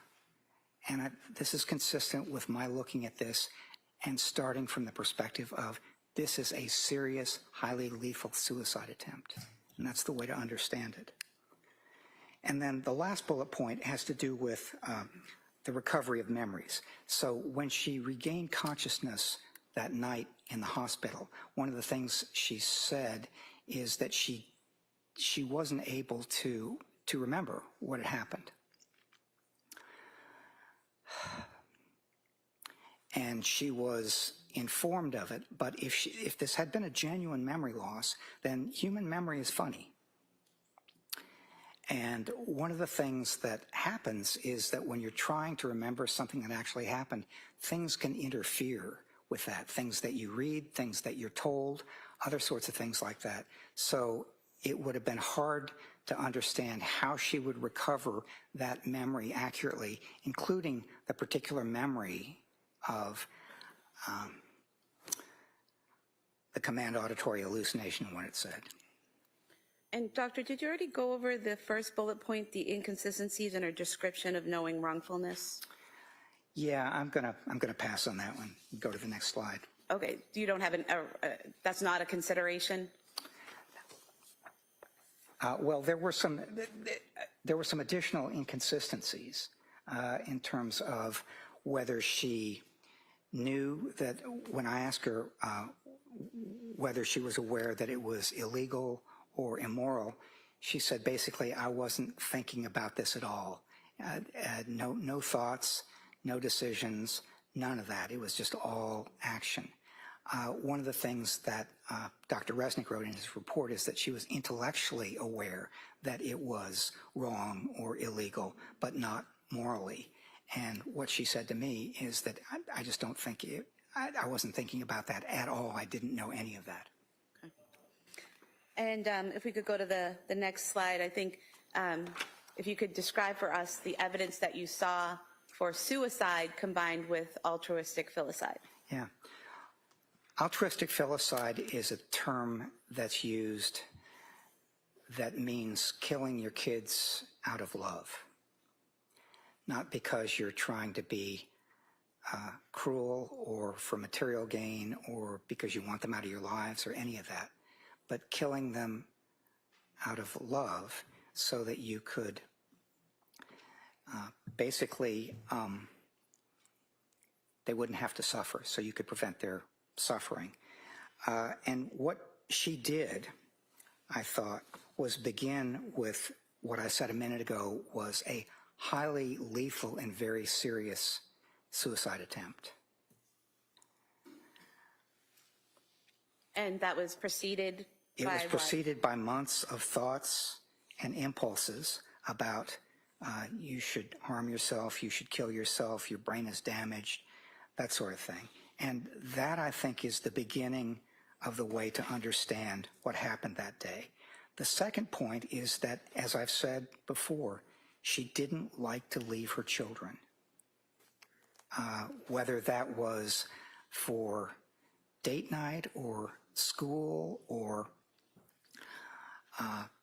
going back to work or anything, she did not like to leave her children. And if she had taken her own life, then her children would have been without her, and she thought that they would suffer. And she'd been having these thoughts both about herself and about her children over a several-month period. And the other thing that I will say is that she was in pain. She was suffering. She was doing a little bit better than she had been before she went into McLean, but she was still in pain. She was suffering. I think she was even desperate. And that is something that is often characterized as people who try to take their own life. They're in pain, they're suffering, and they're trying to put a stop to it. And I think when she decided at some point that she was going to put a stop to it, then she had to answer the question of what to do about the kids. And she didn't want to leave them, and she was convinced that they would suffer without her. For the next slide. And further evidence that you saw for the suicide combined with altruistic filicide? There was. One of the things that she said when asked about what happened is that in the course of strangling each child, she said, "Go to God, baby, go to God."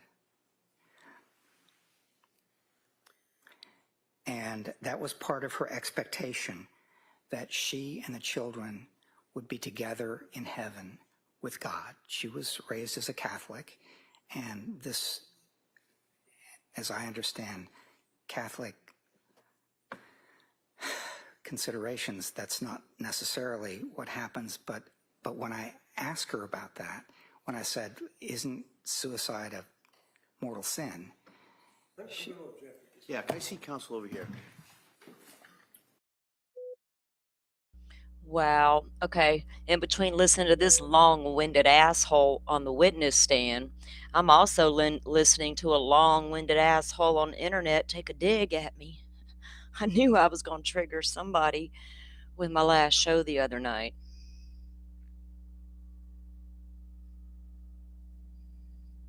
Good thing I'm medicated.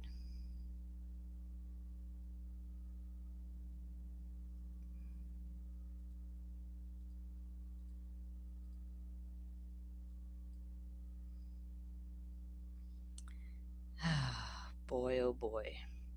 And the few people sitting in there in that chat that normally come into my chat, I might see you around, huh? Maybe.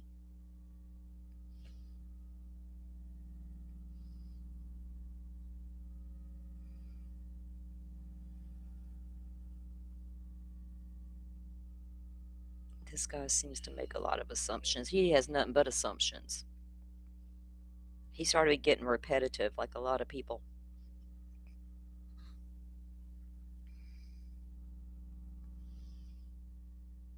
Maybe he'll be done soon.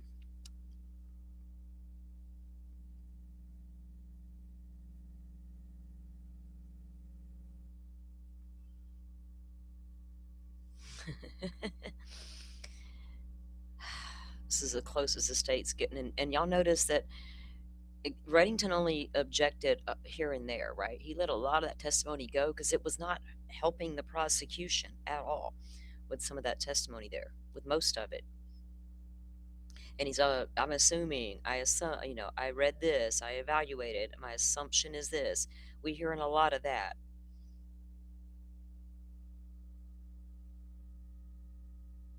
I can change that live to members only, but I didn't make it members only on purpose. I thought about it. I kind of wanted to see who was going to react and how they would react, because it just shows their true colors, not mine. That's all. No, I'm not misunderstanding anything. We got it. We checkmate. We understood. Y'all have at it. I knew even, and I look, I got Jay and Nonsense questioning me now. But I knew when I did the show that was going to happen. But I didn't make the show about them, and I didn't. I even said that's. I just shared my opinions on some things. I held back on some things too. That's what they should remember. But I knew it was risky to even do that show or to even make a post and say anything. Why should it be risky? Huh? It's an opinion. Are we not allowed opinions unless we get permission first?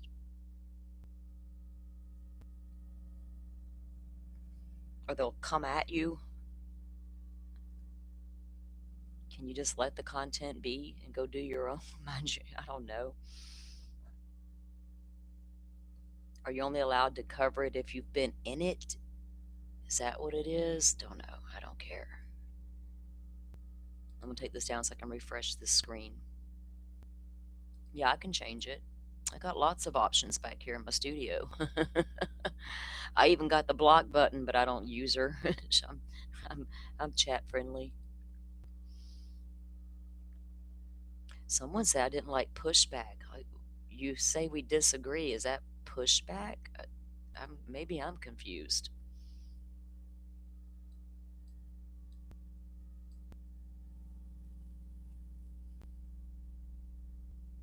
Oh, they're not back yet.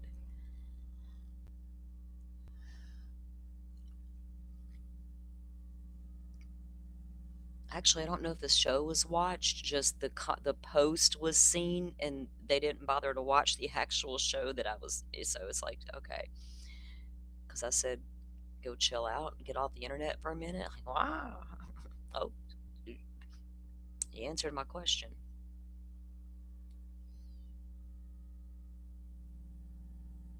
Yeah, I've already got.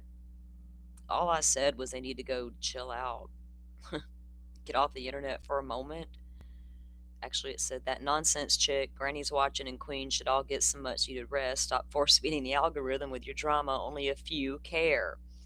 I didn't say nobody cared. But I just got took to church over there claiming I don't care. Um, only a few care. I said most don't. What I meant was they don't care about your drama. We care that Sebastian's case was hijacked. Absolutely. Tried to say that 1,000 times. And I said they're the only ones who actually care about this 1.5 year long shit show. That's all I said. And now a live stream's being held about my post. Jay wants to know what did Nonsense do. I didn't say she did anything.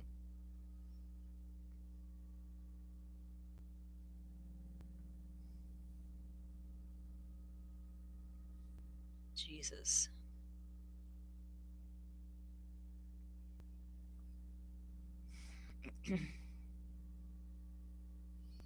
Yeah, I know I got my First Amendment right, but I don't think they realize it. Well, you're not in it, so you can't speak on it, and you're just a tiny little channel. Shh. Mind your business, girl.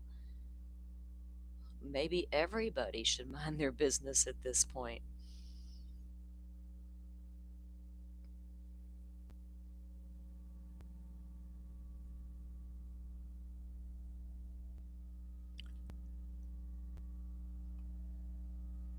I think it's going to rain soon. It's been cloudy out there for a hot minute.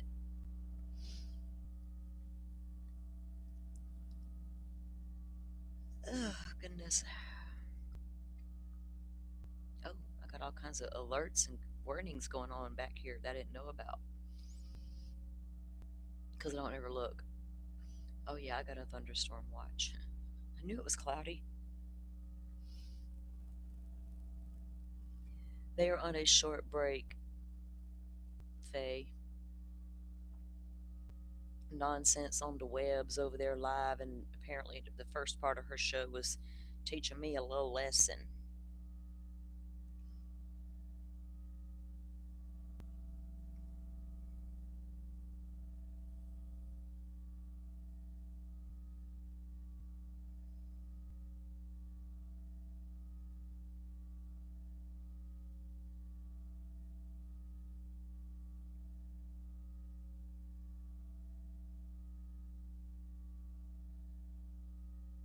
Gross.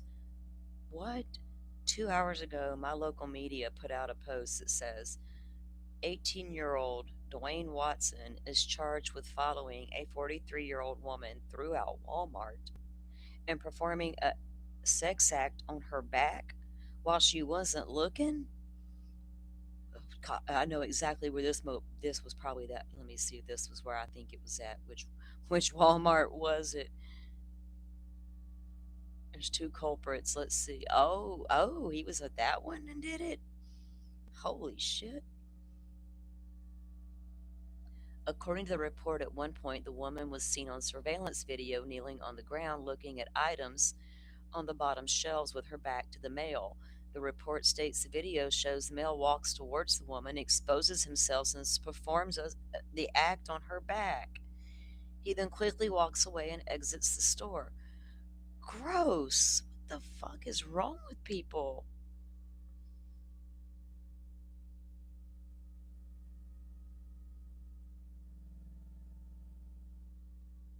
What is this? Someone just posted on X. Is it supposed to be a...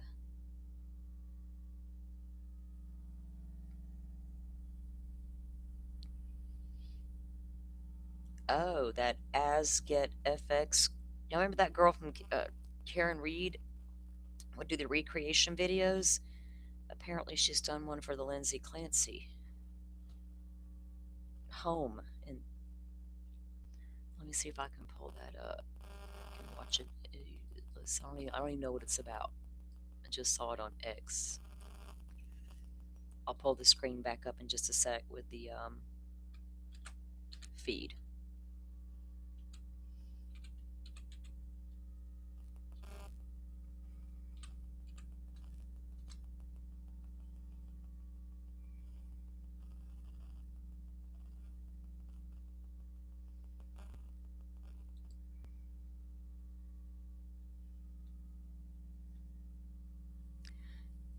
Lindsay Clancy Master Part 1.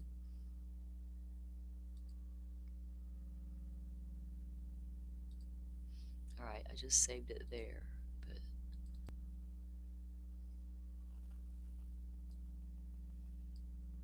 let me get this trial pulled back up and see if they're back yet from break.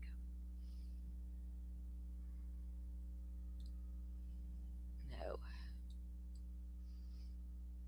It's 2:14. They're not going to be at, ow, my knee. They're not going to be much longer today. They usually are done around 3 o'clock my time.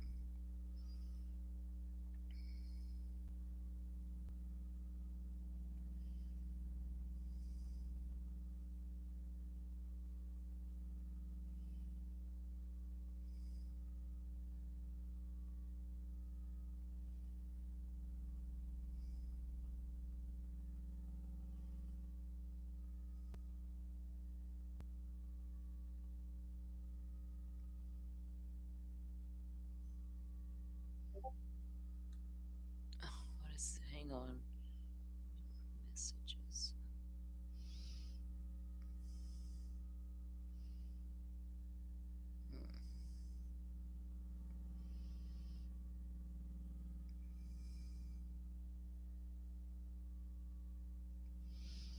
Ooh, it's Cape Verde, so it's time for them big storms to roll off the coast of Africa and cook across the Atlantic. That's the ones we got to worry about. They got time to cook before they get here. A lot of them will go up to the East Coast, though.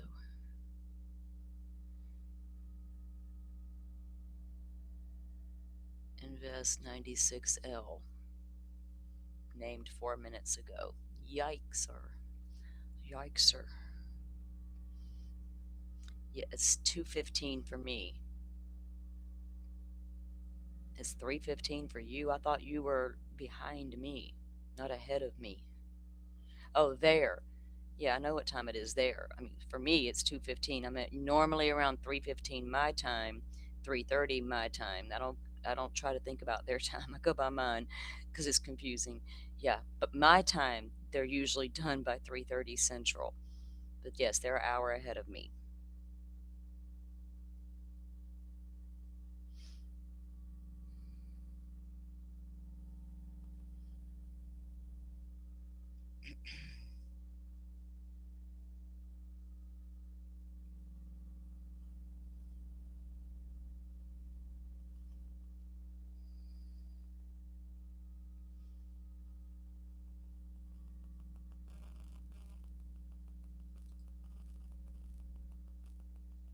And I've got the screen up, guys. They're still on their break.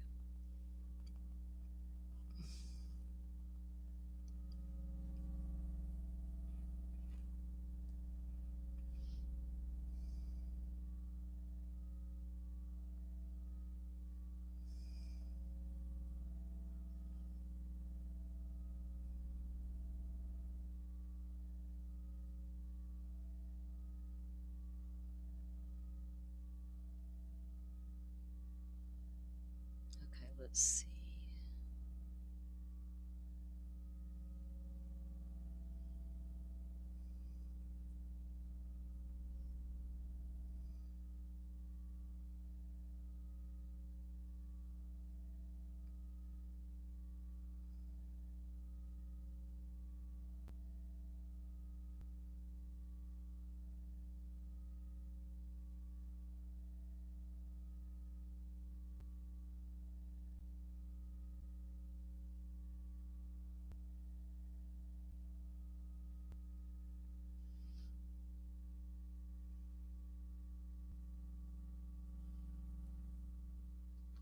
Now there's movement. Hold on. Let me get the screen back up.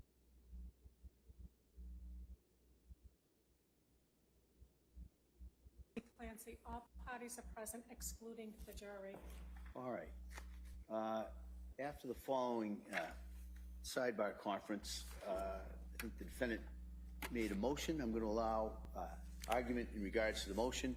I'll hear first from the defendant, and then I will hear The defendant has made a motion. Okay. from the Commonwealth. Mr. Reddington. Thank you, Judge. Your Honor, this has been obviously a long trial and a lot of work on the part of everybody involved, from the court to the staff to the prosecutors to myself, and needless to say, the strain on Lindsay Clancy. I have to move for a mistrial reluctantly. The reason is that this is intentional misconduct on the part of the prosecution. You know that this whole idea of injecting Roman Catholic faith, the concept of mortal sin, into this trial occurred, I don't even remember now, about a week ago, and I objected, but before I could get the objection out, Your Honor had us at the sidebar at the same time, and very forcefully, in my opinion, indicated to the jurors that they should not consider that to any degree. At the time, I put on record the fact that I did not feel that, I felt that the court's instructions were sufficient. They were forceful, they were right on point, and we moved forward without a motion for a mistrial. I made a tactical decision. But unfortunately, at this point, it's a concern I have because this is just over the top. It's the same thing again, talking about religion, talking about heaven, talking about killing people and the impact or the effect that it would have on Lindsay as well as her children. The fact that this is not the first time that it occurred during the trial, and the prosecution has previously brought up the concept of mortal sin, based on your ruling in the past, in conjunction with the fact that they brought it up again, I believe it was intentional misconduct, and I feel that the court should grant a motion for mistrial. All right, thank you. Kamala? Thank you, Your Honor. The question I asked the witness did not ask for any testimony about religion, about Catholicism, about mortal sins or anything like that. And the slide is still up on the screen. There's nothing on the slide about Catholicism, about mortal sins, about any of that. The witness was explaining his reasoning. I don't think it was intentional on part of the witness either. If we look at his interview of Ms. Clancy, one of the things that this witness has to do is determine whether the defendant knew the wrongfulness of her conduct. And that can be either that it was criminally wrong or morally wrong. And he explored that with her in the interview and asked her about whether she knew it was legally wrong, and she said she had no concept of legal consequences. And then he went on to ask her about moral wrongfulness and about her religion and whether she knew it was morally wrong, and she did say that she had knowledge that suicide was considered sinful. So I believe that's where the witness was going in trying to explain his reasoning. I don't think he was intentionally trying to inflame the jury or cause an issue in this case. I know I certainly wasn't, because I didn't ask a question about her religion or a question that would invoke that kind of response. I asked him to explain what was on the slides, and that's not on the slides. So there was no intentional conduct by the Commonwealth. That was not where I intended to go with this questioning, and I don't think that the witness intended to do any harm either. He was just explaining his rationale. So I would ask that the jury be instructed to disregard the answer, and I can speak to the witness and tell him not to talk about that reasoning for behind his thoughts, that he can testify about his conclusions, but to leave that portion of his reasoning out of his testimony. Well, here's a concern I have, is what the witness did say in regards to go to God, baby, go to God. That was statements that had been made in evidence already. And then he indicated that was part of her expectation, that she and the children would be together in heaven with God. All right. Now we're getting a little closer to problematic area. Then he testified she was raised as a Catholic. And as I understand Catholic considerations, that's not necessarily what happens. How is any of that proper at this point? But it was not, well, I'm not going to declare a mistrial at this time. What I am going to do is I'm going to bring the jury in. I'm going to tell them to disregard it. I'm going to tell them that's an inappropriate area of inquiry, and that this witness's understanding of Catholic dogma or Catholic teaching is irrelevant. There's no evidence of his background or training or having been to the seminary or any of that. And so I think, and that's where he injected that. And so I am giving that, but the Commonwealth, I'm going to strongly, and perhaps the strongest language, talk to him and let him know that he can't go into that. And then my thought is, I'm going to bring the jury back in. I'm going to give them that instruction, and I'm going to send them home.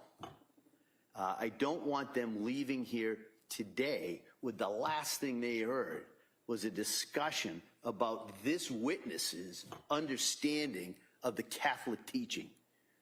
That's not the last thing they're going to hear. And so my thought is that as best I can is to address that and minimize the damage or prejudice, because I do presume that this jury will be able to follow those instructions. And so that would be my thought. We'll come back. That will give the Commonwealth plenty of time to talk to this witness, to let him know the areas that he should and should not go into. And then we can come back tomorrow and we can resume his direct examination and cross-examination. All right, so that'll be my thought. We'll bring the jury in. I'll give them that instruction, and then we will recess until tomorrow. Okay? Your Honor, and just for the record, could I note an objection? Sure, absolutely. All right, so we ready for the jury? Yeah.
court's now in session. Please be seated. For the purpose of the record, we return back to the trial of Commonwealth versus Lindsay Clancy. All parties are present, including the defendant and including the 18 jurors. All right. Well, members of the jury, just before we broke, there was some testimony from that last witness. And I just want to give you some instructions in regards to that testimony. And I just wanted to let the religion that the defendant was raised with is absolutely an inappropriate area of testimony. It is to be stricken. It is not to be considered. I can't be any more clear of that. It cannot be considered. Secondly, the witness's understanding of Catholic teachings and considerations, again, is immaterial, it's irrelevant, it is to be disregarded based on that testimony. All right? And so, because we had a little bit of a delay due to this, what I'm going to do is I'm going to excuse you until tomorrow. All right? And so the thought is we'll come in, we'll finish up with this witness.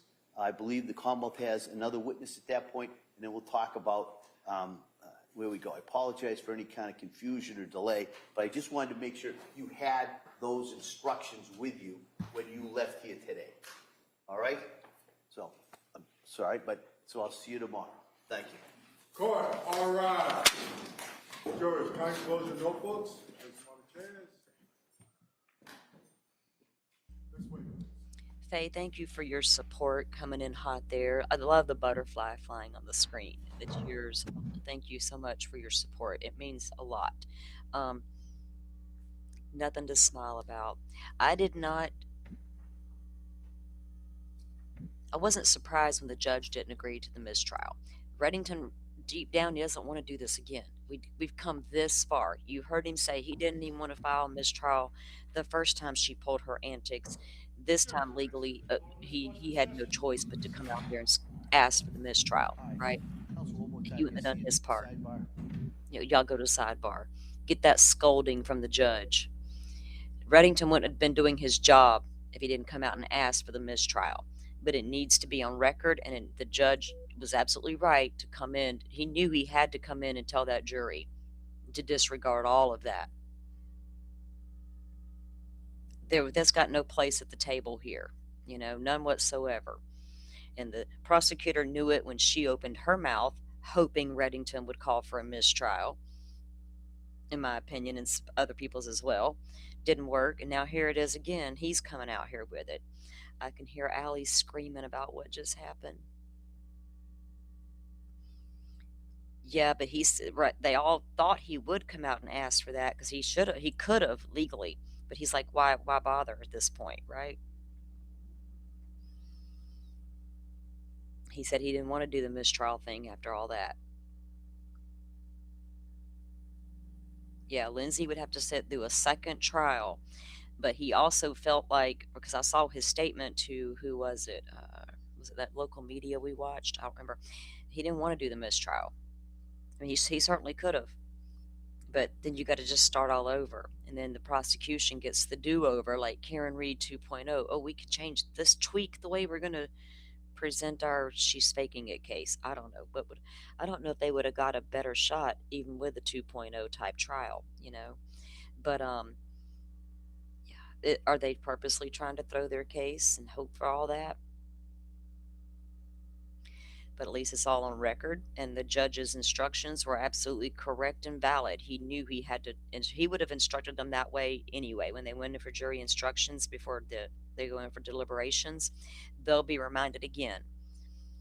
And all the stipulations that will be added in then, what you can and cannot consider. And if they take those jury instructions as to heart the way I did that Florida judge in the Casey Anthony, oh my goodness, you better act. Y'all better get your act right in there. I don't know, guys. What do y'all think? Do y'all think that we got one more witness coming up on rebuttal for prosecution after this guy? If they can get through that witness tomorrow without any fiascos, they can start closing arguments by Wednesday morning. Maybe? What do y'all think? All right, Their sidebar's about done. Be in recess until tomorrow.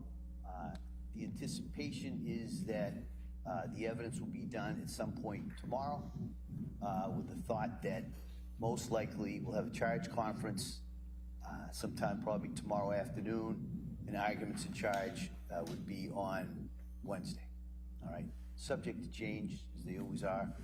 So thank you, everybody, and we'll see you tomorrow morning. Thank you. Court, all rise.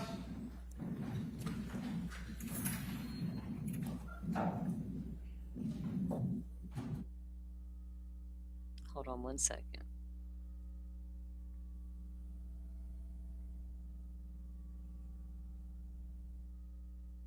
Okay.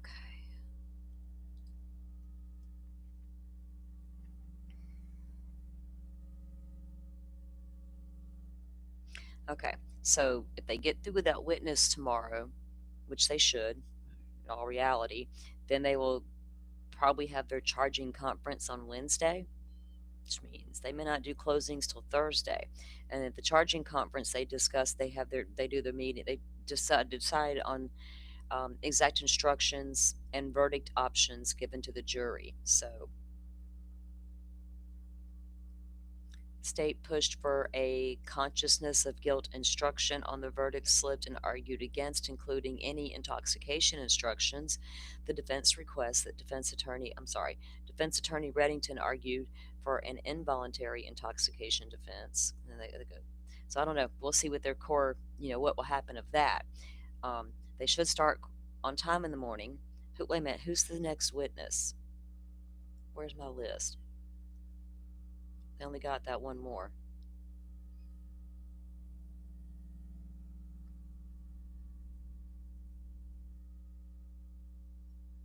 Let's see.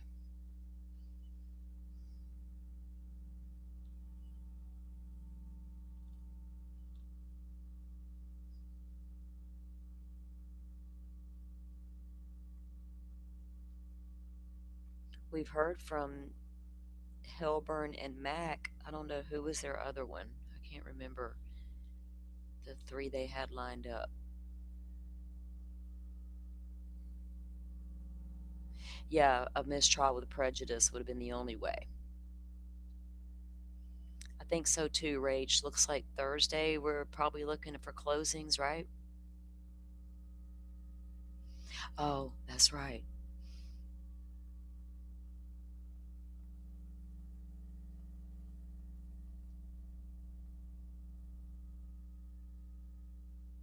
Oh yeah, I was kind of half-ass paying attention.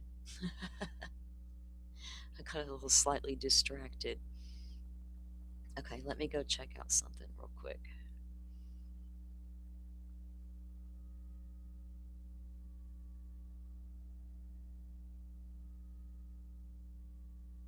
Okay, I don't see. I was looking for a tweet about something, but I don't see anything about what I was looking for, so.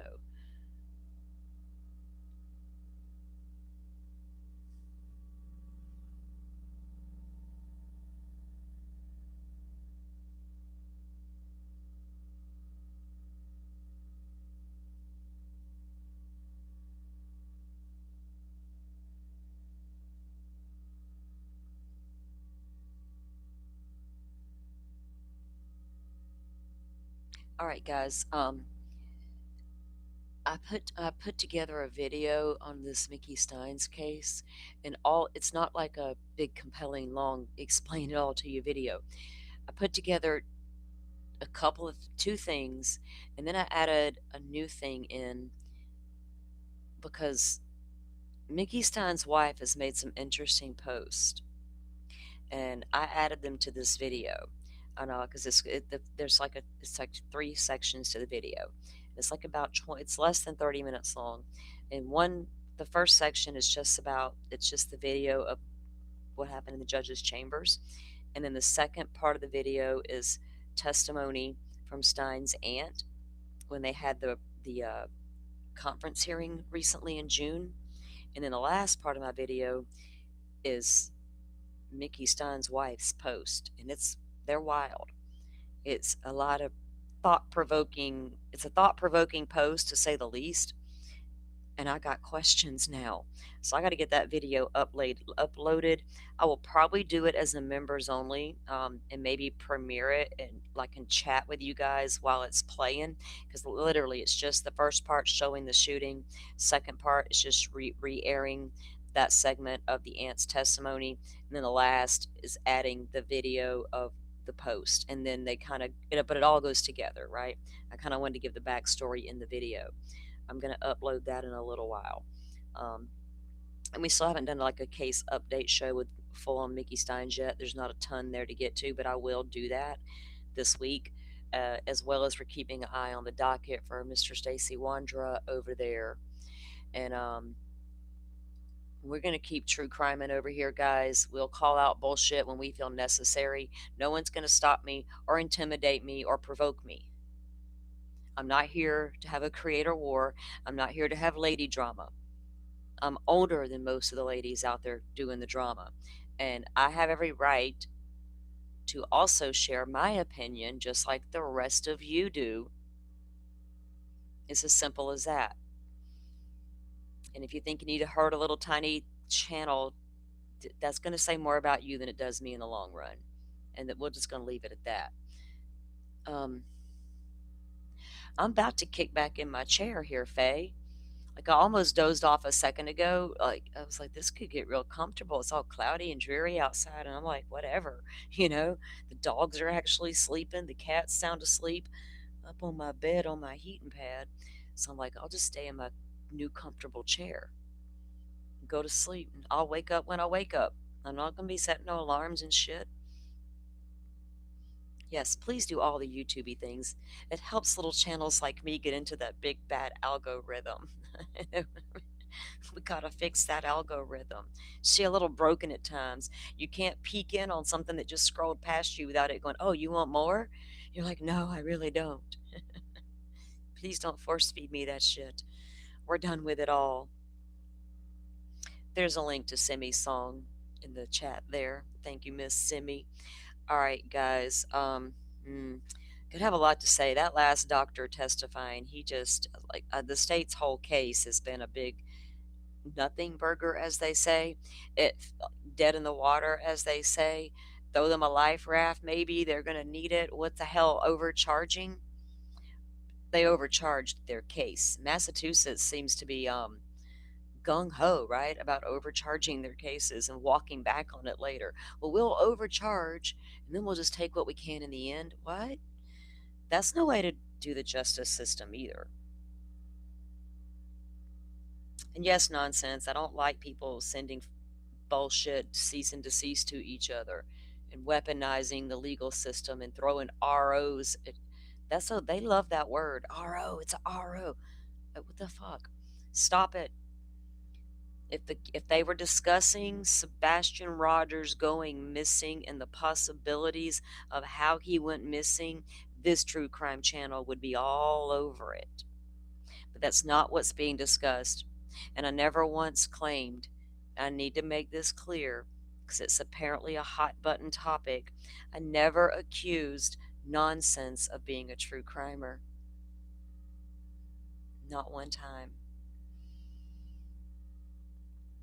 Anywhere. I'm pretty sure I said that old granny's watching lady's not a true crimer either. In fact, I said there's 3 true crime channels involved in all of that I see going on. Want me to name them? 2 are still on YouTube. And 1 was banned a long time ago. That's the only 3 true crimers in that mix of mess. So, whatever. I guess I'm missing something. Apparently I don't have a critical thinking brain. Y'all go touch the grass. Do all the cheesy things I tell y'all about. That's what we're going to go do. We're going to go be cheesy and touch the grass. Amanda's saying today that she likes the people in your chats. Oh, it will stay nice in here. We get a little salty occasionally, but we're nice people. And we are glad that you and Amanda have found a home here, Cheryl. We do appreciate you guys popping in, even if it's in the middle of the night. We love you for that even more. And Faye, thank you for all your support. I don't have a problem with her, Faye. That's the whole point. I never had a problem with her. I didn't hold a live stream to go at her. I didn't do any of that. I just said, y'all are talking about shit that don't matter. That's all I said. And that's the truth. They're talking about stuff that happened after they called out Brittany J for doing bad true crime coverage. Am I not wrong? Am I wrong? Wasn't that what started it all? Granny's Watching calls out allegedly with Brittany J for being a bad true crimer, a grifter, platforming a parent saying salacious bullshit. That's what started it all, and Nonsense thinks I'm completely uninformed. She don't even know how Clue and Cletus met Truth. I tried to tell them. That's how far I went back, and they didn't know it. But yet she went live a few weeks ago and went to go tell her whole entire audience how disgusting Salty Sleuth was, and how I made a mockery of Sebastian Rogers' case. And she was dead ass wrong with her information. So yeah. I didn't even make a big deal about it, but I was blown off when I was like, they're like, oh, don't worry, Salty, not your fault. You damn right it wasn't my fault. I didn't put out misinformation about somebody. That really could have harmed my small channel when you sent the fucking masses after me for wreaking all that havoc you allegedly said I caused in Sebastian Rogers' case, and I did nothing of the sort. So when y'all talk about that case and the way it should be talked about, I'll be there for it. But when you're talking about each other,